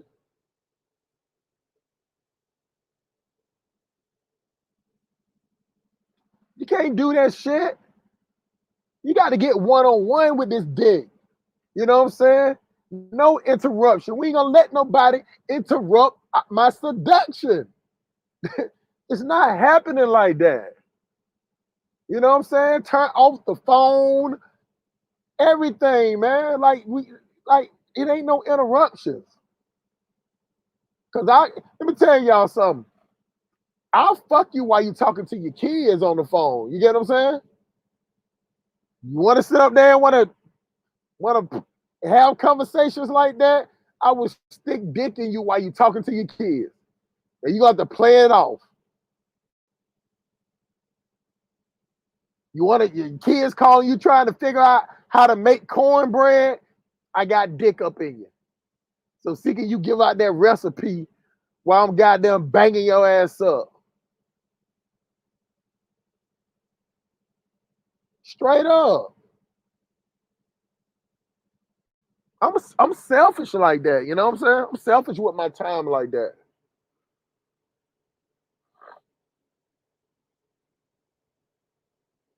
I mean, if you don't have no problem with that, you know what I'm saying? Keep on talking. That's for real.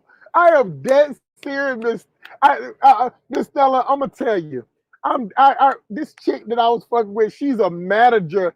She's a manager at Chipotle. This on my mama's grave, y'all. This on my mama's grave. She was a manager at. She's a manager at Chipotle. You know what I'm saying? She's the all. I used to fuck her so good. She used to always bring me guacamole. The things.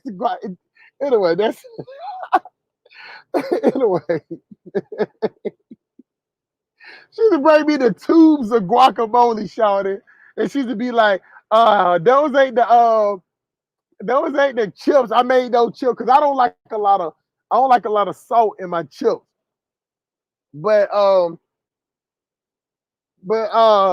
so she was, like I think the truck came in and she wasn't there. So they was like calling her, trying to find out how to mark the corner asada and all that. She talking to people. So she was kind of like sitting up, you know what I'm saying? So, I'm sitting there playing with her while she on the phone. So she on the phone like 30 minutes or whatever.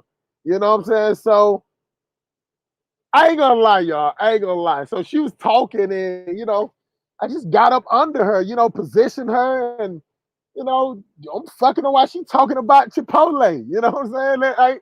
She sitting up there trying to tell me to stop, and I'm telling her to just relax. That's at the end of the day, what I'm trying to tell y'all is that when the passion is at another level, it has to be released. You cannot bottle that shit up.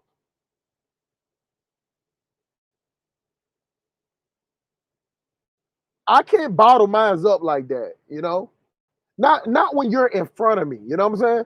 Like when you're in front of me, it's a lion on a gazelle. That's how I look at a female. A female is prey to me. I'm the predator.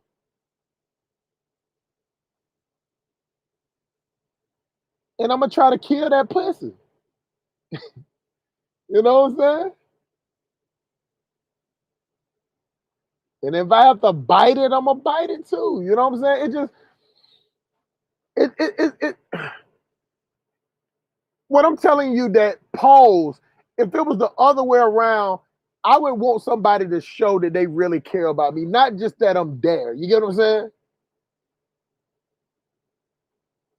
It got to be more than that. Just come around watching some movies and laughing and joking or whatever. You know what I'm saying? It has to be more than that.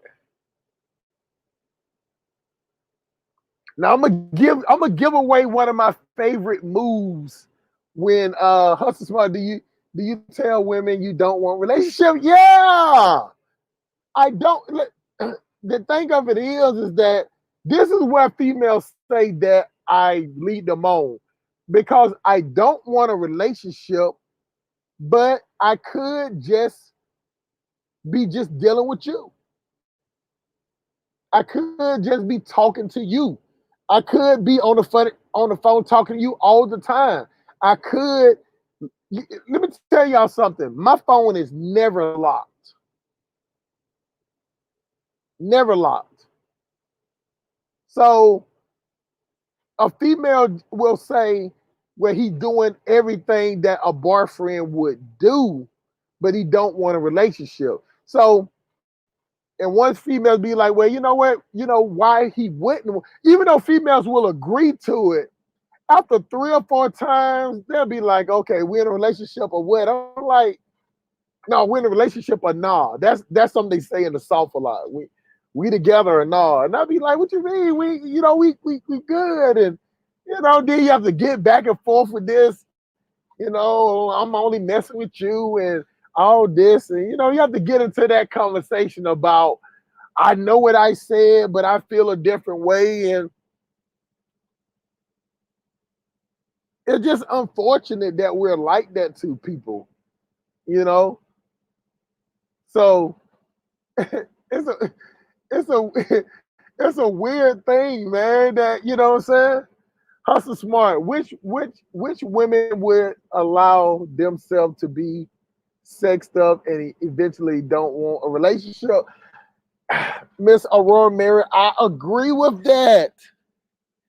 I agree with that, but that means that I'm the only one being honest at that point. Because I'm being honest off the rip. I'm being honest from the beginning. But somewhere in the midst, Miss Mary, you don't got dick drunk. Dick drunk. That means after you was like, I just want to nut the same way you want to nut. Sometimes I want to fuck the same way you want to fuck. I don't want no strings attached. But then when I give you that Scorpio shuffle, you know what I'm saying? I get the goddamn dancing and goddamn swimming in that box. Now you got feelings. And see, I don't mind you catching feelings. It's just that when females catch feelings, then they want a title. Then you want a title. So are you that guy that parents warn their daughters about? No. Kate, because I'm honest. I'm just honest, y'all. And then on top of that, I am a real. See, Miss Stella, the problem with me is that I'm a real good person. You get what I'm saying? Like, I'm the type of person that I answer the phone on the first or second ring. I'm that guy. It's just because you like this dick, you want a title. That's all that it is. Because it is no way that if we spend it every day with each other, or whenever I'm not at work, we're together. Like when I'm in town, when I'm whatever, and all that. You're the first person I call, or you already there before I get there, or you on your way when I get there. Then you just want a title. And I just don't think females like the word friends when they busting that pussy wide open.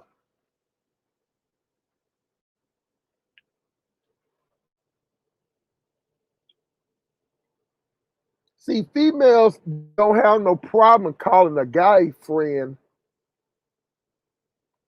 but females don't like when a guy called them friends.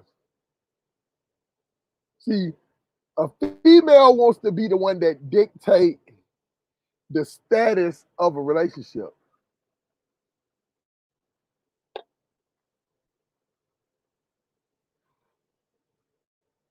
That friends with benefit doesn't work. Someone end up catching feelings. Yeah.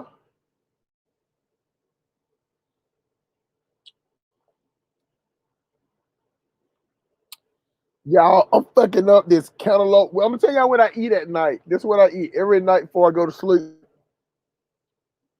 It's cantaloupe and pineapple. My daughter cannot stand cantaloupe, but cantaloupe and pineapple is what I eat every night, and that's what I'm eating right now, y'all.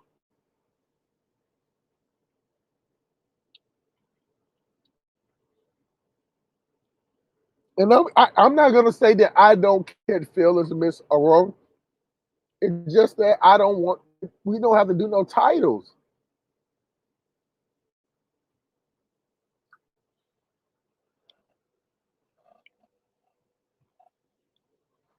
I never forget this female. She was like, oh, Miss Mary. She was like, so are you messing with anybody else? I'm like, no. She like, are you seeing anybody else? I'm like, no. You're dating anybody else? I said, no. She like, well, so I'm the only one you dating. I'm like, yeah. She's like, I'm the only one that you're seeing. I'm like, yeah. She's like, well, I'm the only one that you fucking. I'm like, yeah. She's like, so we're in a relationship. I'd be like, no, no, we're not in a relationship. And you know, female just think like, you know, it's a weird thing. I'm gonna tell y'all what I don't like. I'm gonna tell y'all what the out of all the things that females can say to a man that get on men nerves that men don't like, I'm gonna tell y'all something that I do not like what a female say to me. And I'm telling you, it rubs me the wrong way when females tell me this shit.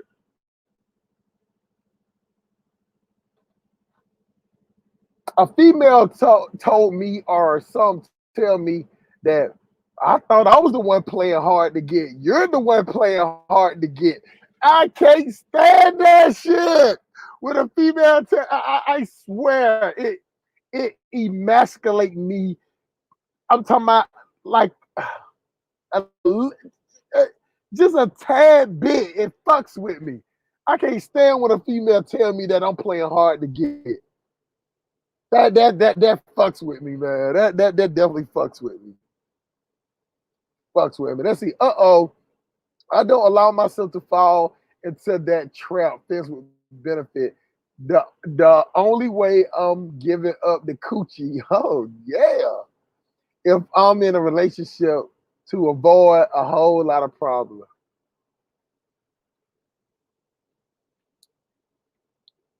Miss Stella, I don't fuck a lot of chicks that have that same thing. This is what I'm trying to tell you, Miss Stella. One thing that I learned over time is that it's always somebody that's an exception to your rule you're making. You get what I'm saying?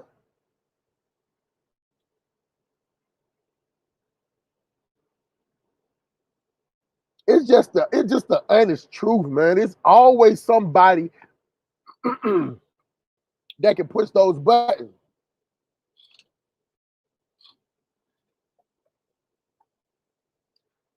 Excuse me, y'all, man. These cantaloupes are off the chain. Let's see. I understand because I know men catch feelings too. The love songs they sing sound very passionate and emotional to me. Yeah,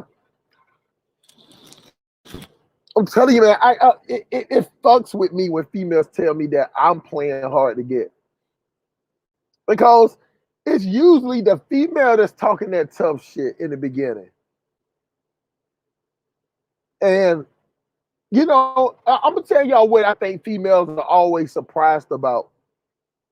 I think they're always surprised the type of guy that I am and the type of money that I have, that I don't have females jumping out the window, and I'm not sneaking off to make phone calls or whatever. I'm the type of guy, I lay my phone right there and that's it. Now, don't get me wrong, I might talk to multiple females, but I can't fuck multiple females. I don't have that skill. Again, for the record, y'all, let me keep the count together. I can only have sex three to four times a week at the most. The most you're gonna get out of me is 22 to 42 minutes of hustle smart. That's all you're gonna get. And 42 minutes is that's off that Rhino's 2400 Max Edition, straight from the Circle K gas station. The pills that be right now. I don't have that stamina like that no more. So when I found a female that I like that, she the only one I'm banging up.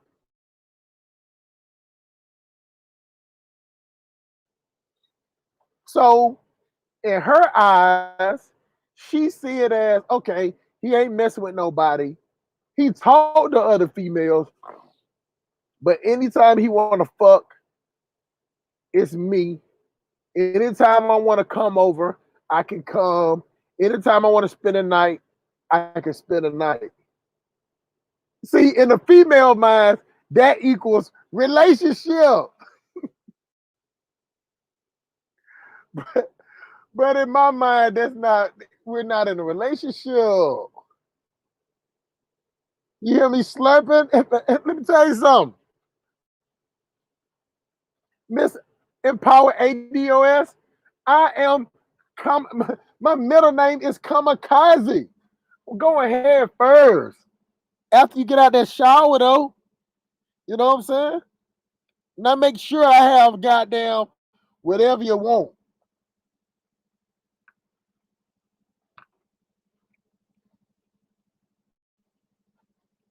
But we got to be honest with ourselves, y'all. You kind of look good as fuck.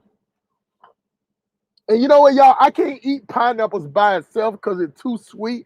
I have to eat it with something else. Oh, fuck that. I got to get off the top real quick. I'm going to tell y'all this wild ass story that one time I'm like, okay,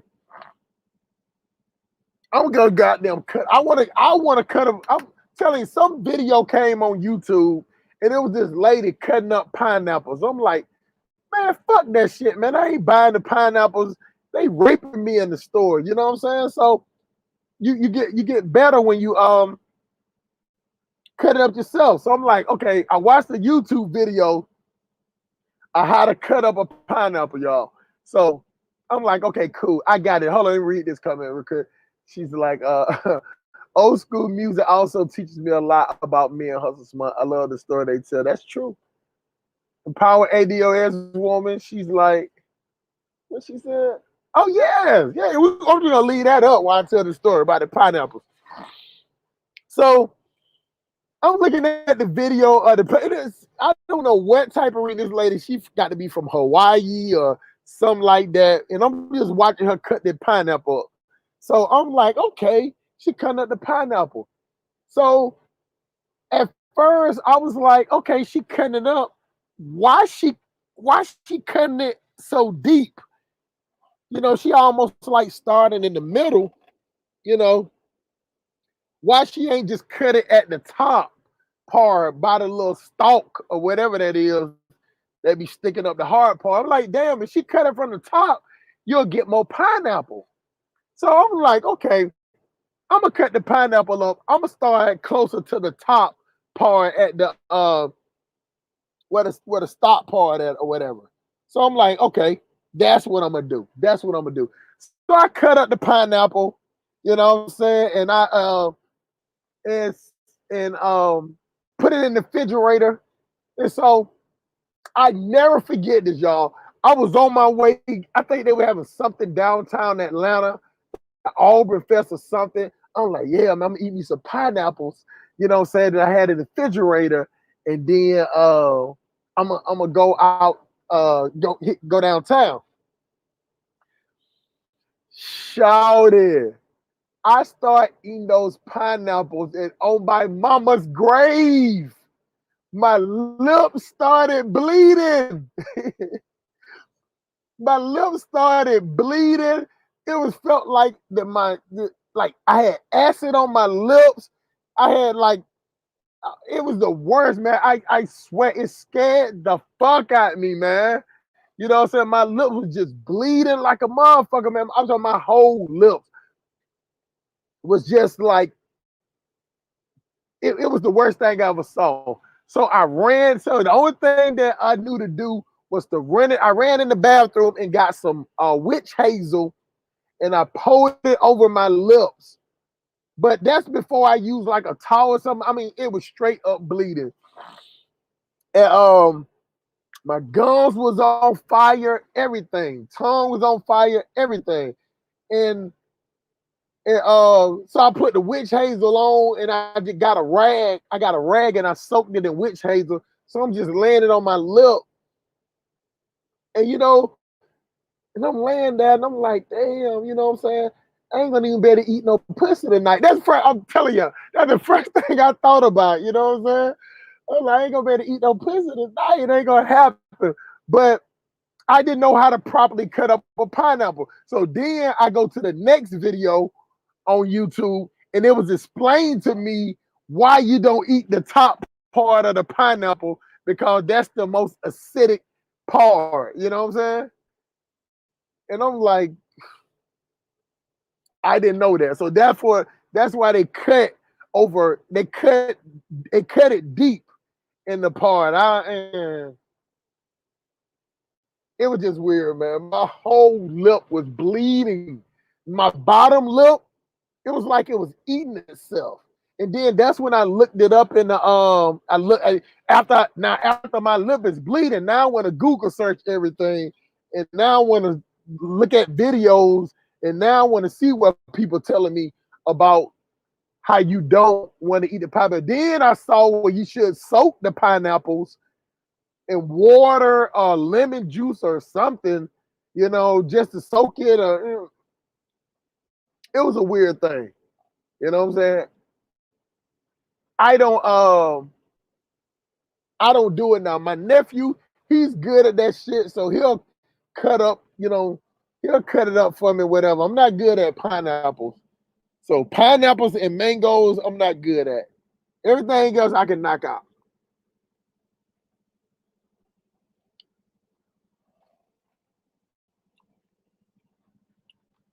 And them cantaloupes off the chain, shawty. Off the chain. But that's just a side story about the pineapples, man. That was like one of my worst days, y'all. That was one of my worst days with the pineapple, y'all. I just didn't get that. I did not get that. I'm like, damn, all that meat. They call it meat, you know what I'm saying? I'm like, all that meat in the Hey, the mangoes is no problem. But pineapples, I need to start making more smoothies though. I'm not a real smoothie type person, but I definitely need to start eating smoothies because I don't do none of that sea gel, elderberries, none of that trendy shit going on.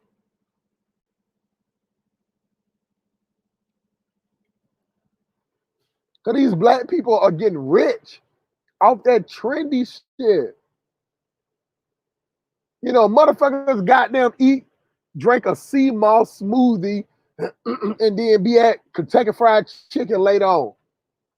Eating goddamn macaroni and shit. You know what I'm saying? Like that shit is wild as hell, man. You have to stick by your diet and don't fuck it up. Let's see what Michael O talk about.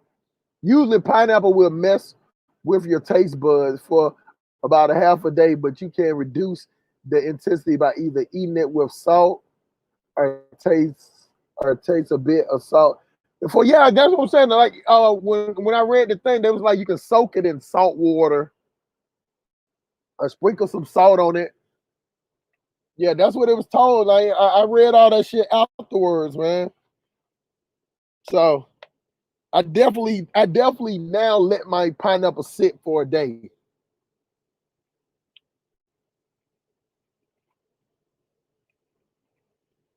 That's one thing I love about when I see people like I'm telling y'all, I watch almost all market videos when people that Africa going to Africa. I watch all the market videos.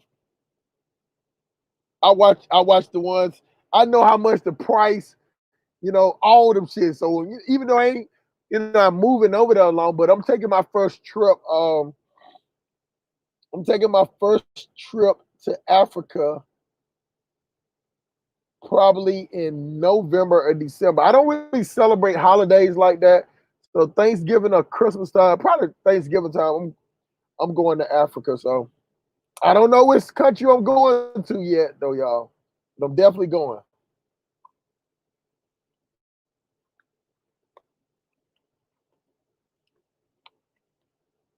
And I can't wait.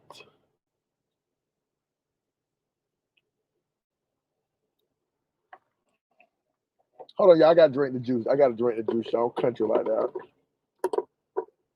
Hold on. I was gonna mute the mic, but I ain't gonna even mute it. Pineapple and cantaloupe juice, y'all. Come on. Off the chain. God damn.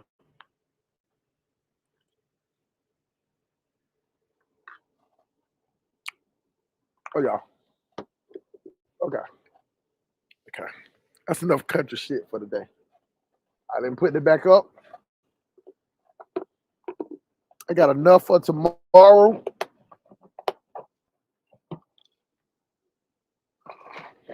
All right. We got up in the building. Got a few people up in here, man. Make sure y'all smashing that like, man. You know what I'm saying? We've been going strong for 5 hours, y'all. Okay, y'all. All right. All right. Tanzania sounds good. Yeah, I'm thinking about I'm thinking about Tanzania. Hey, let me tell you, Michael O. Let me tell you, man.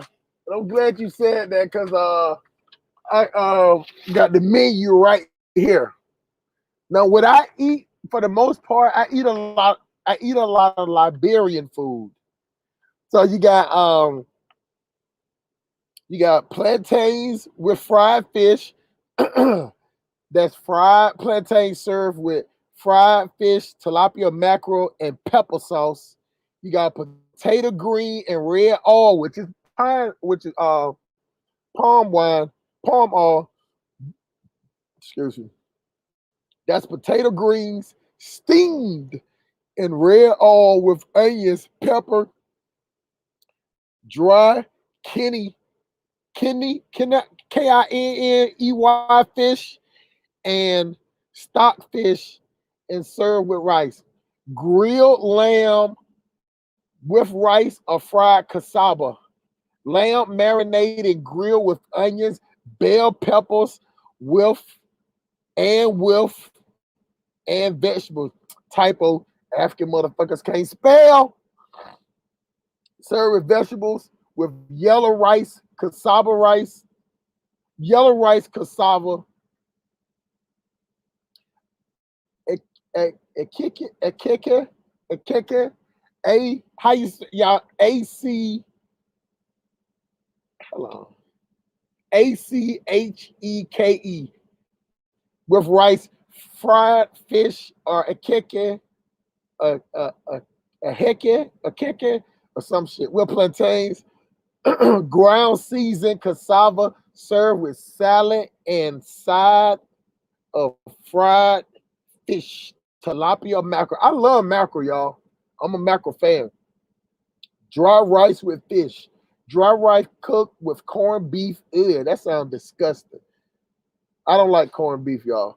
salted smoked fish and sardines. That sounds like some bullshit. And served with fish. I don't know. That's just too much going on right now.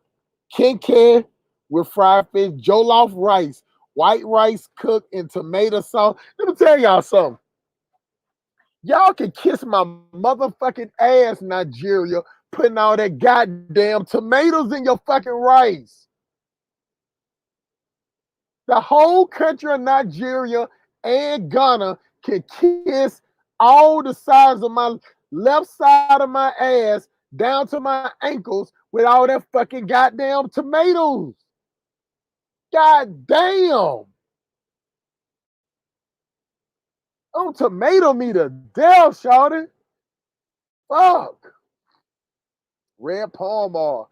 Come to Nigeria, let's cook some jollof rice with pepper soup and some suya meat. Let's see, red palm oil. Those Liberians describe their food too much. Sheesh, just give me the food who can. I know, right? My favorite fish is mackerel as well. I love mackerel, man. Love it. LOL, English isn't the African first language. English with the African bill of both. I agree. So you're right. So let's see. Collard greens with rice. Now I get this sometimes. That's collard greens steamed with onions, pepper, dry kidney fish, dry bony fish, and serve. Just serve. Okay, she just left out of that. All right, fufu and soup, baby. Rich, savory pepper soup stocked with chicken, beef, dry fish seasoned with hot peppers. See, let me tell y'all something. My dumb ass fucked around and ordered that one time, fufu and soup, that hot pepper soup. I barely made it in the house, y'all. I barely made it in the house. I was on that toilet for about till my legs were asleep. They were past sleep. It was just it burnt the whole inside of my system. The whole entire system was burning. I can't do that hot, spicy shit. I can't do it. Oh my God, Miss Malika. You like goddamn, you like tomatoes like that? Oh hell, I not mashed up in my damn rice. No pepper soup for me. Yeah. And then on top of that, so since it was in a soup, it was all just, it's all just in my stomach, man. It was just, even when I think I was like laying down. And so y'all, all the goddamn feminine traits or whatever a guy can have in him just coming out. I'm just laying on the bed, I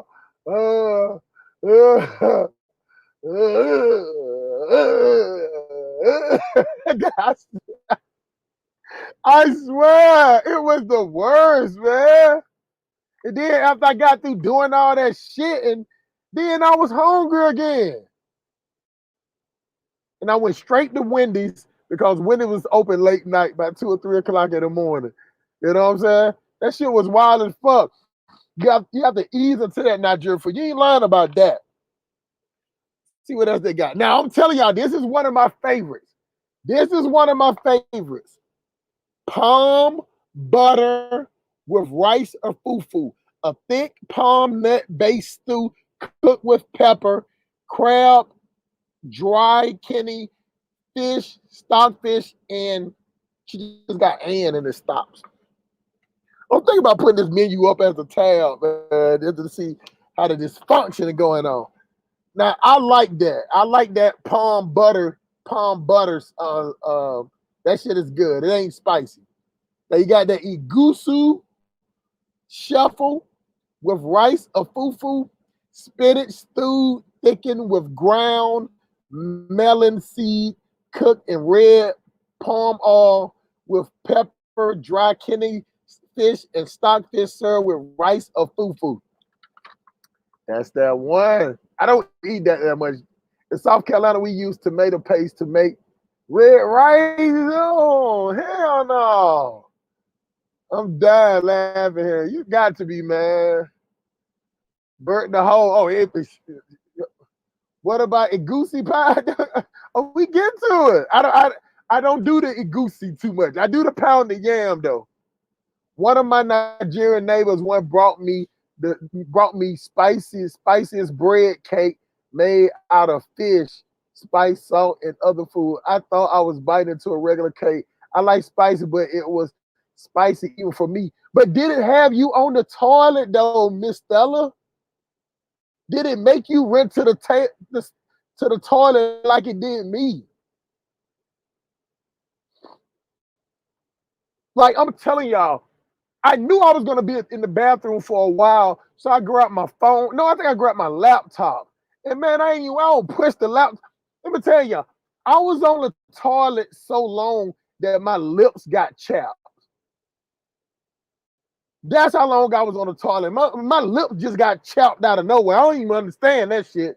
I ain't even want to lick my lips because my lip was burning. It was some fuck shit, y'all. It wasn't definitely one of my best days. I thought that I was just going in there like, yeah, give me this, give me that. You know what I'm saying? Give me this, give me that. Let's see what else we got, y'all.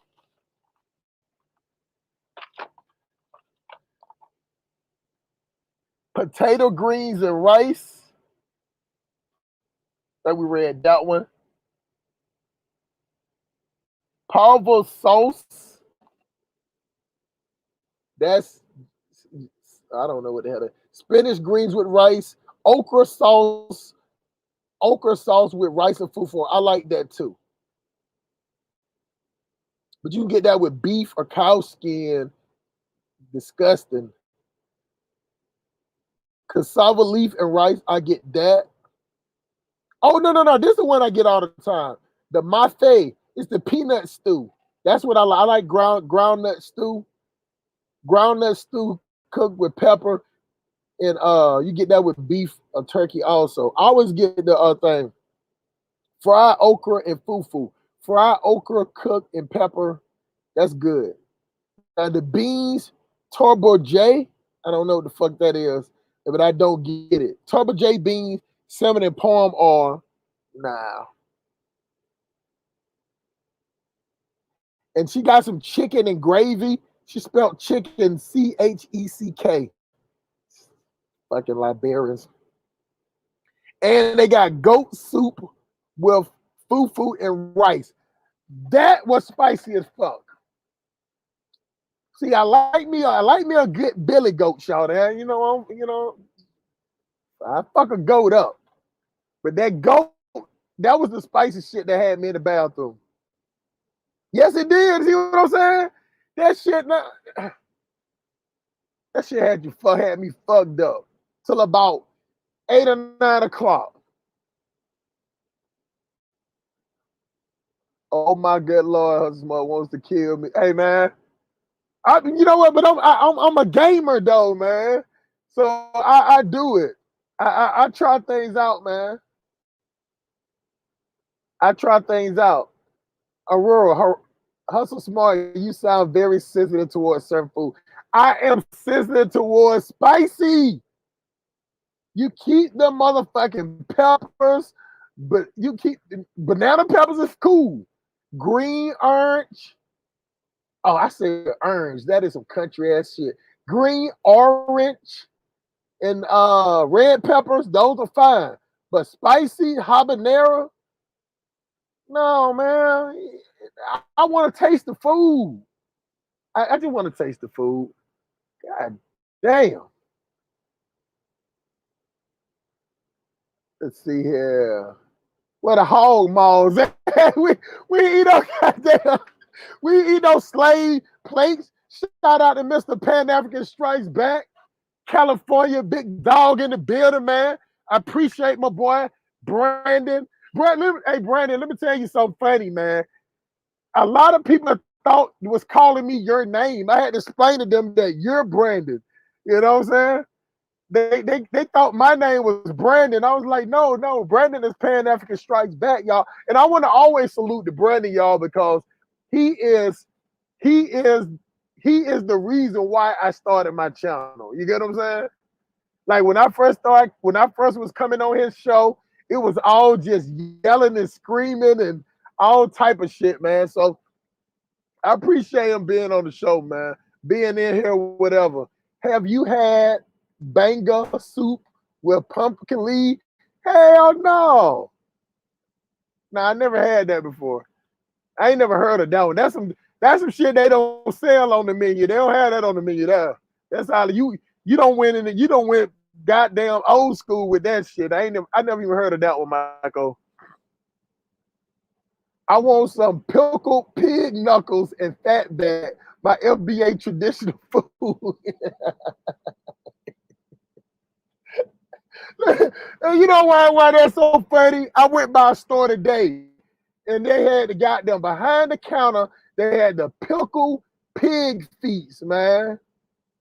Pickled pig feet in a big gigantic ass jar, y'all. You know what I'm saying? We gotta start eating them slave plates, man. I like spicy food, sweet food, and sweet and spicy food. I don't like spicy food at all. Everybody salute Pan African Strikes Back.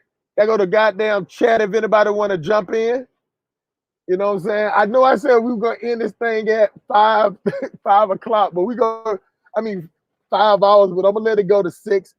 I know you are you. And Brandon Strikes Back. You know, sound no, that's what I'm saying. But some people was like, when the show first started, they was calling me Brandon. Even some people in the comments, they was calling me. That was back in the day, Brandon's channel when Hustle Smart was still using his outside voice. Hey, you know what I'm saying? You had to just give me, I'm like a wild animal. You had to give me time to, graze in these YouTube streets, man. You know what I'm saying? You had to graze. But, this is this place is called Tylexan, and they are that's a Liberian place. But I'm gonna tell y'all though, my favorite place is I like Senegalese food. You know what I'm saying? They don't put all that tomato sauce in they rice. Their rice is not like that. And what I love from this place is called Bamba or Mamba, some shit like that. It's called Bamba. That's what it is. And it's Center Gambia restaurant in Atlanta. Let me see what the name is. Oh, it's called Mamba. That's what it's called. Let me get it right. I don't want to say his name right. Mr. Muhammad, man, he always hooked me up when I come over there. And I'm gonna tell you something that's funny, Michael. Oh, you're gonna trip out on this shit. Cause Senegalese restaurant. Oh, we got another place called Center Gambia, but that ain't the one. Center.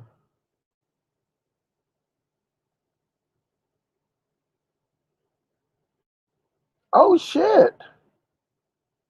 They got a new one in Atlanta. I got to check out. Oh, it is called Bamba. It's West African, and you got Center Gambia. Now we got another restaurant in Atlanta. It's called Ayo. It might be Ayo. African restaurant is West African. I mostly eat at West African restaurants. So but they don't put all that they don't put all that tomato sauce and shit. Matter of fact, it ain't no tomato sauce in nothing. You know what I'm saying? Now, if it got some red in it, it comes from the palm oil. But so now this is the weird thing. So this is what I have noticed about the place Bamba is that It says I don't see they menu is they sell like shawarmas and stuff like that. And hold on, let me see. Let me see if I got one of them. I might not throw it away. So they got this thing where I know where Suya is. I'm telling you, I know where Suya is, but he allows me, since I've been going to him so much, he allows me to call out wrong stuff on the menu. Like I'll tell him that I want some lamb suya, and he'll just give me like a whole lamb, just like a lamb steak. So it ain't cut up in pieces at all. You know what I'm saying? Like suya is like real thin. It ain't that, but he just allows me to keep saying it. So one day I was in there, Michael O, and this girl from Nigeria, it was in there, and she was like, she was like, why do you call that suya? That's not suyu. That's debe, debe, something like that. And I said, that's when I realized then that he just let me call out the wrong shit. You know what I'm saying? And because suya doesn't look like that. I even watched the video, and I'm like, this suya don't look like what he's giving me. You know what I'm saying? But he just allows me to keep saying it. Is it even when I try to tell him like, what's the real name for that? He's like, no, I know what you mean. I know what you mean, brother. I know what you mean. And I'm like, all right, man, just I want to say the name right. He just like, fuck that shit, man. Fuck that shit. And he just don't care. See, they got shawarma. That's like the grilled lamb wrapped in flour tortilla. And what else he have that I like? He has the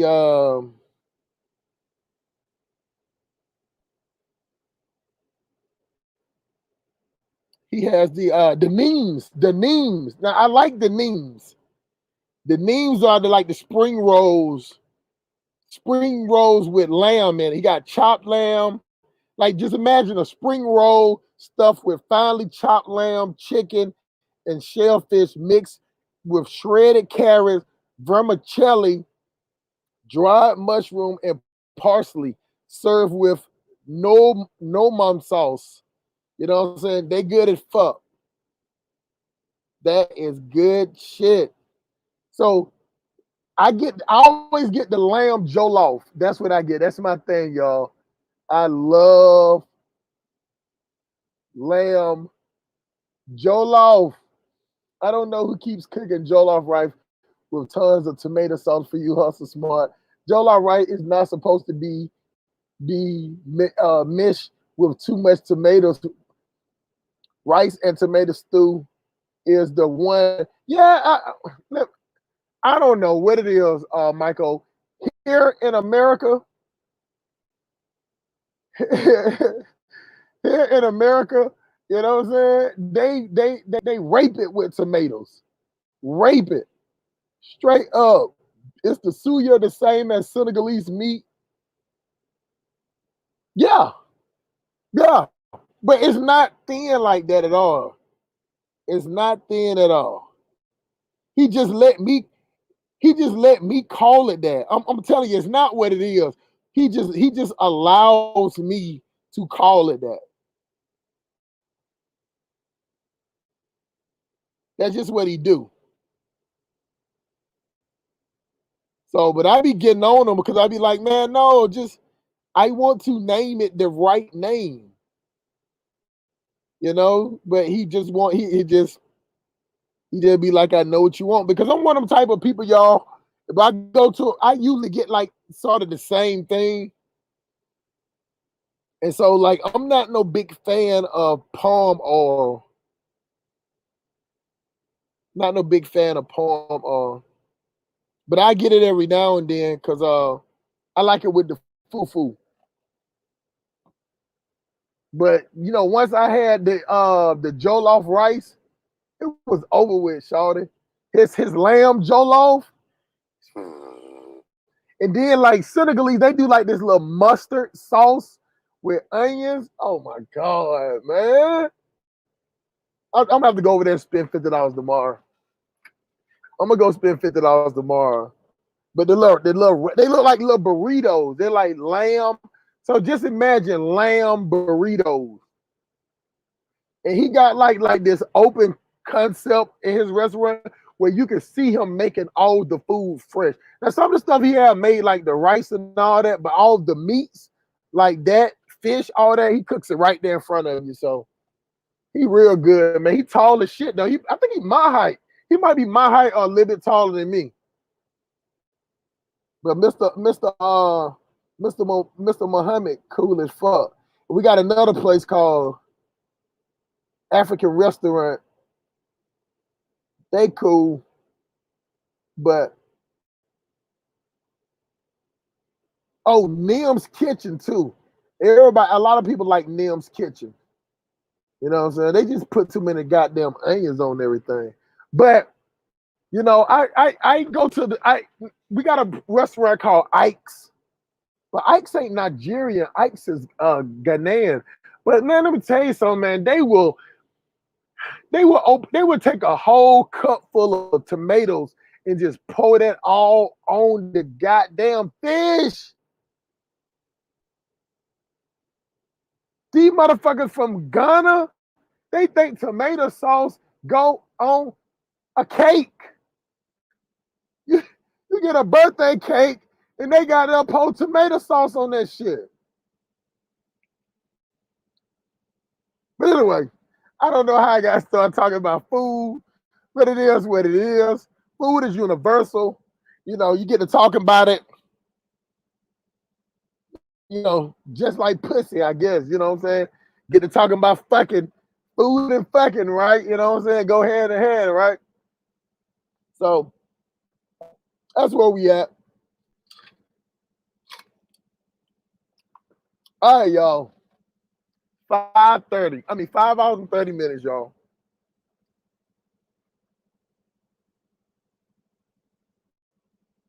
So they drowned the jollof in tomatoes, Miss Stella.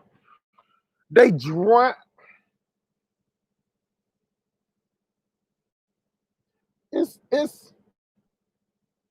It's like I can rub my hand.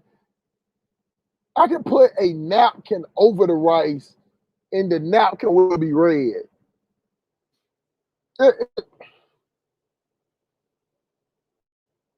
I just don't get it. So I stay away from the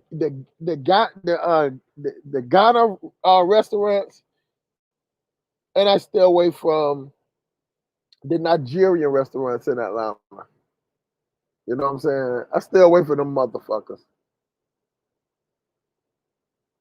Crazy come after you for dissing his countryman about his foo cake.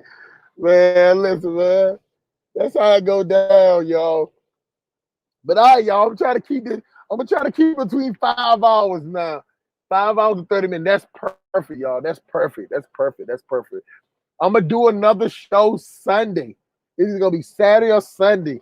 Now, if y'all want to watch the keep up with it, hit the notification bell. Now, you know what? Actually, y'all, I appreciate the show today because y'all just allowed me to just talk, man. You know, really get the rant out, and you know, we was able to talk about different things and discuss different topics, man. I actually like the show today. I like all the shows. Um, but you know, today was cool. I don't know about tomatoes and jollof rice. It ain't. Believe me, it is not good. West African restaurant is they only got Somali food. Let me look that up for you. Let me look that up for you. West African restaurants in Phoenix, Arizona. You in Phoenix, right?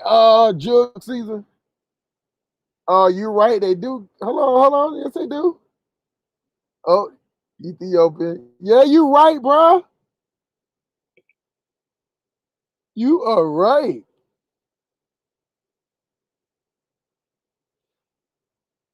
All of the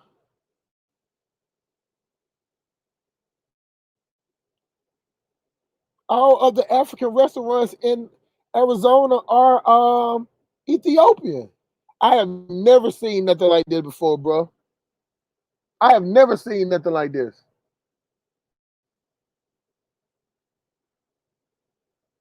I was a late night show host today, right? Appreciate it, man. No, man, I'm looking at it right now, Jill. You right.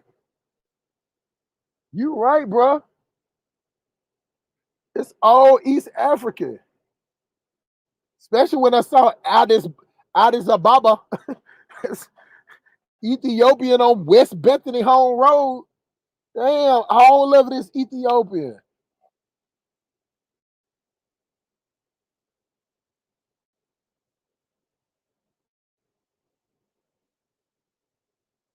Now the closest thing you're gonna get is West is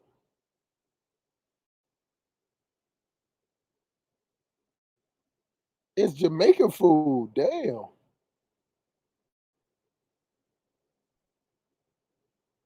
Oh, they do got a Liberian restaurant, bro. It's called Authentic Liberian Cuisine, bro.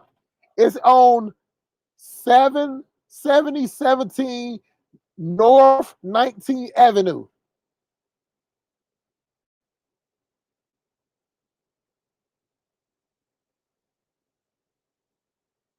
Yep, it's called Authentic Liberian. Dog, and they got 4.9 stars, dog. That's pretty good. Let me see what they got though. Let me look at that food and shit. Oh yeah. Yeah. Yeah.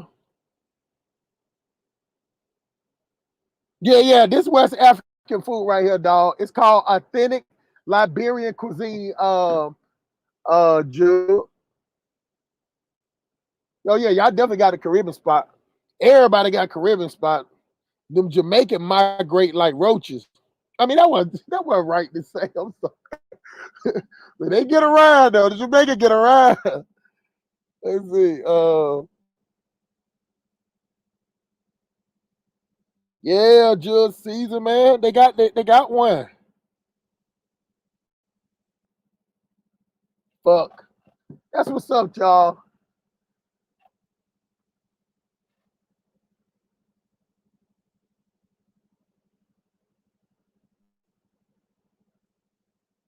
Yeah, there's a lot of tomato sauce, man. Okay, yeah. Damn. Yeah, you're right. But see, in Atlanta, everything is open. Everything is open here in Atlanta, man. Yeah, I didn't even say that about the Jamaicans, man. But goddamn, you can go anywhere, boy.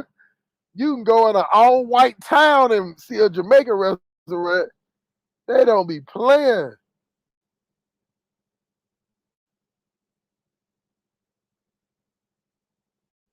But I appreciate y'all, man, for coming through. I appreciate y'all for supporting. I appreciate y'all for donating.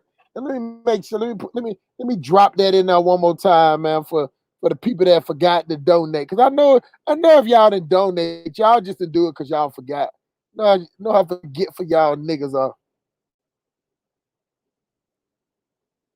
Let me drop it in there one more time. Hyundai. Oh shit, I'm about to drop the wrong thing in there. About to tell y'all where I'm gonna pick up at in the morning.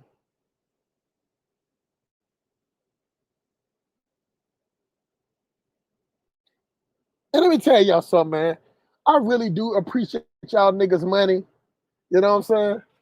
I ain't got enough to get me a stripper yet. But you know what I'm saying? We just gonna keep up the good fight.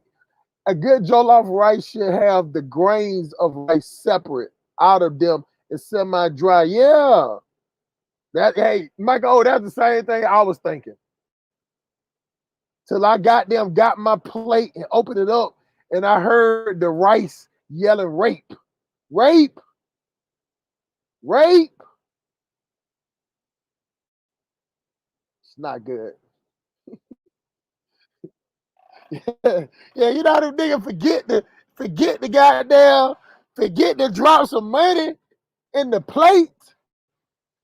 That's why the pastor have to keep pushing that plate around, because y'all niggas be acting like y'all forgetting shit. Forgetting to support your boy. You know what I'm saying? I'm trying to get why Hustle Smart can't get him a phantom? You know what I'm saying? Need to get this church up so I can get me a phantom. Well, I want to ride. I want to ride the Ghost. What is it? Drive the Wraith. I want a Ghost ride. The fuck?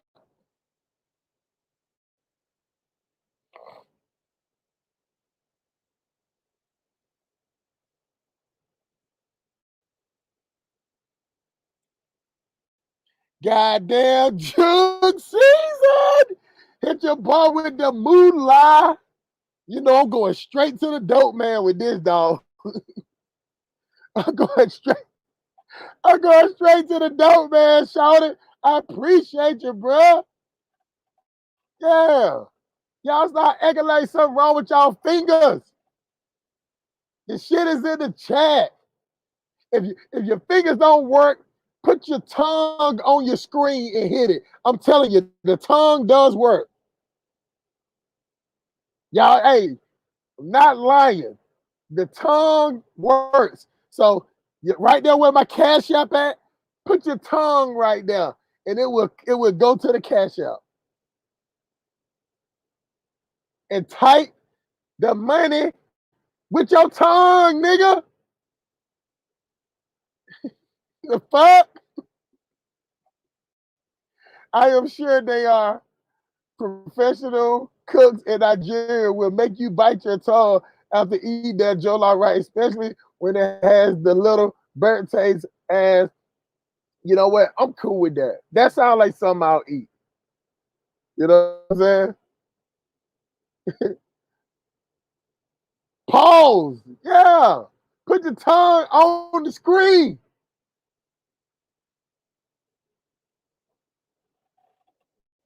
Now y'all niggas know that Hustle Smart, we got a building fund. Y'all know I got a building fund. So y'all need to smash that cash out. You need to smash that PayPal. You need to hit that Zelle.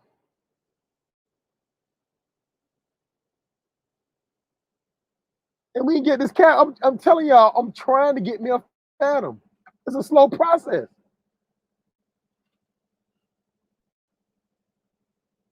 Might take me 100,000 years, but you know what? I'm eating sea moss and drinking elderberries.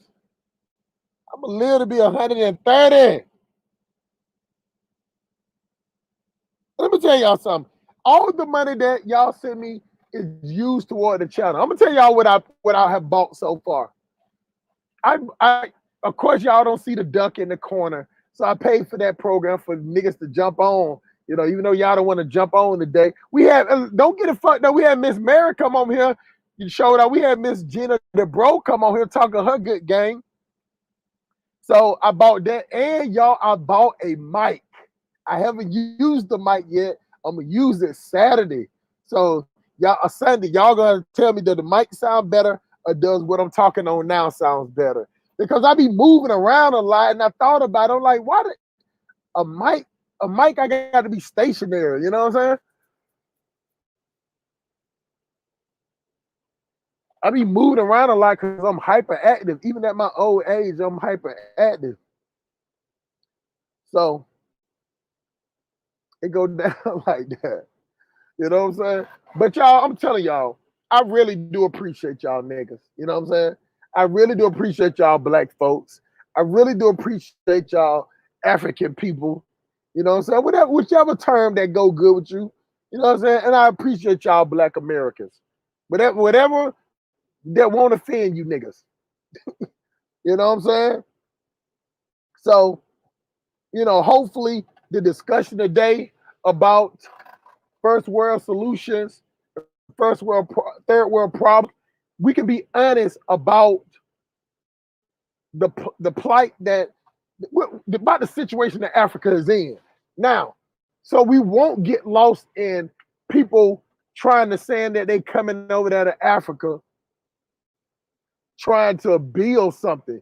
You can't build nothing, you know what I'm saying? When white people got it in the motherfucking fucking headlock.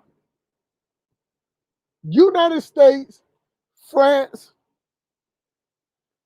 got Africa in the fucking buck.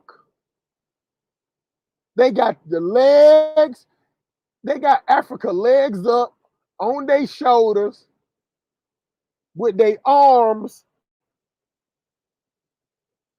up under their back, holding their shoulders to the edge of the corner of the bed. They can't go nowhere, and they just dropping dick up in Africa.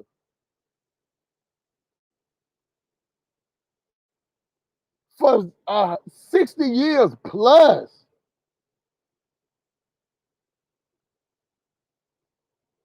Africa will only be developed when African countries come together. If African countries don't form to come together and make Voltron some type of way, there's no saving it. Only thing I can do is come over there and see where I fit in at. See where I can invest at. It's nothing to save.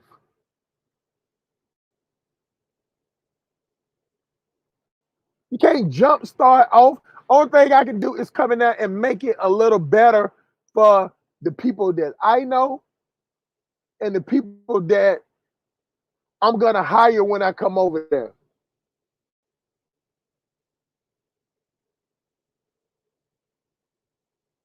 Now, my plan, I have a 5 to 10 year plan. You get what I'm saying? 5 to 10 year plan. Somebody buy me out 5 years. If I got to ride it out 10 years.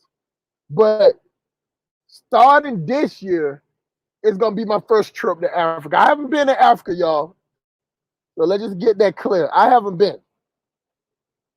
But I plan on going this year. And I just got to find the right country. No, change that. Not the right country. I'm going to tell y'all something. I actually like the dictator ran countries. I like Rwanda, like Equatorial Guinea. I like countries like that. I like countries where people got a hand on the situation.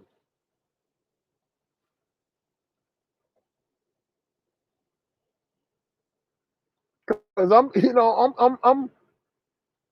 I'm the late blossom. Pause. Where you plan on going if you come jug season? What country you plan on visiting?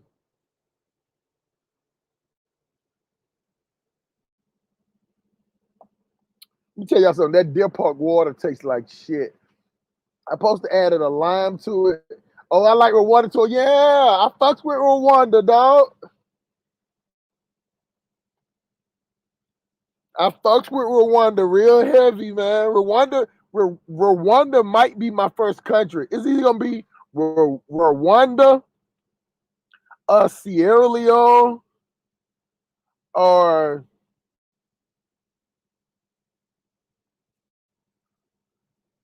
Senegal. Nah, not Senegal. Senegal French speaking. It gonna either be Sierra Leone or Rwanda. And 9 out of 10 is gonna be Rwanda. But those are my top 2 countries. My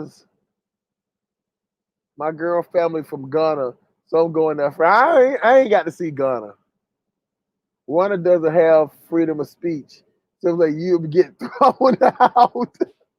Or what you say because they aren't used to your style of talking.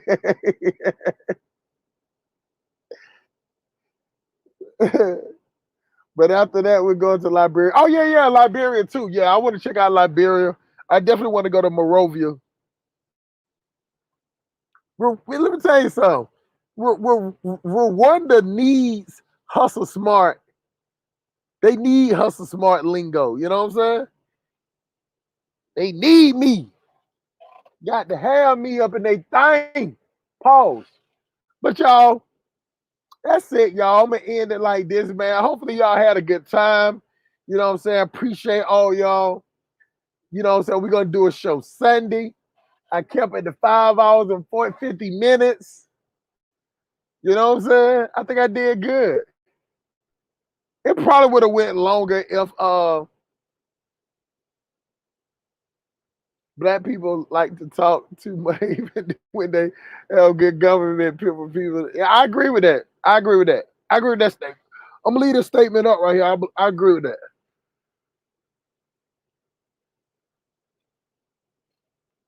That's one thing about America. You have the right to say whatever you want to say.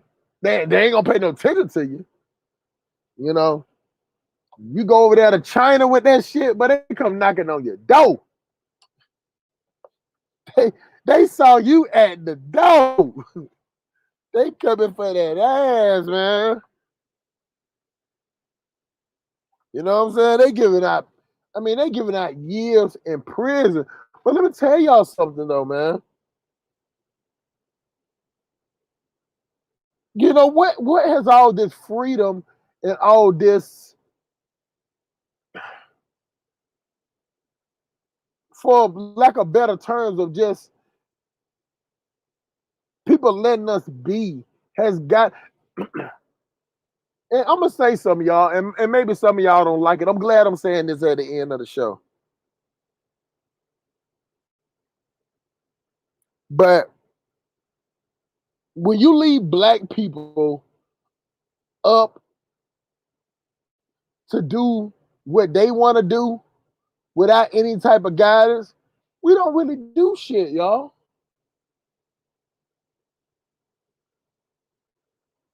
You know, with black people, we're like the rich kids that parents don't left out for the weekend and gave us $500 of spending money.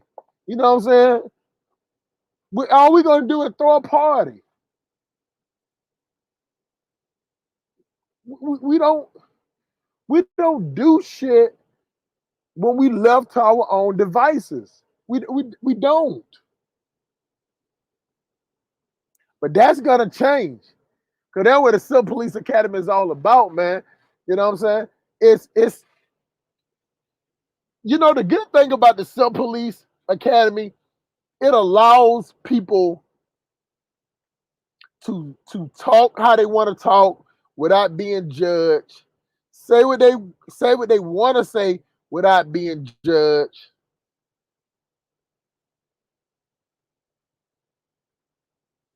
And that right there expands your thought process.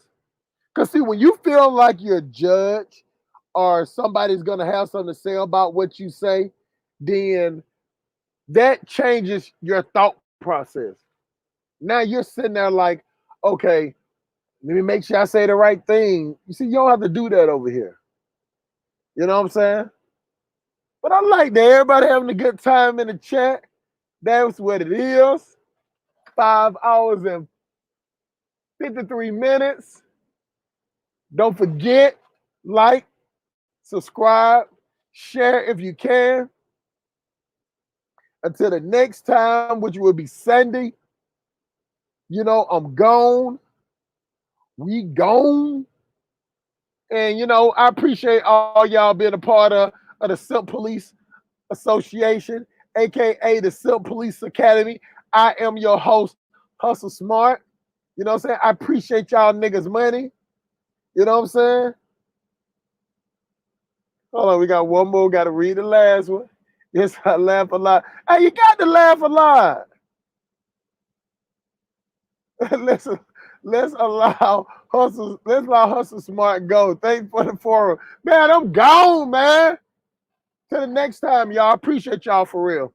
I know I say that all the time, but I really do mean that. Appreciate y'all. We gone.